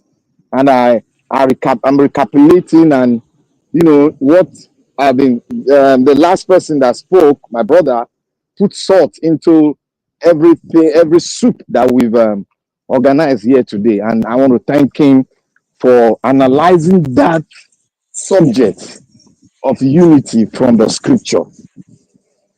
Even God noticed that these people, when they gather together, they will move mountain and get to where they are going to. And what? And get to where they are going to. They will move mountain. God recognized the power in unity. And when I wanted him to repeat that statement. Not that I didn't hear it. I wanted him to repeat the statement because the statement is from the source, the creator of both you and I here, and those of us that are outside. I wanted everybody to listen carefully. There is power in unity because our creator recognized that there is power. If I could lead these people to go ahead with the unity and the formation which they are going, they will get to their destination. And that is why every day I go out, I think. You got to think. There's one language we use here every time, sometimes. Some people have adopted that language. That, are we going to unite? And somebody said one thing. If the three regions unite, it will move the hell out of Nigeria. If the three regions unite, it will move the hell that we are seeing now out of Nigeria. I want that message that our brother spoke here right now. Change the mindset of our reasoning and have a U-turn in whatever we are deliberating on. We should note in our mind today, and for that God himself recognized the power in unity. And how do we go about this unity? Somebody said, yeah, you might not get 100%, but if three regions should unite, there is the hell in Nigeria will be thrown into the lake of fire. The hell in Nigeria will be thrown off. You must sink this into, we must sink this to our system. It is true. That was why, that was the main purpose, because I didn't even go into that scripture, but I knew the part because I went to look at how some nations were created. I saw the power of unity. I saw the power of unity in the civil rights movement in America. I saw the power of unity when Obama became the president of America. I saw the power of unity that removed Trump when he was the president. I saw the power of unity. And that is what moved me. That there's nothing impossible for man not to do. But we are still going around the roundabout, merry-go-rounding. We don't need to merry-go-round. All what we need is we should set the factors that is needed to bring about spreading the message to every nook and corner. That was why I reasoned and brought that my idea that we in the diaspora has a very strong voice. The voice that if you put out there in the media and put a title and send it out to the media, the world will listen. Nigeria will listen and hear us. That means if they hear us, that means we are sending that message of unity. We are sending that power of unity to every nook and crannies of organizations that are set up in Nigeria to listen and see our idea that our problem, we can start from one side. And where we are going to start in doing it is the electoral law. I decided to say the electoral law. I didn't say call electoral law because somebody said that we cannot have a new constitution like that except we put in the right man in power. And I key into it because we are all here to learn. Now, we need to, I have set up my own idea how we might possibly set it up. It is left for us to go out there and also go and think in the modification of what I've spoken, because we cannot continue to speak from one section. We have to inculcate a lot of segments of Nigerians living in various parts of the world and converge them with one order, with one theme. The reform of our electoral laws from the diaspora, convergence online to speak on this issue and to exchange ideas on how we are going to unify the electoral law and make it something we can be proud about. It might not be 100%, but we must start from somewhere. The person contesting an election cannot be the person that will bring in the umpire, the judge. No. We have to start from somewhere. If we start from somewhere, we are doing something that will change the future of the nation. Or else, somebody is out there thinking about plan B. But before we go, like I always say, there's a process for everything. There is a process. Let's start from this process that I've spoken, I've thought about, and I'm still thinking that this process might be a starting point for ideas from all over the diaspora Nigerians. Like I said, the great minds of Nigerians are outside the country. We can nest it if we bring it together for us to know, because we have fundamental interest, because our investment we want to take back home. We want the futures of our generation to know what we are doing and want the future to be brighter for them. We might not see the promised land, but we must make sure the promised land, they see it. We should not be selfish with everything we are doing. We should know that we are doing this because we have a stake and we have our children have future. They have history to learn from, and we must create that history so that they will continue from where we have stopped. But that promised land, we might not see it, but we must fight for them to see it. That is my own ideal. Anybody have different idea, but that is my own idea. It's a long way to the promised land, and we must start to fight heavily, fight with all our mind, all our strength, all our intelligence, with all that we've got. We must start from somewhere to converge all the diaspora. Any way deemed possible. It might not be my way, it might be your way, but let us find a way to converge. It might not be physical. Let us use the what we have, the internet that we have, to propagate the gospel to everywhere. Let us use it for our own advantage.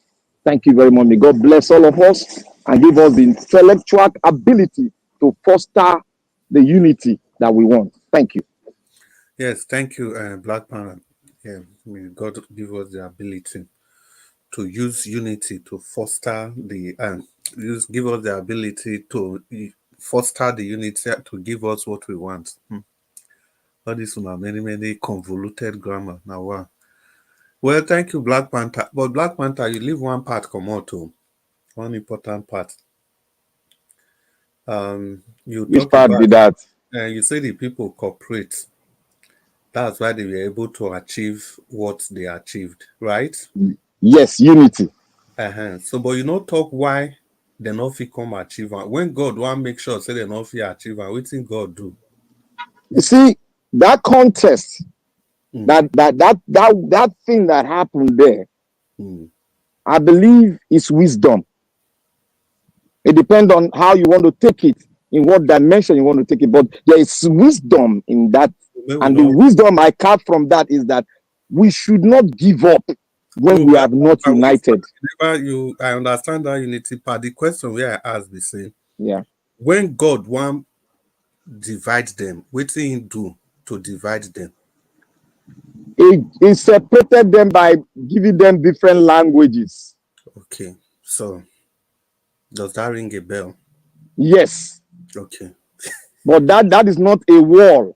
It's never a wall, because what unites us is freedom. Okay. That's just by the wayside. And thank you so much. We are moving gradually. We'll get there. Oga Prince Collins, you did there. Oga Prince Collins. Yeah, I did. But have you seen Sister Rita supposed to come here? No, by you. I want me to talk. If you're never ready, we will move to Madam Rita. If you are not ready. No, if she's not ready, I can come in. Okay. Okay. So talk. Okay, let's go. Go ahead. Yeah, you go give us your submission 4 minutes, but the issues where you raised before, you need to break them down further. When you talk about, say, the political party not get ideology, people just come in, come out, move. Because of that, the polity is not stable.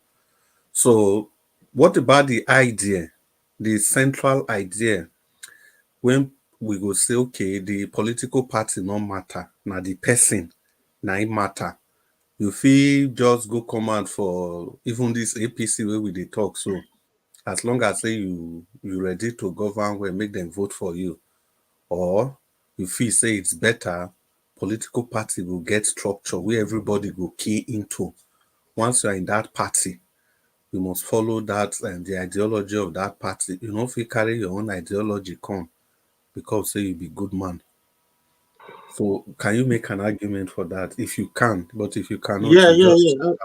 I can try. I think when there is a clear cut of idea in political parties, before people will go into politics or become or register with any party, they have to first of all look at the manifestos of the party, look at what the idea, what they believe in, what is their values, the values of that party, and everything. They have to look at it whether it suits what they actually want to come and do. You understand? That is the first stage. When you want to come into politics. Apart from the fact that you already have your own. I think the basic qualification one should have as a politician is to have that that ability, then interest, then capacity, dignity, quality, and other requirement that is needed to be fit to into that political party. But the idea itself or the performance of such person is going to be controlled by the ideology of the party. You can't just come. It's because the political parties have failed. That is why we are now relying on personalities. In a well constructed society where the structure is properly laid and the foundation of the parties are laid the way it's supposed to be, people have to stay by the rules, and you have to come. Your ideas should be guided by the political parties' manifestos and what do you call it? Maybe manifesto is not the right words now. It's manifesto. It's manifesto. Okay. The manifesto, the ideas of the political party. For example, if you talk about Democrats, you know what's in your mind they talk about. Yeah. About, if you're conservative, you know how to go about it. If you belong to the popular side, if you belong to the modern side, you know how to wallow yourself around that principles, because that principles are static.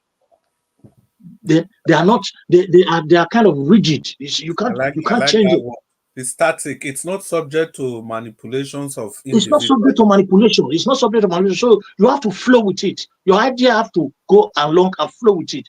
But in a nation like Nigeria, when you don't have that, when the unstable and unguided politicians come into this system, you have this kind of lack of clear ideology and problem of politicians staying by the rule. They don't stay by the rule because there's no clear cut as regard the political parties. There's no clear cut of idea. Their values are not clearly stated. And at the same time, the way it's impact on the politician, the same way it impact on the electorate, because the electorate are supposed to use that same clear cut to monitor or kind of checkmate the politicians that are coming in.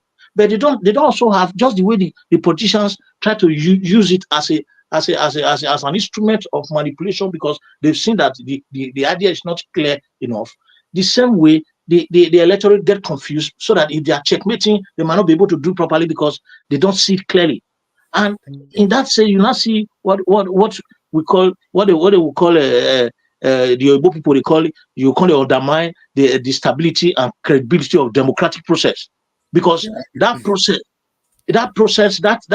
democratic process, so it's a process that is laid down. It's a kind of principle that people need to follow. But if it is not clear, it will be undermined. That's why you see it is pushed. The politicians now will not come and go to the judiciary. I completely agree with you, my brother. Now this part, what to make me say, maybe you emphasize this part. You see, now just the problem we get for Nigeria be that. That is why you even say, if everybody will do this panel now, I doubt whether any of us will just be card-carrying member of any political party. Because if you look at the parties, they don't get idea where you go fit key into. To even call yourself members of those parties. We no go. Now make all what they do now just to try. They talk to people, make them. If election come, we identify somebody. For example, we identify His Excellency Peter Obi. We go begin to try convince people, make them vote for him. If election come, we identify another person. But we are not part of the stakeholders. We know. Imagine if just imagine say there's political party now. We were there here. Now we be the executive of those political parties. Just imagine. But now we think we flag be that for our political system. Now because we go stay like this, we not go we not go take part in the process. The parties then go do their primaries, bring one Obuluku man come out. You now be stuck with those people. You are you're not start to give yourself issue with those people. Yeah, you are forced to campaign for them. You are forced to look for a way to kind of just look away from their inadequacies, because they are the people you are stuck with. Yes. But just imagine if the political parties were to be stable, they have clear-cut ideologies, and good people are able to come in. Imagine, for example, Labour Party for Edo State now Prince Collins be the chairman, or you inside that executive. Waiting who be Abure, or those Arambambi, or all those people like that. Who be all those people? And don't forget, it gets some Labour Party officials, some 1 or 2 persons where I know those days for those states, where they say they send go Abuja. I just say, my God. You go surprised now. You go tired. Say, these kind of people want to represent. My God.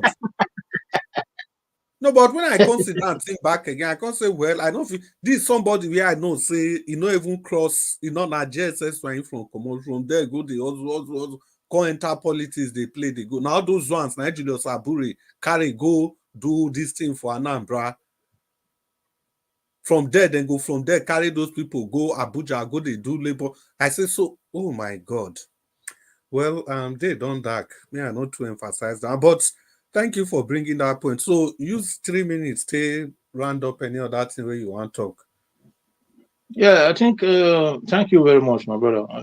We're almost going to the end of today. We have all tried. But as a matter of fact, my brother Black Panther, I want to really appreciate you for your efforts, for your consistency, and for your trying to make sure that you are, trying to provide solution to this issue. But that is exactly what we need. We all need to start thinking of how we are going to provide solution, because what we are doing here might remain for 1 century. What we are doing right now, like today, what we are doing right now, it look as if it's a joke. It look as if we are just talking. But generation unborn will refer to this very. Thank God for technology. Generation unborn will refer to this platform. Only God knows when we are all gone. This platform might be a yardstick for democratic restoration in Nigeria. We may not know. Then people might refer to what we are doing right now and say, okay, look, at this time, people like this were talking, people like this, 90, whatever, 2000, whatever, that is about 50, 70, 80 years ago, people like this were talking and people were not listening. It will be a reference. So, for me, I don't believe that whatever you start that has to do with success, you must be there to finish it. That is the problem Nigeria have. They always believe that whatever they start, they must be there to finish it. And if we have that kind of thought, we will never go anywhere. We will never go anywhere. Those that started the building of America didn't see America, being what they are today. I mean, being what it is today.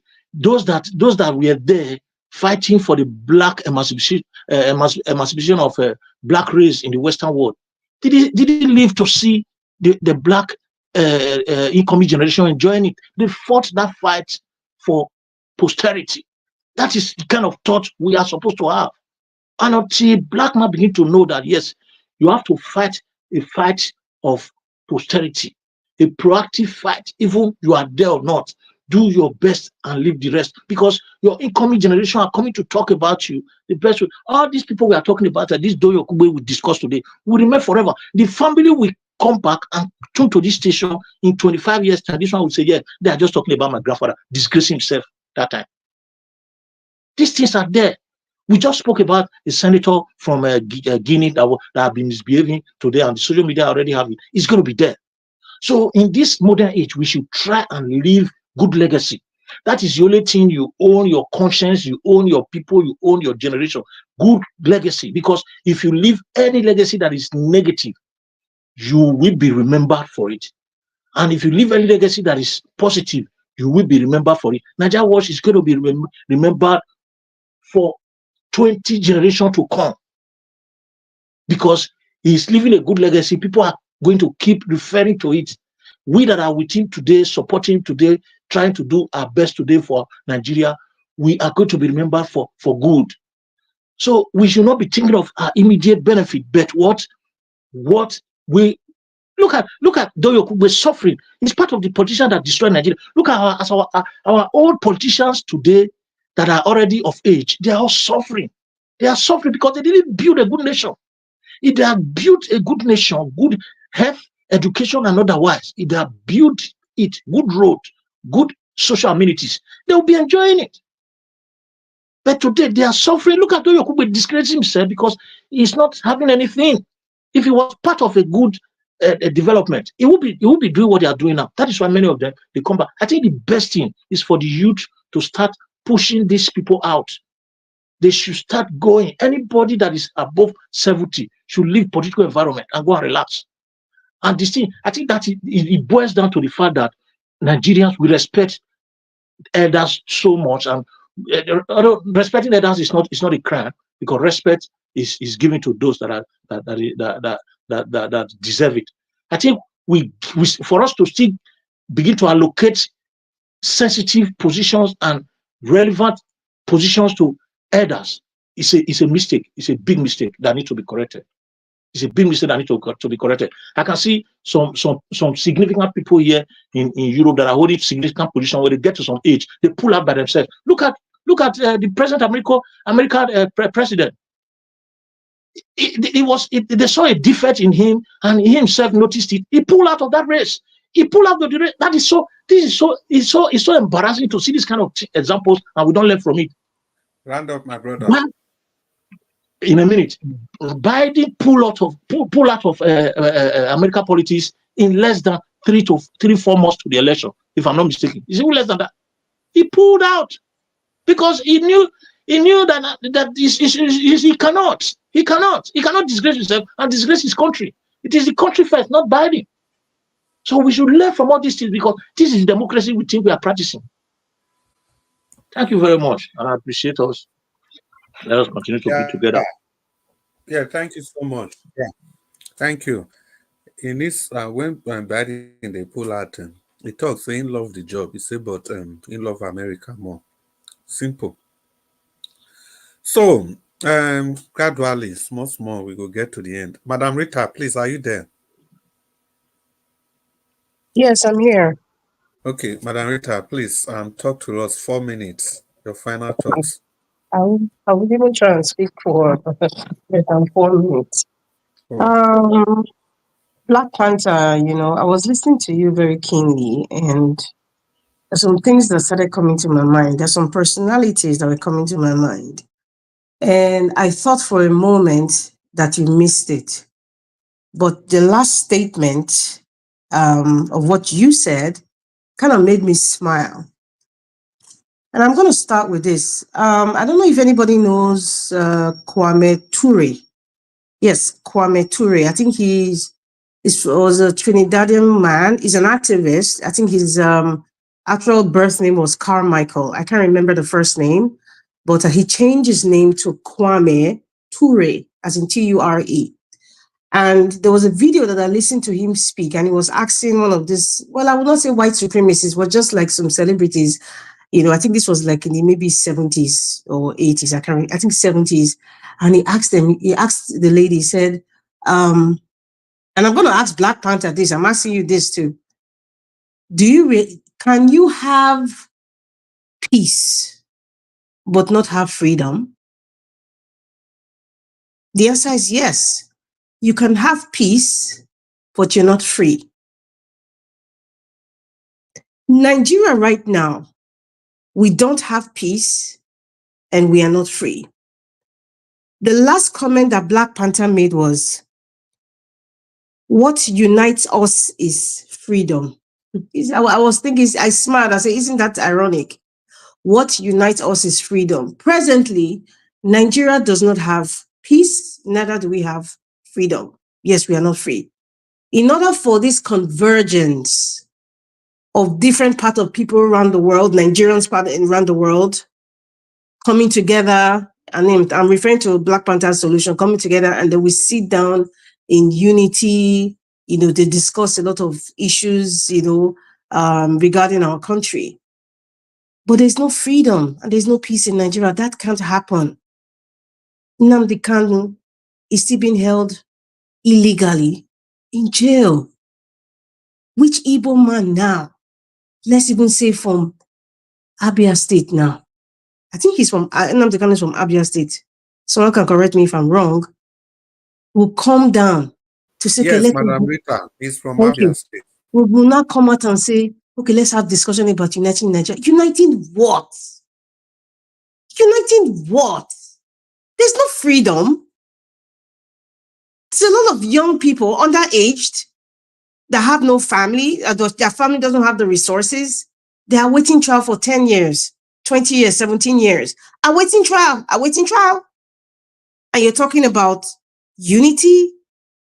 I'm just being realistic here. I'm not a prophet of doom, or I'm not trying to undermine your solution.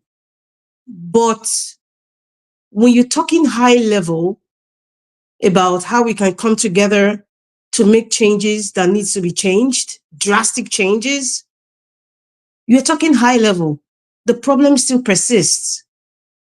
Nigeria is not free yet. When we are free, then people begin to see what they were not seeing when they were inside the box. But until Nigeria becomes free, unity is not going to happen. Until Nnamdi Kanu is freed, can't every Igbo man or woman, whether it's they just keep quiet, but in their heart, they are not united with Nigeria? Or is it Oduduwa Republic? They feel marginalized, or they just feel like, you know what, there has to be Yoruba nation. I think United Nations or something approved Yoruba nation sometime this year or last year. And they were talking about the South region, the Niger Delta. What happens in the creeks? All the polluted water, all the people, passing on with cancer and deformities of all kinds you can even imagine in the name of oil drainage or rigging. Really, Do you really think terrible. Really, it's really terrible. so really and truly, this unity that you talk about, Nigeria is not free. Kwame Ture, if you really listen to a lot of his books, or rather read some of his books and listen to some of his videos, you can juxtapose it to what's happening in Nigeria today. Yes. Juxtapose it to what's happening in Nigeria today. There will be no unity. There will be no convergence until, examples, Nnamdi Kanu is freed, without any bail or anything, freed and compensated. The people of the Niger Delta will have a voice, the real people, not stooges like the overfed orangutan or the likes of Tompolo, Mr. Government Tompolo. Yes, and then we'll not talk about the North. Let's even go to the North Central. Well, they don't like to be called them. They're called North Central. With what is going on with Benue, what's happening in Jos, the soil that is rich in tin, natural resource, and then they remove those people, indigenous people, from their lives, their villages. They are taken out, unalive them, pregnant women with bellies, and you think that we can come together as what? As what?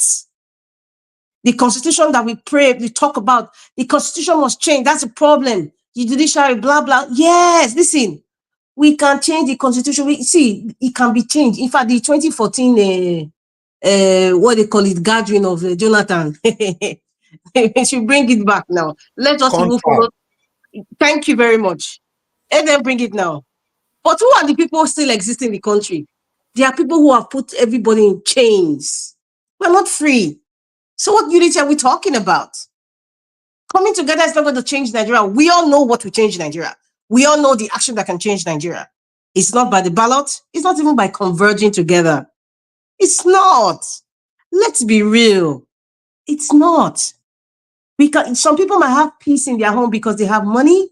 Maybe that's their idea of peace. They have money to buy a nice car, live in a nice house, travel on vacation to south of France or to somewhere in Greece in an island, come back to Nigeria, do the same old thing, make your money. Your children that don't even live in the country, they attend the best schools in the world. That's your own idea of your peace. You're comfortable. You can buy or eat anything that you want. Travel business class anywhere in the world, even private jet. You think you have peace, but in actual fact, You don't have freedom because as a Nigerian, you come back to Nigeria, you are not free. When you want to drive your nice car, you need some sort of security.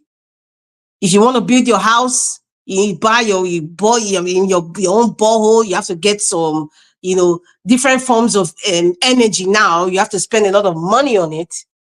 And then anywhere you go to, because Nigeria has become a country where you are so vain, is when they see how you look, the car you drive, that's how they respond to you. That will determine how they respond to you. Do you think that is freedom? That's not freedom. So we cannot be united. Really and truly. If somebody like Doyin Okupe now, if his son or his daughter wants to marry somebody that, that come from a, what they call it, maybe he's an iron bender, typical Nigerian iron bender. And do you think he's going to agree? No. But if his child wants to marry somebody from the caliphate or somebody that is a very rich person from Anambra State, he won't even talk about the tribe or anything. He's talking about the stability and the security of his child. That's what he's interested in. We don't have freedom. When somebody of a Yoruba or a Fulani person becomes president, it's a Fulani government. If Yoruba person comes, it's a Miloko, it's a Yoruba government. If somebody from the South comes now, it's a South government. Or let's say somebody from the South and all the miscreants, like the overfed orangutan, will come out and support because it's from the South. And then because Fubara is from his tribe and he's from my brother, he must complete his term. And then we have people who have mental instability like Wike come out to speak, and you say we cannot come together. Even the market woman in Lagos will argue with you that no way, I am not mingling with anybody. The most lowest of the lowest in the society will argue with you. Black Panther will argue with you that they don't want to be united with anybody. So what are we talking about? They should free Nnamdi Kanu. For me, personally, Nnamdi Kanu has to be free. To me, he's the last airbender. Let me use those of you who have watched that movie. He's the last airbender. When they release him, even if they don't compensate him, okay, this man has been released. He's getting the best medical, attention, and then we can perhaps we can start talking about unity. Perhaps, most of the Igbos from the people from the South East in diaspora will come out and say, okay, they've released Nnamdi Kanu. Okay, let's start talking. Right now, don't talk to me about unity when we are not free. We're not free. Thank you. And I'm sure I passed 4 minutes. I didn't plan to. I want to interject. Madam Rita, Can I have 1 minute? Yes, all of you will interject, please. Please. You will interject, but we must do it peacefully. You will interject, please. Mona, just hold on our thought, I beg. Oga Jonathan, can you give us your final thoughts? Mr. Jonathan, are you there? Okay. Since Mr. Jonathan, if I'm not mistaken, I think Mr. Jonathan said he wants to stay out for a while. No, that one long ago. F. Emmanuel, can you give us your final thoughts? 4 minutes. Okay, my brother Chris Dublin, Domusa once again. Domo, my brother. What else can I say? Well, my big sister, Madam Rita, has spoken virtually everything that is in my mind. Virtually everything. We are not united. And the unity is not even in view. Let's tell ourselves the truth. We are so scattered. If you know the level of our scatteredness, how can we come out to want to protest against bad government or rather? Yet, part of us, among us, the hungry one, the downtrodden, will protest against the protester. Can you see the level of division? Can you see the level of lack of unity? Is it prayer that will unite us? Not even prayer. Nothing until we tell ourselves the truth. We are not saying the truth yet. No freedom. That's why we can't speak. If you speak now, they tag you. What is it called?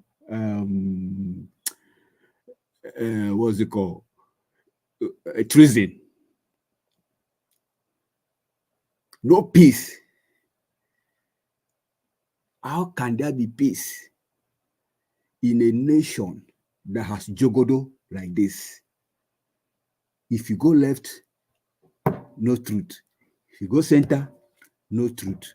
If you go right, no truth. So both the peace, both the freedom, we don't have it. So what do we have as a nation?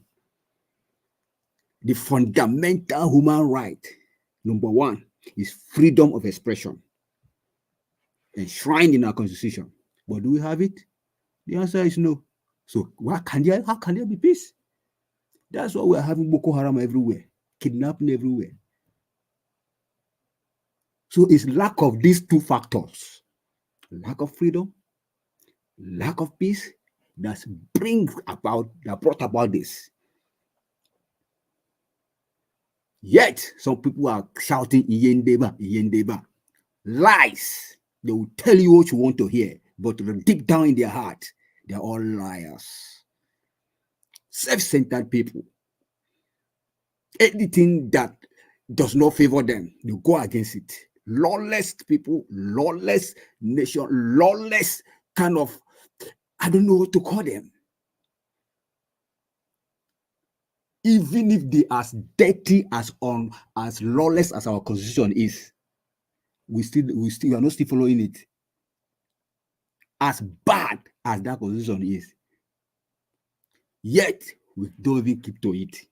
At least there are some little, at least morality in it. At least there are little small things there at least you can hold on to. That's okay, this one is good. But are we keeping to it? If we like, let's design the best what's it called? Constitution also, what's it called? Party manifesto or party whatever to guide the politician. They won't keep to it. Can I interject you? Go ahead, sir. Wait, let me just finish. Like 1 minute. Okay, let me finish. So the lawlessness of our people is the highest that I've ever seen in my life.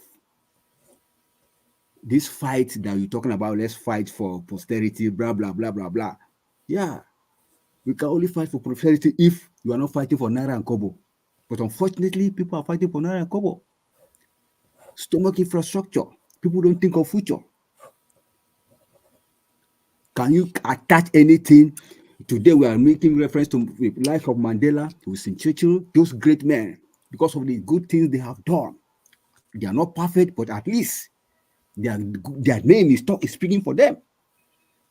But in our own case, it is money. Thank you, everyone. Money, government money. God of Mammon is what is reigning in our land. God forbid. God help our country. Amen. God help our country, says. Black Panther, your 1 minute. Your interjection. See, now two ways, Madam Rita own and his own. Let me start on Madam Rita own first.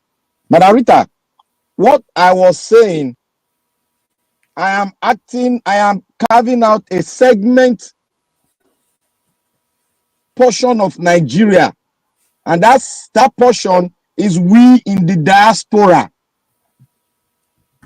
I'm not looking at Nigeria as to converge the whole Nigeria. No. The one we can converge in Nigeria, because the diaspora is a constituency. We can write a blueprint and send it. Look, the media is one thing we can use to spread the gospel of what we are doing. And they will do it themselves. When they know that diaspora are involved, they will open their ear and hear it. Then they will be saying it, they will be discussing it. Then we have thrown the ball out there, so that anyone that is good in Nigeria will tell us that the electoral law is good. We can run it. It's better for us. So that is what we want. We want to open them up to see the evil people in Nigeria, to open themselves up in the media. Let them, like what Okupe did today. Everybody has seen it. That is what we want to use. We want to use the media to penetrate. That is what we are after. Not the other part. You want to say unite. We can't look. on a good platform. We can't free Nnamdi Kanu ourselves. I have spoken about the way they can go, and the elders know what I'm saying. They've not done it, but they are thinking of going to Asoro to free him. It's not going to be possible. That is what I'm saying. I've thought about it. We all should also go and think about it. There's a lot of string tied to Kanu. You cannot lose it with Nigeria in Nigeria like that. You cannot lose it. We have to do something extraordinary to lose it. And to my brother F. Emmanuel just spoken. F. Emmanuel, that constitution they gave us, they are following it correctly. Those people that wrote it, they are following it. It's you that don't know the constitution. It's you that you have not read it. They are following it. Go and read it. They are following it. There's nothing you will do with that constitution that will bring anything good in Nigeria. Go open it and read it, and come here and tell us they are not following it. They are following it because you are seeing it every day. They gag the judiciary. They gag the party.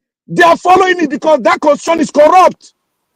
Black Panther, a fresh submission you want to make? So no, not fresh. No, I don't want this idea of saying, even as our constitution is bad, it's bad. If we follow it, we are going to get it right. We are not going to get it right. Let us go and read that constitution very well. That's what I want us to do. Thank you. Thank you. Yes, Black Panther, your point is made. I know even amongst that diaspora, it be like say you just somehow I agree with you, but somehow you just downplay how divided we are. Even amongst the diaspora, if you say maybe you come together, like the point where Madam Rita raised about Nnamdi Kanu, there are many people in the south now, depending on their power. As Tinubu their power, so you'll be surprised the number of people we could tell you say made them that Nnamdi Kanu self made them lock them there. Made them lock them there. People with proper education. You see where Professor Wole Soyinka call all of us say we be fascist. All of us. So the division, no underplay that division. No underplay the central idea now still be this. The things where they divide us, many past the things where they unite us. You see, this different part of Nigeria where we come from, we no go ever feel undermine them. That the main reason be that now the key thing where they separate us. This one are Yoruba, this one are Niger Delta, this one are Hausa, this one are Fulani, this one are... Those things are critical. That is why the best style for a country like Nigeria supposed to be regional government. Every region go just they run their thing, but then go get one federal. As for example, as that Sharia law, this thing come out now, it don't go even near any region at all. Take abortion bill for US, for example. It's not a national law. Different states get their different legislation on abortion. So as that Sharia law come out that time, they go just the northwest, they go they talk and there. So we for this broadcast, we know what they talk about them. You get the point. Yes. And so it be. Ogachi Meze, you say you want 1 minute. If you still there. Yes. Okay. Yes. 1 minute. Let me say something here. Madam Rita, in fact, you have a point there what you say, because sometimes we will leave the main issues sometimes, like what you say is right, is you think that's all the Igbos have in mind. That's what they have in mind, that you're doing this from Buhari to Jagaban, which is going to smarten now, is going to be 2 years. So if he's a real, like, he has human feelings, or he look into what have conspired, or what the judges or whatever they have done so far, from there he could have taken a decision there. So you know what? Let this. I want to bury this matter. He just releasing Nnamdi. Everything could have. If he do, see, there is a way American do stuff. You see, first day, they will release some people that have a minor issue that take them to a prison. It happened during Trump and it happened from president. They pardon their destiny and release them. That's how, you see, this subsidy remove, if you use that subsidy remove and say, okay, Nnamdi, I already free you, go home. Everybody could have been, in fact, everybody would have been singing, yes, say, oh, even if, okay, we know that you read the election, but you have done this one, thank you for that. But up till now, you still holding it. How do you think in Nigeria we have peace? Even what Black Panther is saying, my brother, it won't work. It won't work. You talking about diaspora, the same mindset. Let me tell you, some of us have the same mindset we have in Nigeria. The same mindset. Okay, it's the same thing. Okay, when this election was going on, when the Tinubu did what they did, and they say he's the president. I have a friend here. He has a workshop, for collision or all those stuff. He work on cars. He said, oh, I talked to him. He said, oh, is he your brother? We will be there. We'll be. He said, no, my brother is there. He's a full-grown man. My brother, yes, I want my brother to be there. Is it the kind of people I will be preaching so that, man, diaspora Nigeria, nothing, diaspora Nigeria or Nigeria in diaspora and Nigeria in Nigeria. See, there is a little difference. Believe me. The same mindset. Then you're telling me he had to what? I'm not. See, I will tell you the proper, plain and truth. I won't ever start going around, telling people, "Oh, come, let's unite." I won't do that. I won't, because I have do that. I have done that several times, but it's not working. I will never do that. If Nigeria want to work, fine. If they don't want to work, fine. Let Pikin no die. Let Pikin no die. Let the other Pikin one die. Make it die. What's this all about? Eh? What's this all about? We every time. If I tell you the way, even during Buhari, I go around the same. My brothers, I have Yoruba brother. I went to them and said, let me tell you, the devil is better than agent you know nothing about. That's my campaign during Jonathan and Buhari. I said it. I said, you don't know this man. They say, oh, Buhari is weak. I'm sorry, Jonathan is weak. He's that. He's thief. He's crook. I said, you don't know this man that want to come. That devil, you better still have him. This one that want to come in, you don't know him.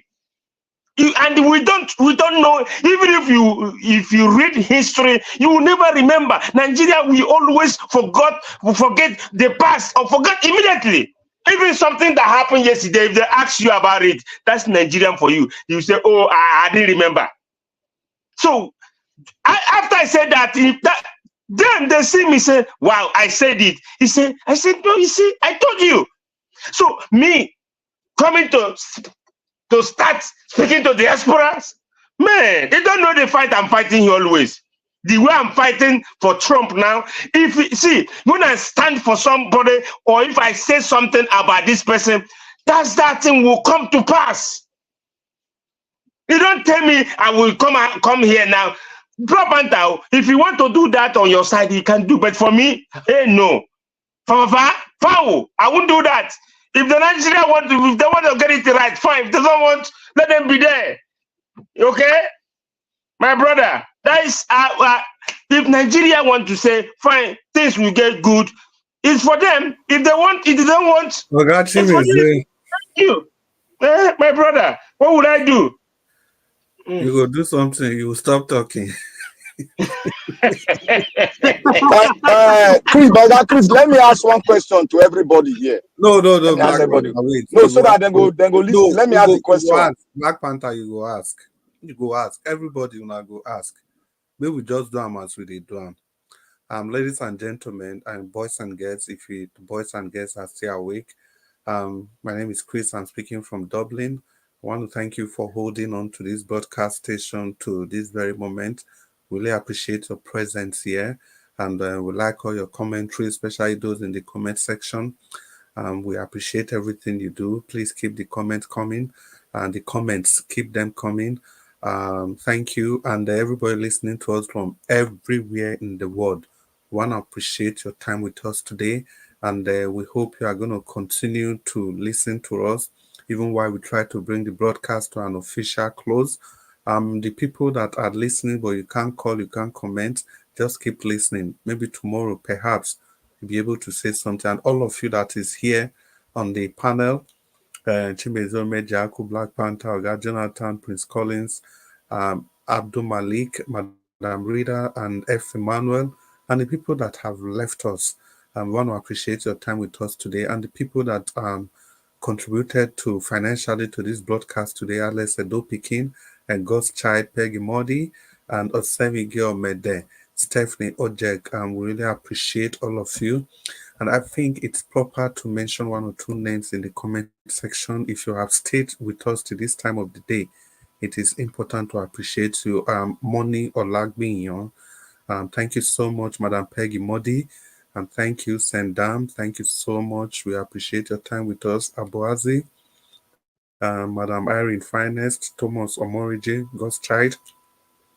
We appreciate all of you. Thank you for being part of the broadcast. Excuse me. Thank you. Who is there again? Yeah, and Onyi Unwa, thank you so much. Special greetings again to the spanner holders, Abuazi. Let me greet you again. Thank you so much for all you do. And Irene the Finest, and thank you so much. Really appreciate your contributions to this broadcast every day. Let's give a shout out to Nigeria Watch for being there for us, for trusting us with this platform every evening, and so that we just continue talking among ourselves and trying to deepen democracy in every way we can. Mr. Nigeria Watch, we appreciate you from the depth of our heart, and I believe you can see it from the daily dose of encomiums that we pour on you. We hope that you keep doing this and remain steadfast in this direction you've chosen. Finally, Mommy Diaspora, Madam Rita is here. She said we shouldn't say we love you. She has customized that. And we want to say we appreciate you from the depth of our hearts.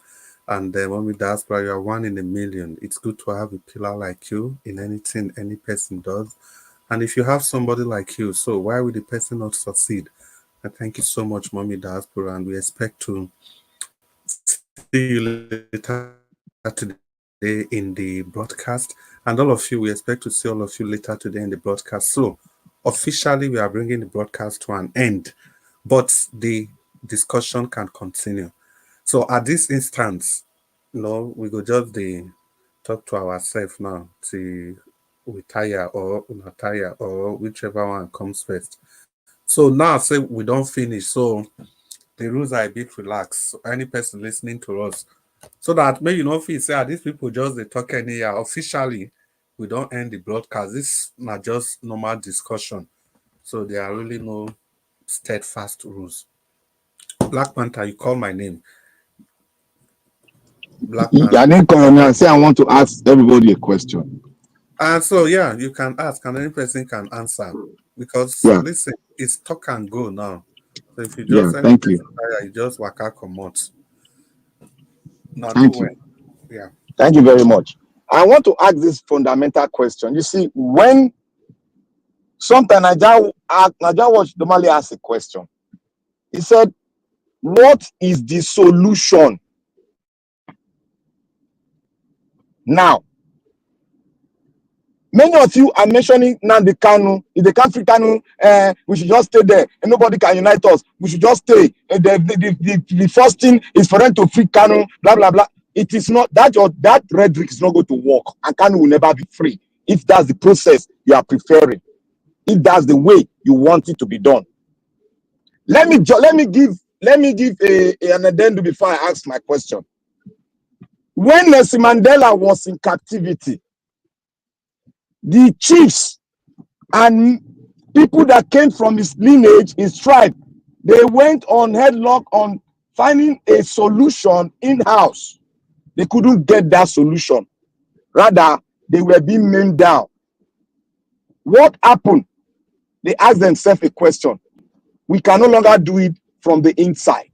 They went where they took another dimension and went outside. They got it.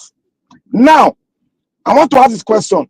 Which process have we not used in Nigeria to free Kanu? Let anybody come out here to tell me which process the governors, the senators, the leaders have not used. Tell me which process they have not used. And prefer a way they can use that will make Kanu be free. That's the question. Yeah, if I can say a word to that. I think that for me that question is a bit having its own I don't know the best word to use now, because if you are saying which process they've not used, to me it seems as if they've tried every effort to free Kanu and it's not working out. Is that what you're saying? Yes, everything they tried. Yeah, no, I want to get it. I want to get it clear. Are you saying that they've tried all efforts to the best of their knowledge? What I'm saying, every process humanly possible within Nigerian space has been used by the Indigbos and many Nigerians that love Nnamdi Kanu, and the process failed. What is the best process for us to use?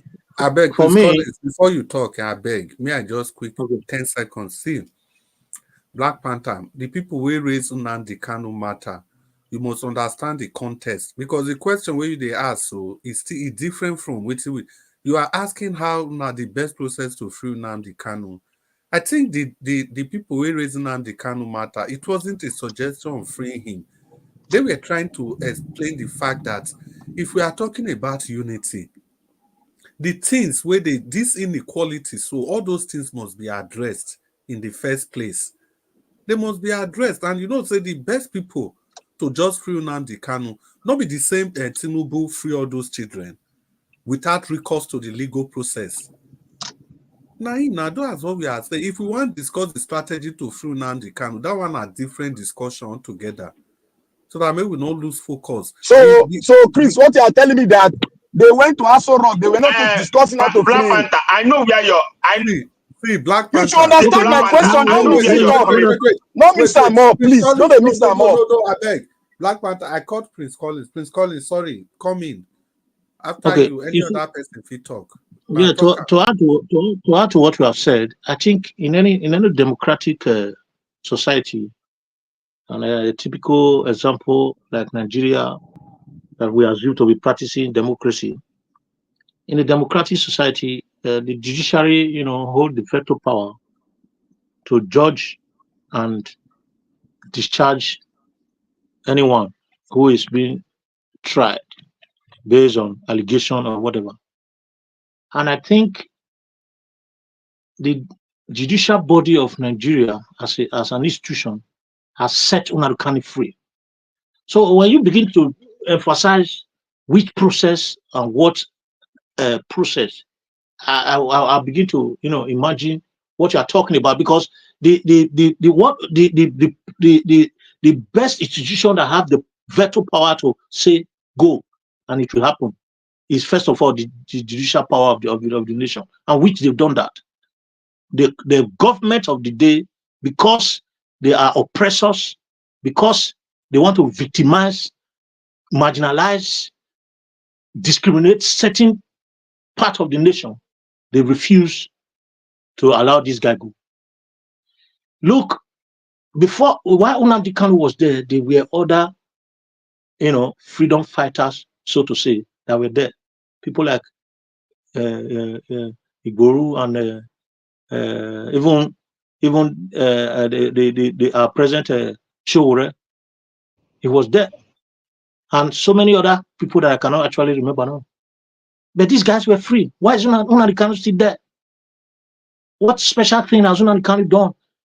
Why did they declare IPOB to become a terrorist group? Why they are not? These are vital questions that need to be asked. So if you are saying that they made any effort to free Nnamdi Kanu, I would say that is absolutely, if there's any effort made at all, is fake. It's not real, because the judicial because we got judicial system of government, we got the executive and legislature, and the legislative, the judiciary and the executive. The judiciary, they own the responsibility to do this thing that has to do with freedom of anybody that is being accused of any offense, which they've done. So why is it still there? So every other question is behind this very, very power that the judiciary have exercised, that the executive have decided not to execute. So I hope from there, let somebody else comment.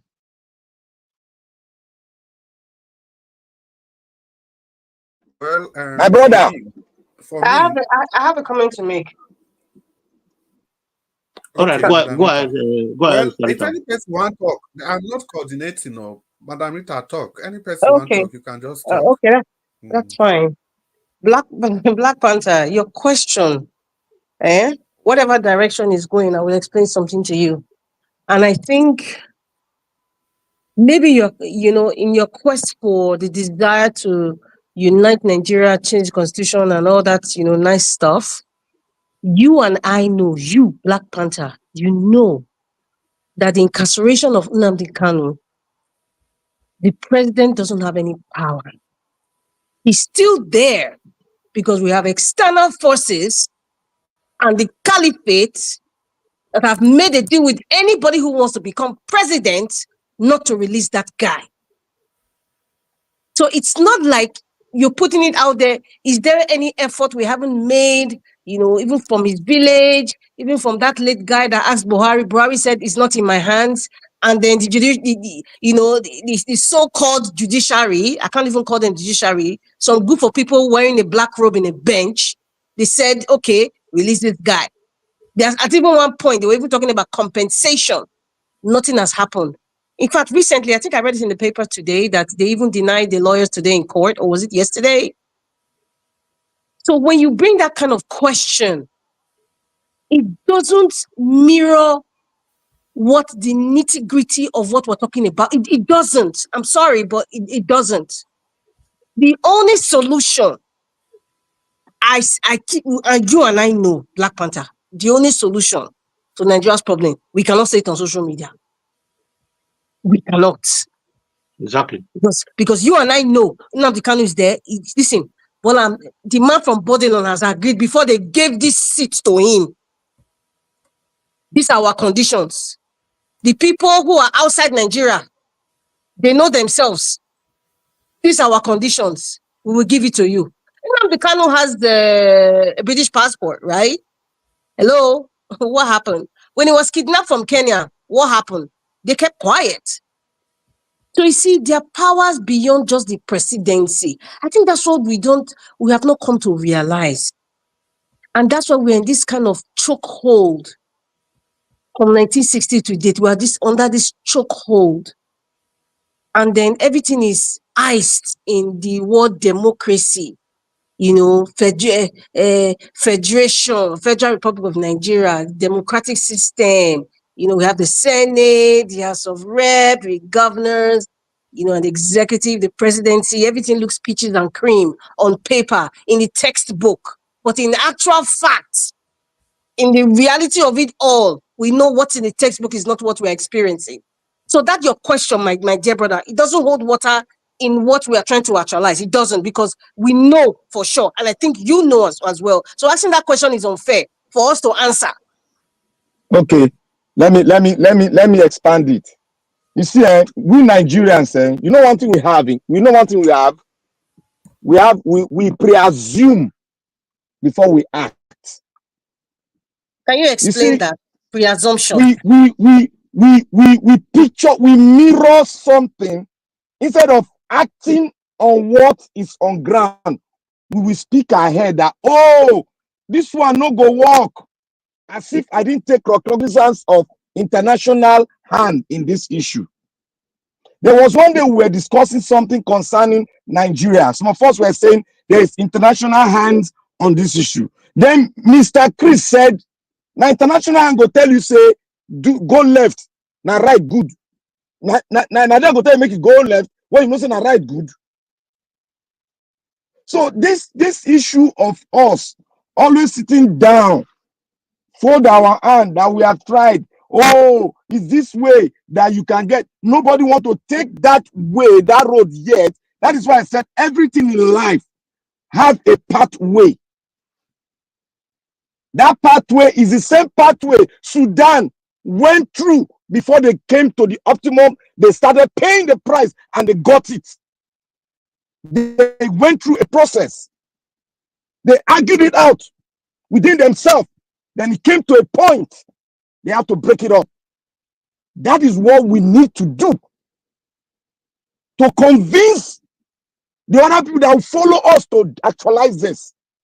We cannot call people that don't know the history of it to just run into the process and do what you want them to do. That way you get it.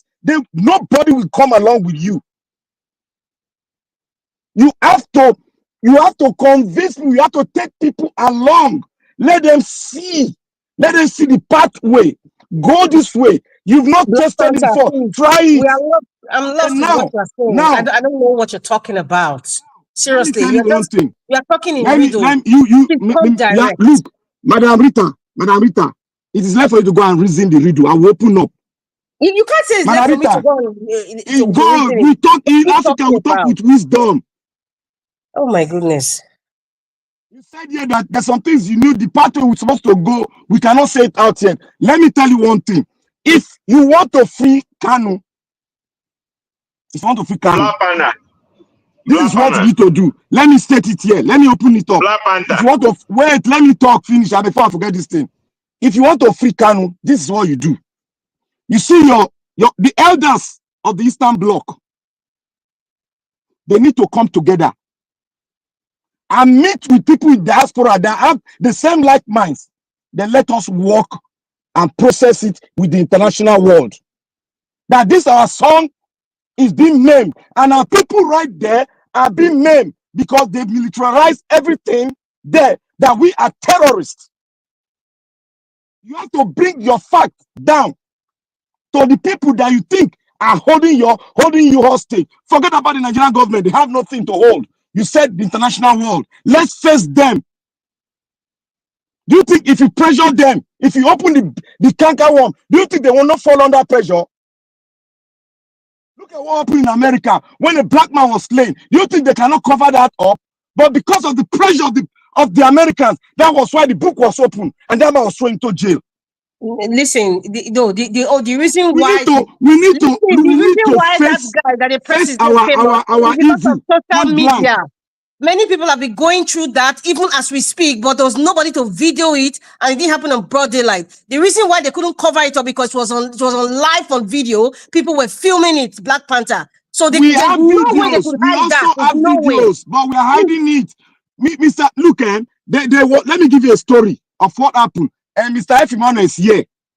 When I was in University of Port Harcourt, you student, you cannot select who your leaders will be. It has to come from the Senate. Some group of people gathered together without other people. And they said this fight, they are going to fight it. And University of Port Harcourt is made up of all the tribes in Nigeria. But the group of people with like minds executed a process. And they brought it out to the Senate. They brought it out to the state governor. They brought it out to all the chiefs in Port Harcourt. And the governor, after bringing out 34,000 students to the street of Port Harcourt, the governor have to call the government of the school and said, this process that the student demand, you must adhere to it. And finally, they adhere to it. The rustigators of people, they released, they called all of them back. Because like-minded people that have positive mind came together where people are saying it's not possible. They went there and made it possible. That is what I'm talking about. Black Panther. We must do something. We must stop thinking about, we should just go carry stick, begin a knock person. You know, they work like that. How many people now? You see, you painted the picture of what happened in Uniport, right? But you know, maybe you're not getting it. I'm not saying that what you're saying is not valid. The solutions that you're preferring is not valid. I'm not saying that. Don't get it twisted. If they converge everybody in diaspora, every Nigerian in diaspora, let's not even say every Southeasterner now, because it's concerning a Southeasterner in diaspora from Russia to Nunavut to wherever. How many of them, if they are up to 20,000 now, how many of them would sacrifice, are willing to physically come to Nigeria, pitch a tent at where Nnamdi Kanu is being held, or even the judiciary, or even in presidency, even if not close to Aso Rock, at least pitch it. How many? Let us talk about numbers. How many? Because you talk about 35,000 students come out, and that was overwhelming, and the governor had to comply.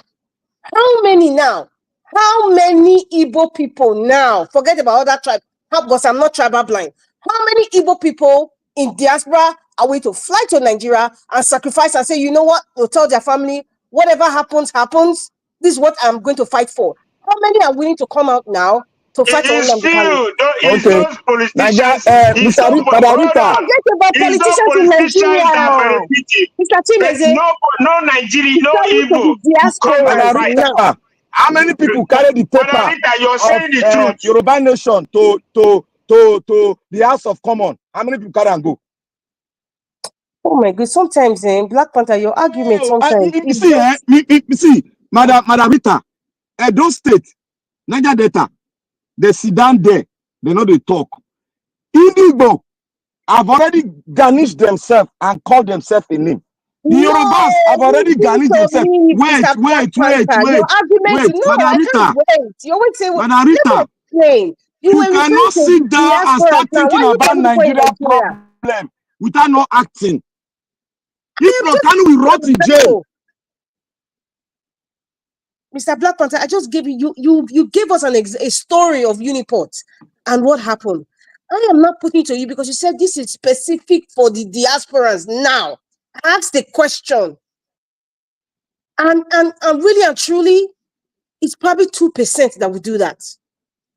Just 2%. That live. I'm talking about Southeastern now. Just the Southeastern. Are they willing to go to Nigeria and tell their family whatever happens, happens? I am going because of this man.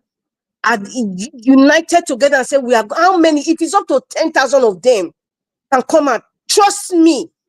If 10,000 of diasporans pitch a tent in Nigeria, anywhere, this is in Abuja, or anywhere, whether where Nnamdi Kanu is being held, whether at the DSS, or whether it's at the Supreme Court, or whether it's at Aso Rock, or any arm of, just pitch a tent somewhere.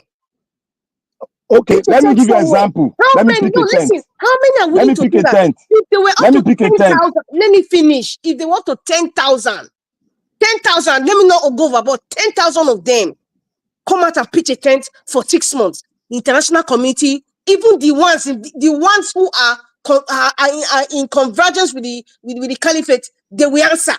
Something must let me pick a tent. Let me pick a tent. I'm not going that route. Not Nigeria. Madam Rita, you see, that route, I gave you an example of how a small group of people can make a change in a society.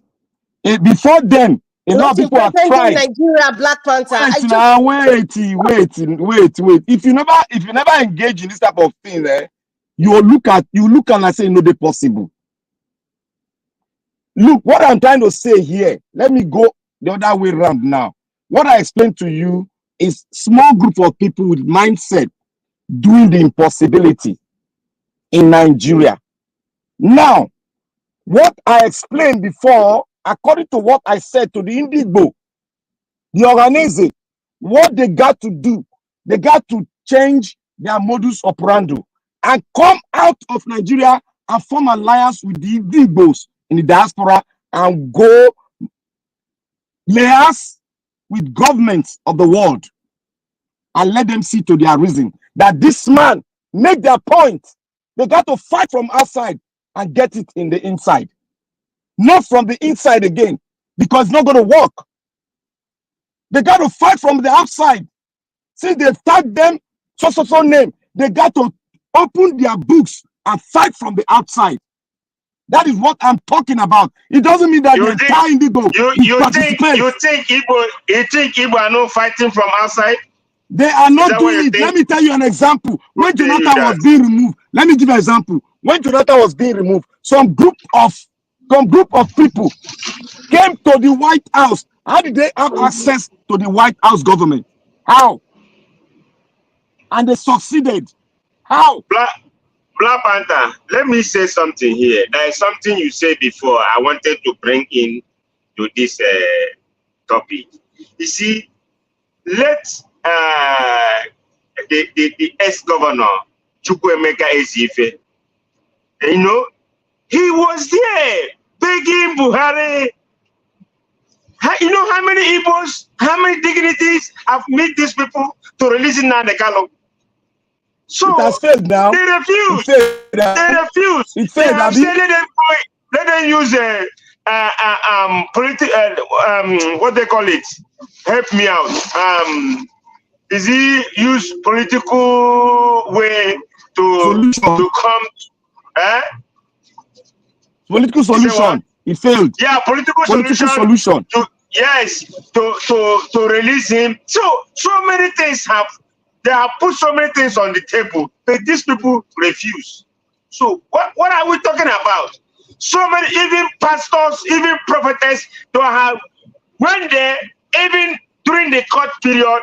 So they have tried. It failed, Abi. It failed.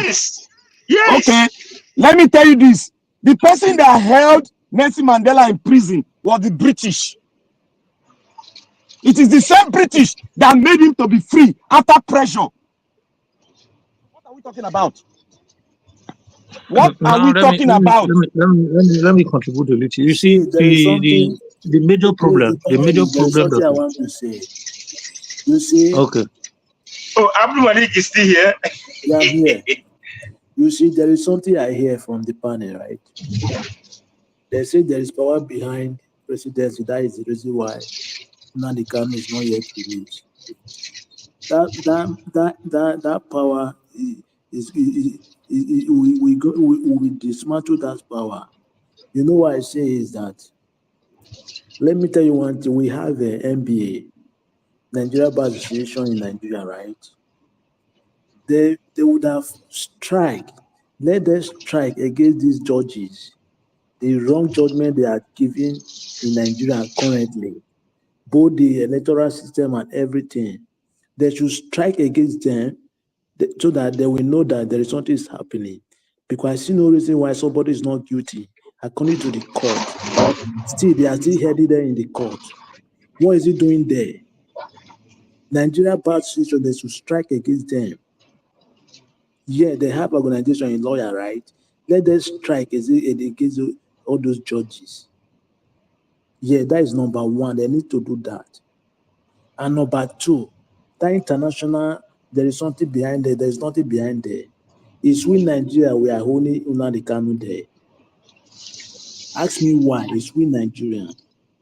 If they start deliberating Nnamdi Kanu issue on the House of Senate today, like 1 week, that Nnamdi Kanu will be released.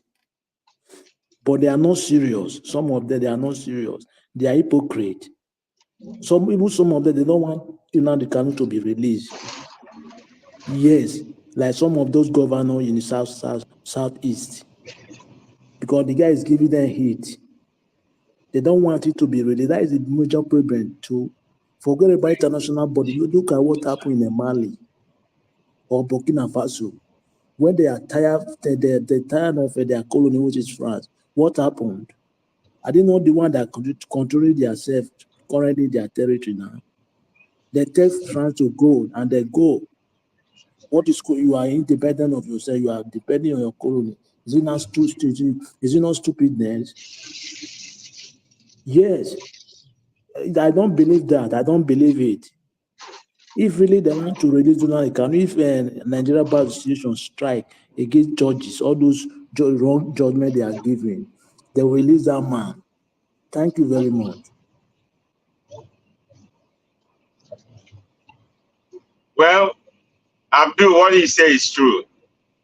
If they are speaking from House of Senate and the House of Representative, I think it will make the matter easier. You know, no, work. No one is bringing it up. Okay, is it not somebody? Black Panther, hold on. Is it not somebody raise up something like is it Sharia? What did they raise up some last 2 weeks or last 3 weeks that want to bring problem? Someone. Who is that? Sharia. Yeah. So okay, if they brought that something to the house, so why not the case won't bring to the house? Let me tell you one thing. One, the group of people that are holding Kanu have an history of hatred.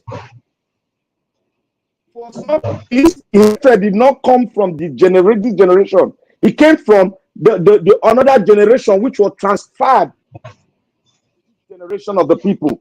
And we don't know. We only know some part of what they told their generation. We know some part. It's all on the space.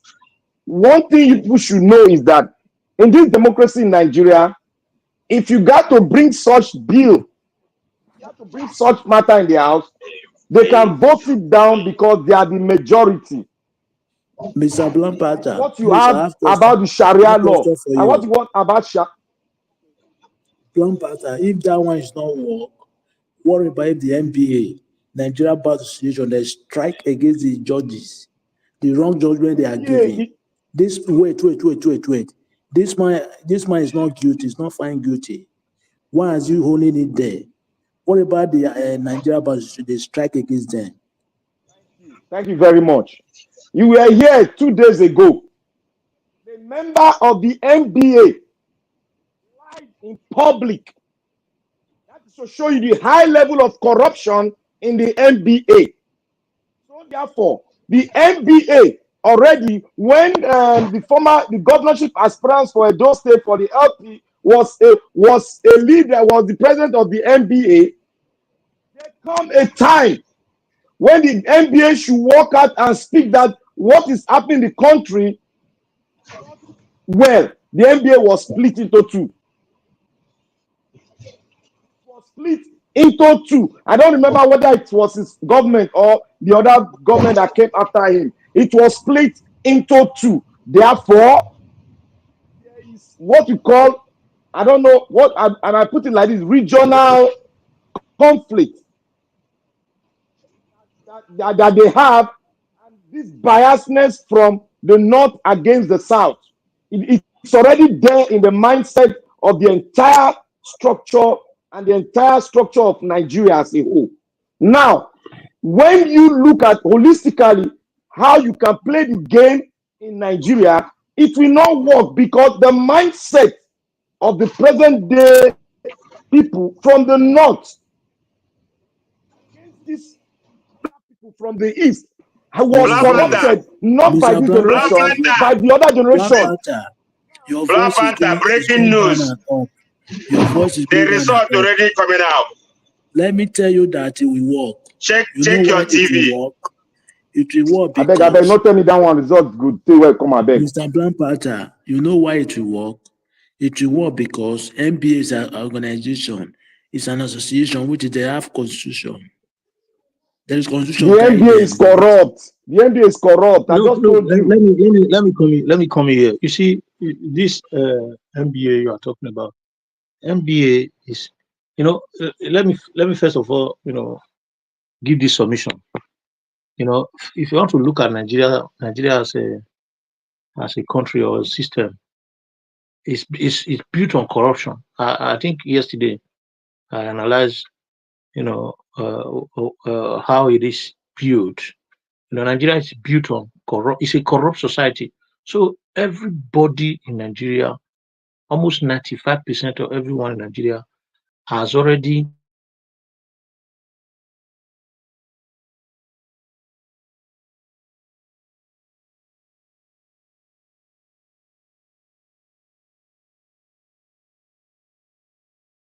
What happened? Are you there? Can you hear me? Collins.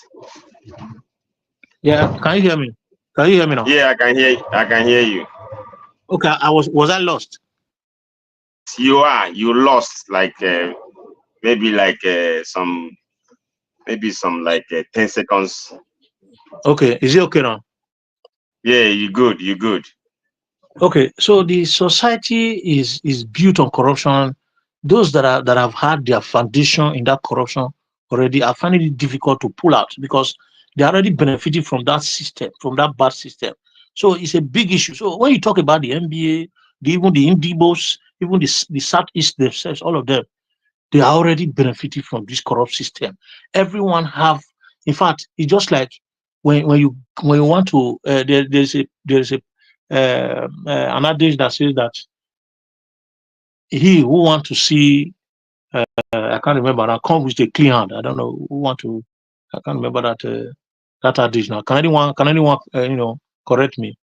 Or I think it's like he who come with equity will come with clean hand. I think. Yeah. He that wants equity will come with clean hands. Those that want Nnamdi Kanu to be free, they have to go with clean hands. And most of Nigerians have got their hands stained already. That is the problem we're having in this country. You see, when you talk about the Indibos or the Igbo-speaking nation or the East, among the Indibos, there is serious disunity. There is serious disunity. There are those that are benefiting from the corrupt government.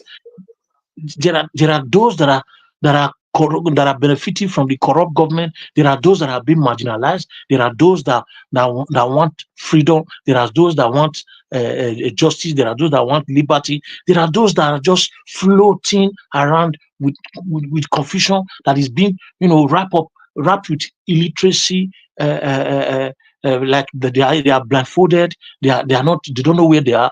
These are group of people in the same society.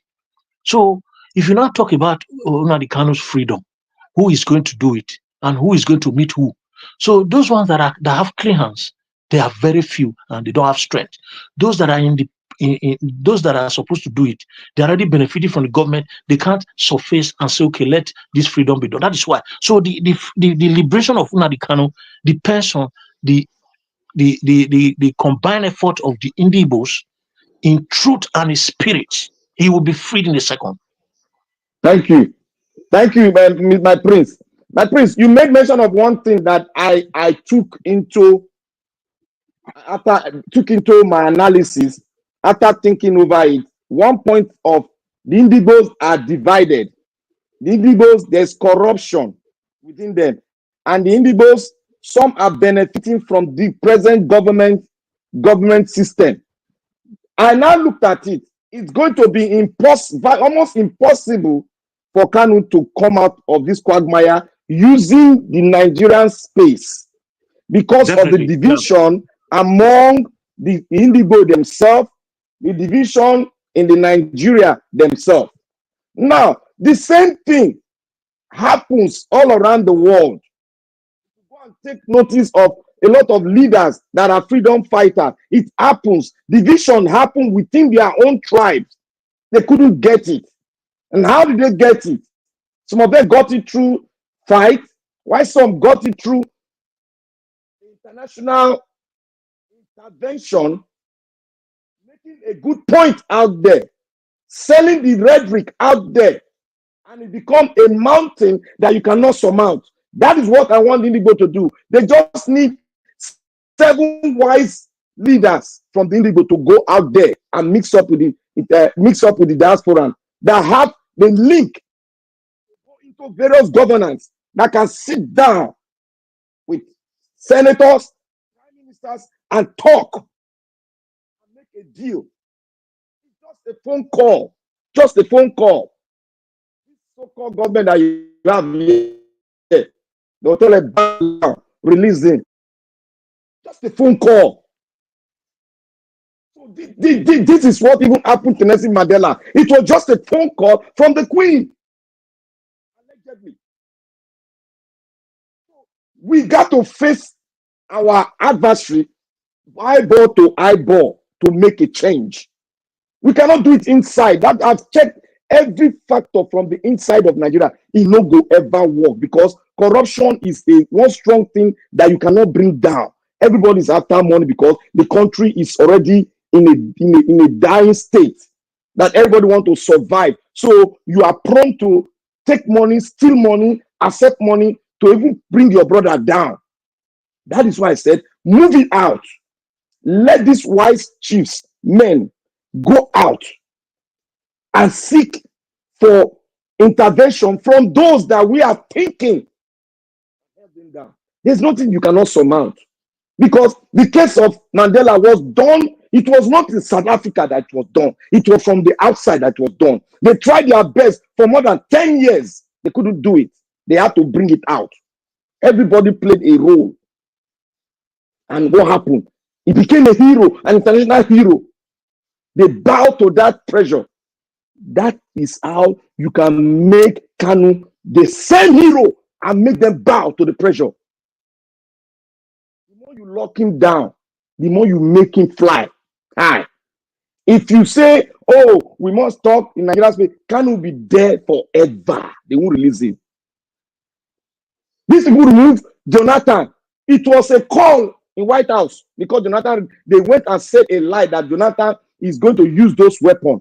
That was why they refused giving Nigeria any weapon. Before when this Buhari came and they started selling them, they now go and went and buy this nonsense surveillance helicopter.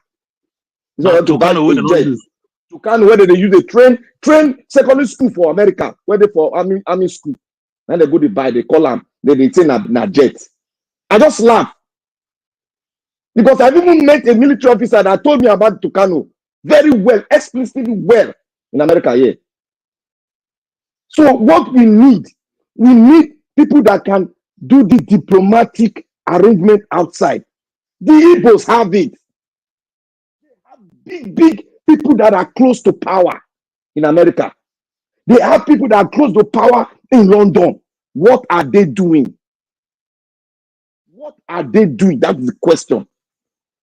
They are waiting for you to bring it. You cannot tell them to come and meet you in Nigeria because it's not going to work. They'll turn it and play it round. Black Panther. The man that just passed on, what did he do? He just lobbying. He want to become a Anambra governorship. And he the one that they were saying he did what he did. He the one that that conspire and brought Nnamdi Kanu. They say he's among, but allegedly I don't know. But he's there. You know the reason why he entered APC? Because he want to become Anambra governor. You know who I'm talking about? Ifeanyi, the capital here. So now, all these things sometimes, if they say you did this, But one thing you will know, no one who's on his life unless God, and he pray to God every day, every morning, that God should protect you and guide you. But when you are doing the wrong thing, do you think God going to protect you? You know, I know evil people live longer as it is. When you look at it, things that are happening in the way it's happening in Nigeria, and the way some don't like, as someone say here, I think it's you or Collins, I don't know, that don't want Nnamdi to be released, which is true. If he asks Hopus or them about Nnamdi, he will never say anything. He will keep mute. What of Rotas Okorocha? You see, Imo State and other state, is it not? Is formerly, is all of them is known as Imo State, Abia and Imo. It's one state before they create Abia. So all these people, what are they doing? All of them is in APC. You know, are you telling me all of them they are not close to Jagaban? So, like someone say here, when you look at Nnamdi Kanu case, it's not only Nigeria. Not the one who Yes, that's what I'm going now. It's not only him that hold Nnamdi Kanu. The Caliphate and the British. Yes, if you don't know, I know you know. So if people don't know, that's what these people that are holding Nnamdi Kanu. The Caliphate is number one thing, because you open their wound, or what is it wound, or you open their secret. Let me say secret. Nnamdi Kanu open death with them and open their secrets. So now they say no. He had done a lot. He had done a damage that they will never see how to to put it together. That's why they are very angry. That's why they are still holding. And you see, okay, what Buhari said there, what Tinubu said there, that is what judiciary say. It's in the hands of judiciary, but he has the power to release him. But we hope so. Let's watch from now to January. Let's see if they're gonna release him. If there's be a surprise package, either for this Christmas or for New Year. Let's cross our hand and we believe.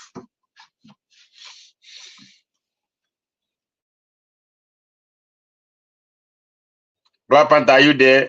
Chief Collins, are you there? Black Panther. Yes, I'm here. I'm listening to you. You see, the case of Kanu, I know, look, when people are telling me about, I know the Nigerian issue. I know, I recognize it. I know deeply. When people are telling me that, oh, we know what is going to do this thing, yes, I know. But how many among us know what are the population, what is the size of the Nigerian space that know? If you blow the trumpet now, how many will follow you that know what you and I know the way to do it? You will see that you're not going to reach 1 million. That's what we are talking about. We need to continuously do what?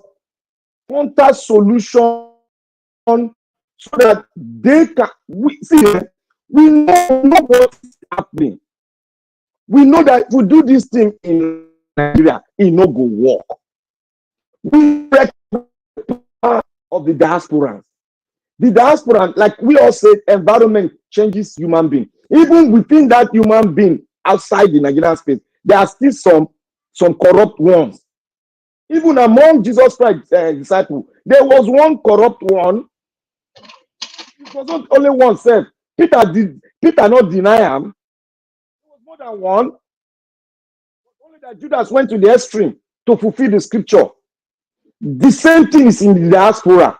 But we that have the like minds, we should enhance our potentials and do something. Do something. We cannot be waiting for the other. We cannot be always waiting for the other the plan B. We have to do plan A. If you say you want to do all of you were saying Nigerians should come out for rally. They came out for rally. What came out of the rally? Nothing. Because this man cannot listen to you, because I told you this, I gave the video to Nigerians which I told you people, I wrote, I said to go and watch it. This man not go move an inch. You know they forgive, and that's the pattern a drug barons have. They know they forgive. If they won't forgive you, they'll tell you make you go chop that vomit where you pour for ground for you go chop her. That is what Okupe and all the rest are doing. And the same message they send them. Anytime they go meet them, they will come out, come to chop their vomit. That is them. That is how barons behave. The only way to attack them is to go the other route. The only way Nigeria got democracy, they were fighting inside before, but the wise men went the other route and we got it. What's stopping us to do it again like that? That's the question. How many were they? How many of them were they that went out? How many of them? They were not up to 20. And now when they went on exile, they were not up to 20. The diplomacy outside there with governance around the world, and we got it. They put cells around Nigeria, which the government did not know. Those ones started building cells in all the institutions, and they rose up. That is it.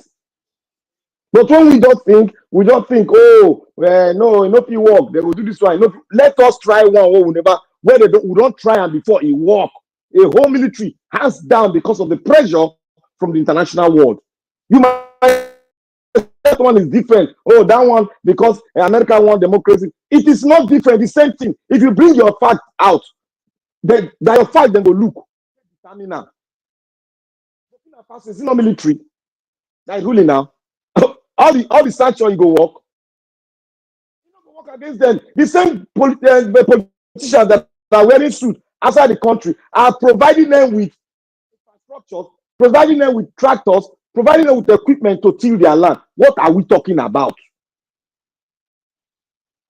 We have not tried something. We are already dismantling it. It is when we try some. We have been trying the one in Nigeria. We try. It did not work. So we should continue. So we'll continue to everybody grow gray hair. You don't want to try the other way that we've tried before against the junta and it worked. We can also try against the civilian and it will work. Mr. Black Panther, this trial that you're talking about, we tried it in Nigeria. It did not work because we don't have a normal system. That's why it did not work. Yes, I believe in that. Yes. Now you said the solution now is through international. I just made an example. How many Igbos now in diaspora? Let's say 10,000. There are millions of them all over the world are willing to sacrifice to come home and pitch a tent. And then you say, okay, let's see how many of us are going to arrest. And then there will be an uproar in diaspora. No, Manarita, they don't need to come home. Because I just made an example. When they made an emancipation. Those in diaspora now, instead of looking for international help, they are talking about Biafra land. And then you have the recalcitrant Ekpa, wherever he is in Finland, he's talking about Biafra, but abandoning the one who has started this agitation in recent times. They abandon him as if he's insignificant. So what does that tell you? It tells you that the one in Finland is in collaboration with the oppressor. That's just what it is. Just to cause confusion and just to cause disunity. So that's why you see, even within this diaspora, there are issues. There are people right now in diaspora, fanatics, Igbos. They don't want to hear any other thing about Biafra. They're not even thinking of releasing them. They're not thinking of how we're going to take our brother out of this mess. They're not thinking of Biafra. And that's where there's a kind of deviation. And then these people now, the caliphate and the outsiders, they're laughing because it's like, this is, but they don't even know what they even want for themselves. Look at, they just abandoned their brother that was kidnapped. A person that was kidnapped. If Nigerians even pitch a tent in Kenya, somewhere in Kenya, or their embassy in Kenya alone, for 6 months, not 1 month, 6 months straight. Trust me, the Kenyan government will start telling us the secrets and the deal that they made with Nigeria because of pressure. So if they can do the same thing for Nnamdi Kanu, wherever they are, they can converge somewhere. And I just mentioned Igbos because I know that many people who love Nnamdi Kanu, they're not even Igbos. There's a lot of people, but there's a reason why I'm just saying just the Igbos now. Because I keep saying we cannot be tribal blind. Just the Igbos in diaspora. We have a lot of wealthy and influential Igbo people in diaspora. What have they done? Even the ones who are wealthy and influential, they're just focusing on Biafra. They're not. It's like they've given up, not knowing that they have the power, like you said, from outside where the pressure might be, but they're not using it. And you know what? They're not using it. There's a lot of disunity, a lot of confusion. They're not saying, okay, can we fight for this man to be released or Biafra? Or if you fight for this man, does it mean that we're going to fulfill the Biafra? So you see, they're sitting on the fence. Because that might be the interpretation. If they fight for them to release this man, perhaps one of the conditions will be like, they will not Biafra. That means we're not going to fight for Biafra again. You know, so there's a lot of confusion out there. Yes, Madam Rita, it is good for some people not to be free. It is good also that some people like him to be free. That is life. That is life. That is life to you. Some people even love him, but they are not. The love does not really. It does not get to their heart. Some people that even say they love him, they'll give him money, but they don't love him. That they want going to the back and stabbing him at the back. It's life. But we cannot allow such things in life to overwhelm us. The positive part of our ideas. We need to forge ahead and try every way possible before we get, because in our trying, we are educating. People are seeing more of the picture. Kanu was talking the other time. We didn't know that he was opening picture, he was educating us. Now we've seen it. We are seeing it clearly that yes, he was saying the truth. But he was very aggressive in pushing out his point then. But many of us were saying, what is wrong with this one? Let's go for the election first before you start to talk Biafra. But we are now seeing the picture very clear. That is the same thing we got to be doing. Because the more you see the picture, the more you glue to it when people are talking. That yes, it cannot be so. What we need to do is to cut it finally. But we have to build up. We have to continue to build up. And in our building up, we have to try many processes. Not in Nigeria. We've exhausted it in Nigeria. They are gagging us, gagging the people. Now we need to do it from outside, because when the military was in power, they gag every one of us. Nobody could. You cannot go to, maybe you are playing tennis with your friend. You cannot talk, because if you talk, you don't know the person is going to call army now, or they're going to come and arrest you. They arrested many people that were talking loosely. People that were routing, they disappeared. What happened? Some wise people that were outside did something, so it's like a miracle to us then. They started creating cells in school, creating organizations, started funding it. And what happened? When they strike, the whole thing opened. The awareness rose up. 1 million march against Abacha, 1 million march against it. It rose up. It was a gradual process. It was not instantaneous.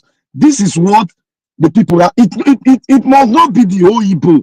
If they can pick just 10 people that can do that diplomatic relationship outside to speak with government around the world and make them see the point and show them facts that are happening in Igbo land. Everything on tape. Bring it. Let's talk. Talk to them. There must be a negotiation somewhere that will free this man. So that is where I'm coming from. I'm not coming from, oh, I understand what you are saying. Nobody will come from Nigeria, from abroad to Nigeria to do it. But we go the other way around. Let's bring the wise men from Nigeria, the Indigo Organize. Let's work with those ones. Those ones are stakeholders. Those ones are wise people. Let's work with those ones and actualize it. It was them that negotiated the amalgamation. It was them. It was them that was on ground when the colonial era was there. It was the chiefs, your Highness, that was on ground. Then they weren't called organization. They were chiefs that were there on ground. Let's Black make use Panther. of the people that know history. And Black let's Panther. forge on. The quality of men of then is not the quality of men of today. So, and on that note, I know that one now, but we go shift at them now. I would like to step down now and leave the panel. I think I've expressed myself the best way I can. I don't know if Mr. Chris is still there. He's been quiet. I know Prince Collins has left. Mr. Jonathan, I don't know if he's there. Mr. Chimeze and F. Emmanuel, you guys are pretty silent, but even Abdul Malik as well. But anyway, I just want to say good night, everybody. And Mr. Elvis, thank you so much. I don't know what to say. Thank you so much for giving me this opportunity, giving us this opportunity to express ourselves here. Because we changed the clocks this Sunday where I am. So I'm 6 hours behind Nigeria. And I know some of you also adjusted your clock.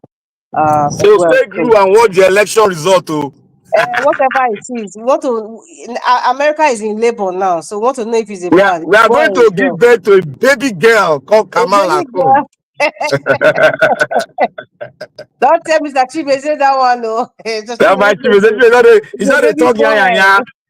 It's 27 points before you get to 270. Never go watch him. Well, if you want my opinion, the red and the blue, they do not deserve to be on that seat. But I wish Americans the best of luck. We go manage the blue, the red dangerous. Have a good night, everybody. Bye. Bye-bye. Thank God. I would also like to say thank you, Nigeria Watch. Thanks for giving us this beautiful medium to exercise the point that we have inside of us to free, the ideas that we have inside of us to give to the people.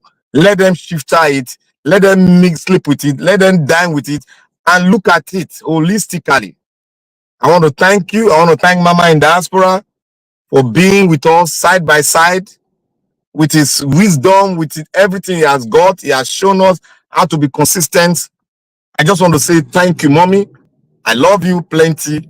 May God continue to bless you. And to my guy, to my speakers, to my patriots, may God bless every one of us. Let's continue to speak. Let's continue to dialogue. Let's continue to think critically. Let's continue to learn from each other so that we found on a solution, because we are the solution. The solutions are no angels. We are the solution. Therefore, let us continue to strive and put our best, because the future will be bright if we continue to find a solution to our problem. It is not something we cannot surmount. It is not something we cannot overcome, because there's nothing that can overcome man, as God has given us the power to overcome. Nothing can overcome us. We just got to be focused. We just got to be upright and dedicated to the cause. With this, I would say thank you, Nigeria. Thank you to everyone. I bow out. Tomorrow we'll meet again and continue with speaking to our audience and to all many Nigerians out there. May God bless Nigeria Watch. May God bless every speaker. May God bless our mom in diaspora. I say thank you all. May God bless you all. Good night. God bless you guys.